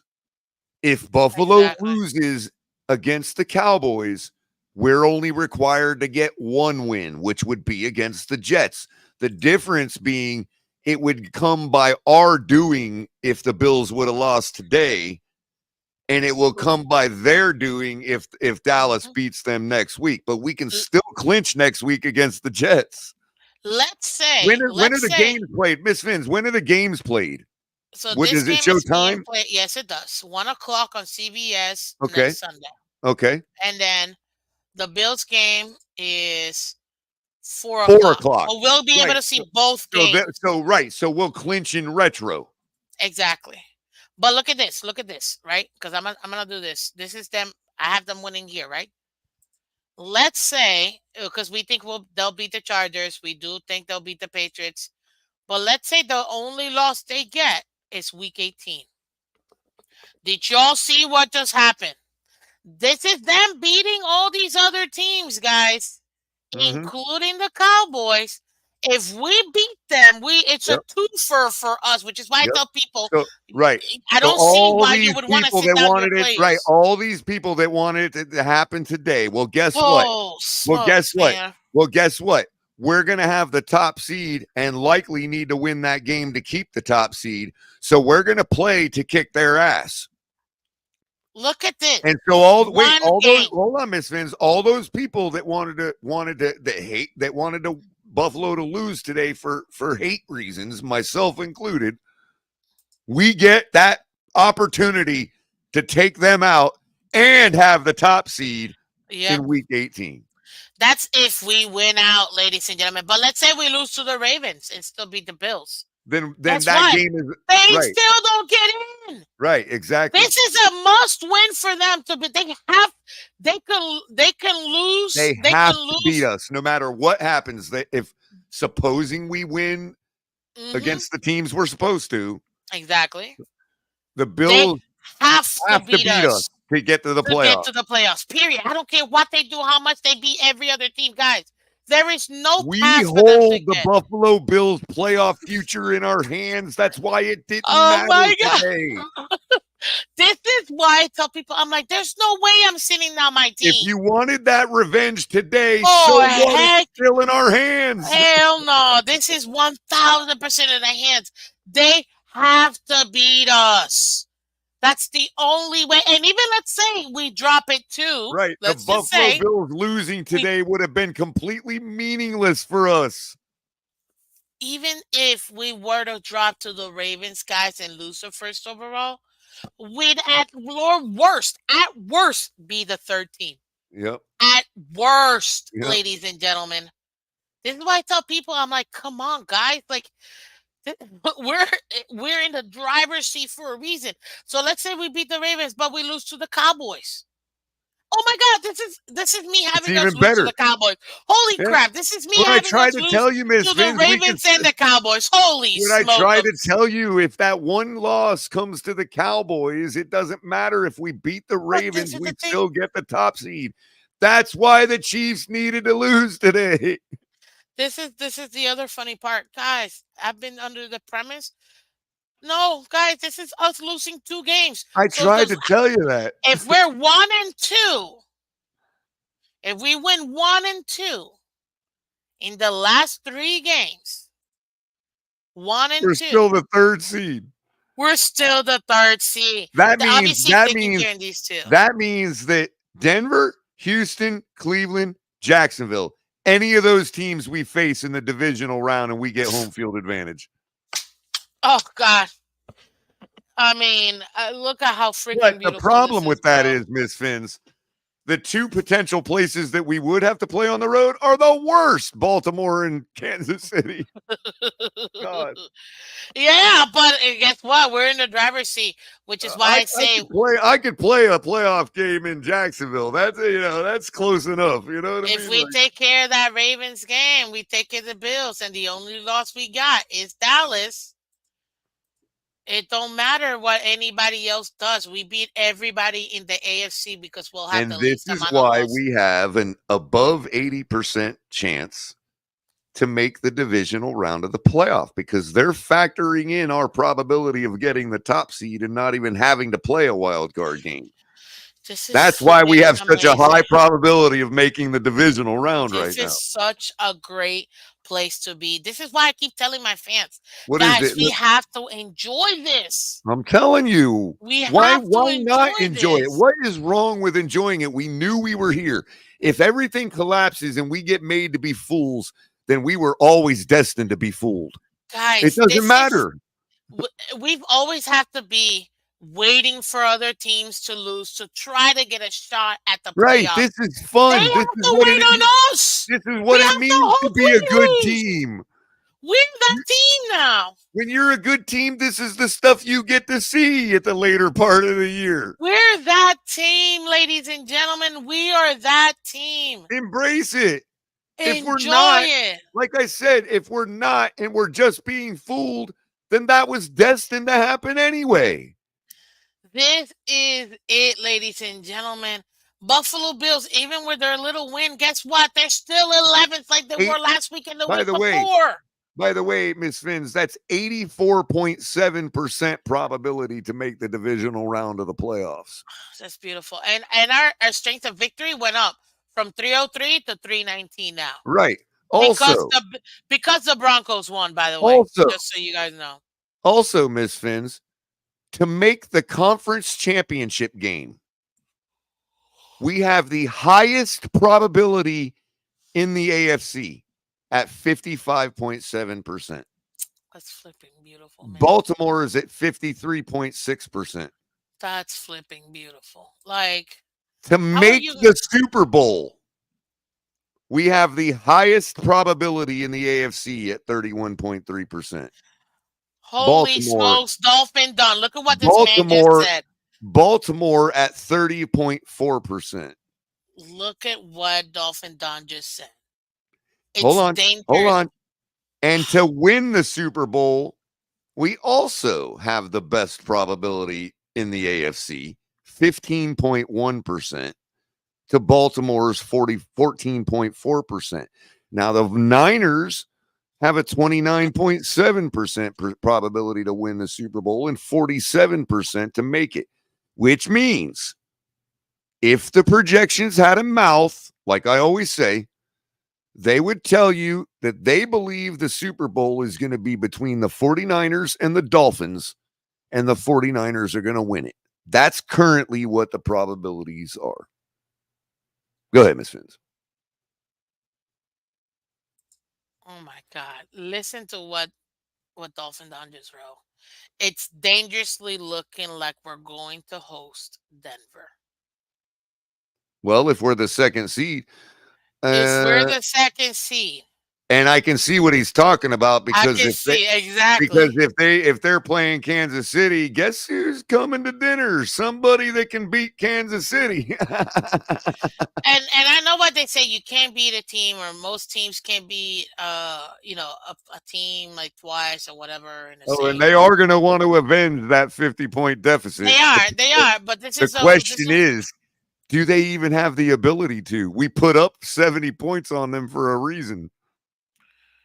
Yeah, I mean, they're just I've always said, Miss Fins, give them back 40 points, 40 whole points, and they still lose by 20. That, in other words, and I'm being fair, okay, because that's more than half of our points I'm willing to give back to them, and we still win that game 30 to 20 by halftime, and we still win that game 30 to 20. We still cover the 6.5 points. Look at this. I mean, Buffalo is crapping themselves. They're happy they won. They beat, But what they Oh, don't they think they're realize, back and they're going to make the run. What their fan base don't realize is we just showed you what happens even if they do make a run. and this is why I was trying to listen to what They act what's like his every name? one of their games is against the Miami Dolphins and they can serve us that many losses. This is why I was listening to oh my god. I was listening to what Romo was saying at the end because somebody had tagged and I was like, okay, let me see what they said. And that's actually kind of funny. And to me personally, Romo, we already know he's a super lover of the Bills. We already know, especially Josh Allen. That's not even like a question no more. But if you allow me to, Color, can I share this instead? Can I share this real quick? Sure. Let's see. Tell me if you can hear anything. Chiefs fall two behind in the loss column. Can you hear that? Mm-hmm. Okay. So listen to what Romo says. Let me make it big. So Chiefs fall two behind in the loss column to the Ravens and the Dolphins. Wow, and guess what? Before winning this today, Jim, still fighting for their playoff lives. But you never know. What's he talking about? 2 behind in the hold loss on, column. hold on. This is what they mean by the two behind in the loss column because we're 9-3. They're technically. I don't know how they mean two behind since we're. Oh, I guess maybe he means Kansas City. He said Kansas City and the Dolphins. But play it again. Okay. Chiefs fall two behind in the loss column to the Ravens and the Dolphins. Okay. So he's saying that He's an idiot. He's a complete no. idiot. Hold on. The Kansas City Chiefs fall two behind to Baltimore and Miami. Oh, I He's thought he talking said about the Chiefs. Buffalo. Yeah, Oh, he's I talking thought about so the too. Chiefs. But Okay, yeah, I heard the okay. Chiefs at the end. So Okay. that's why. Okay, that's why I needed to correct that. But then here comes Romo with the Buffalo stuff. So listen to this. Chiefs fall two behind in the loss column to the Ravens and the Dolphins.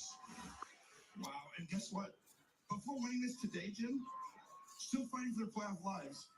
But you never know. They could get way up there. They could be playing at home if they win out. Well, they would need Miami. What an idiot. Wait. They could be playing at home if They they win barely out. they can hardly even get in. I'm sorry, I had to hear that again because Does I he thought that was. understand what it's required to have a home game? You've got to be at least I'm higher than the sorry, 7th bro. seed. This is hilarious, but you gotta hear Jim Nance what he says afterwards because it's so Okay, hilarious. go ahead. Play it Listen to again. this. Wow, and guess what? Before winning this today, Jim, still fighting for their playoff lives. But you never know. They could get way up there. They could be playing at home if they win out.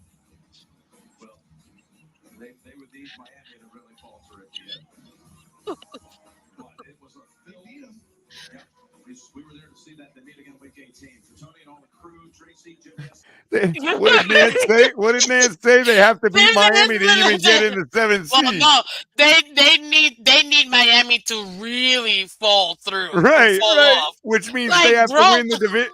What he was saying was they can only get that by winning the division. Yeah, by only us, like literally losing every single game. Like, Because even if they somehow got in, it would be the 7th seed. They don't get a home game as the 7th seed to anybody. they would need Miami to falter at the end. Oh And my then, God, of what a course, bull. Romo, here I comes. love Nance, They though. beat Way him. to go, Nance. They Way beat to him. go, Nance. Because Nance ain't looking at it like a Miami Oh, hater God.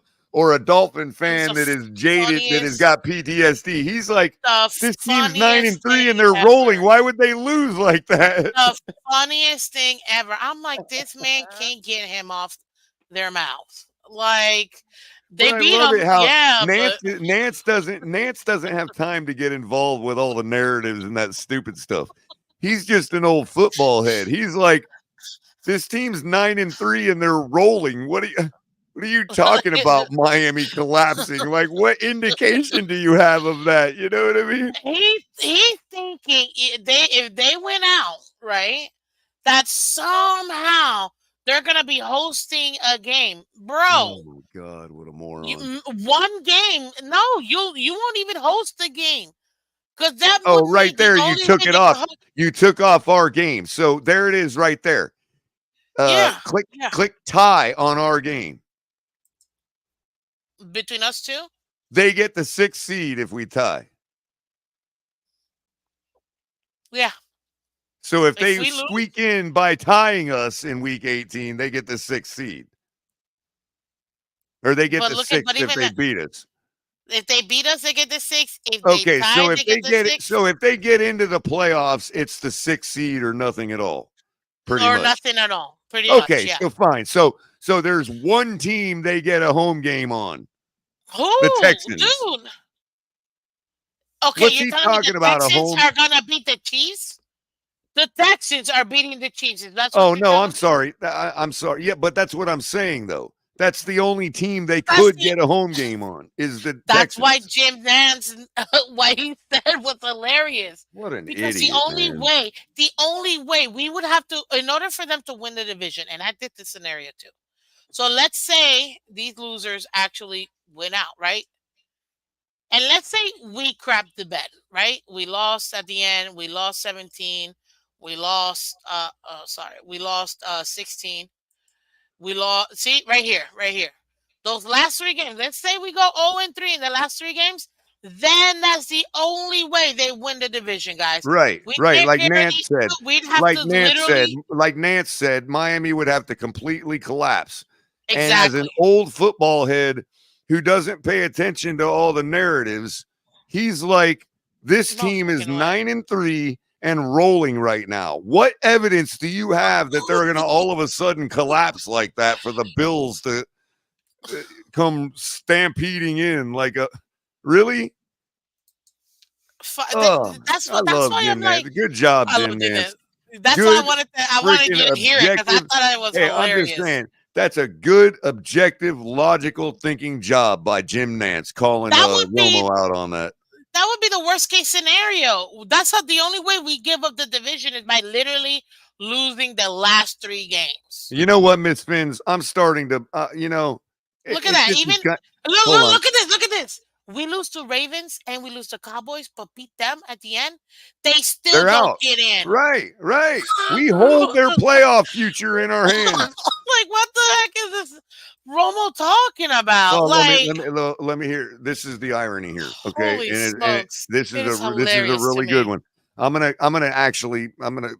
unless you got, I'm gonna give you one, another thought. I want you to get all your thoughts out because I'm gonna end the show with my next thought. Honestly, all I gotta say is, guys, we're in the driver's seat. We got this. We just need to take care of the next 2 weeks for sure.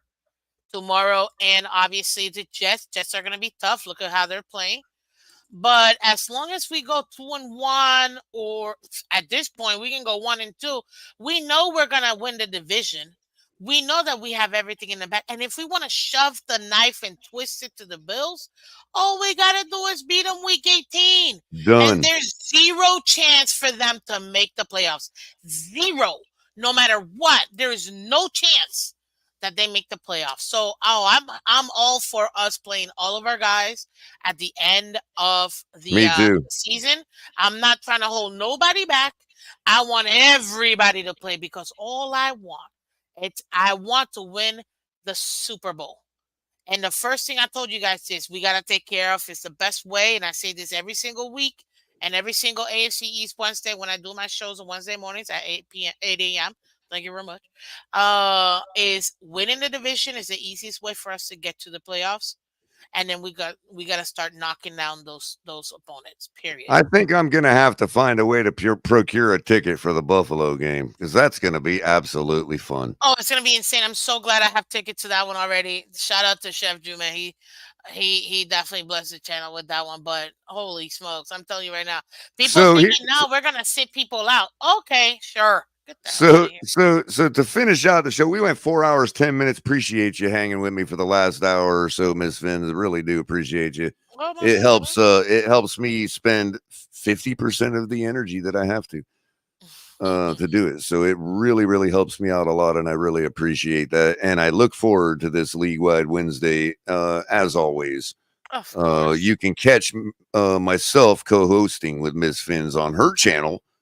League-Wide Wednesday is at 8 o'clock on Wednesday, every Wednesday. We're in our second season together now. Second season. Yep. And it is so she's awesome. kicking my ass both seasons in the pick'em. But No, I'm you making a came comeback. back. I'm Yeah, you slowly came back. coming back this year. But anyway, make sure you're subscribing to Miss Fins. Make sure you're liking and sharing this video, subscribing to this channel.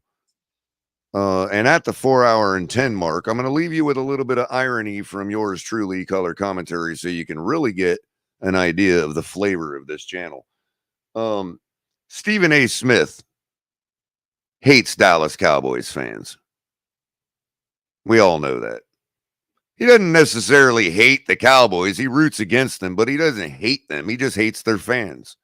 Thinks their fans are completely delirious. I remember one time, and I agree with him, so I parrot it all the time. He said something to the effect of, Cowboys could be 2-11, and the Cowboy fans would be like, we're going to the Super Bowl. We're going to make a comeback. They're so delirious. And it just got me thinking. Tony Romo, former Cowboys quarterback, during the era that Stephen A. Smith made these statements, and which I also observed and saw what he was talking about, because Cowboys fans literally would do that. They'd be 2-11 talking about going to the Super Bowl still, right? And here you got Tony Romo, former Cowboy, simping for Josh Allen the same way. 7-6, barely a chance to even make the playoffs, and he's talking about we're gonna have a home game in Buffalo, just like a Dallas Cowboy fan. So I'll leave you with that irony. The apple don't fall far from the tree. Stephen A. Smith is right. I think it's absolutely hilarious, and I want to say thank you again, Ms. Fins. Make sure you're subscribing to this channel. Hit the like button. Donate some money to me. And also get over to the Fins Tailgate, where you can find most of my work and all the other gang at TFTG over on YouTube. And with that, I will say fins up as soon as I find my intro. Oh, quickly, programming note. We're forced to have to purge quite a bit of our content over on TFTG because of the way YouTube is handling us and all that nonsense. And as such, a lot of the content that was originally branded Cup of Color, Coffee and a Cup of Color, is going to have to go the way of the warrior. And I've already got authorization from Capitan to migrate that branding over to my channel. So shout out to HB and Capitan, who are just giving me full license to keep my own image and all that. Likeness. You know, HB did the work. I want to give him credit for the graphics and all that. He won't take nothing from me for it. No compensation. So other than a big thank you. But you will start to see the show Coffee and a Cup of Color on this network channel, Color Commentary. That is my own creation, and I'd like to make that one of the main staple shows on this channel, simply because I have the graphics for it and it's easy to do. So I will leave with my outro, which is also my intro for Coffee and a Cup of Color. Be on the lookout for it. Subscribe, hit the notification bell so you know when I'm going live. And thank you for everybody that's still with us in chat. I see B McD came rolling around. I didn't see you earlier, but thank you for coming by, B McD. Shout out to you and anybody else I might have missed. OG Barry's been keeping it and locking it down in chat. Appreciate you interacting. Same with Dolphin Don. Always love you guys coming by. Miss Fins as well. My And pleasure. so, that being said, everybody fins up and keep a lookout for more. And I look forward to talking to you guys in the future. Bye bye. Fins up.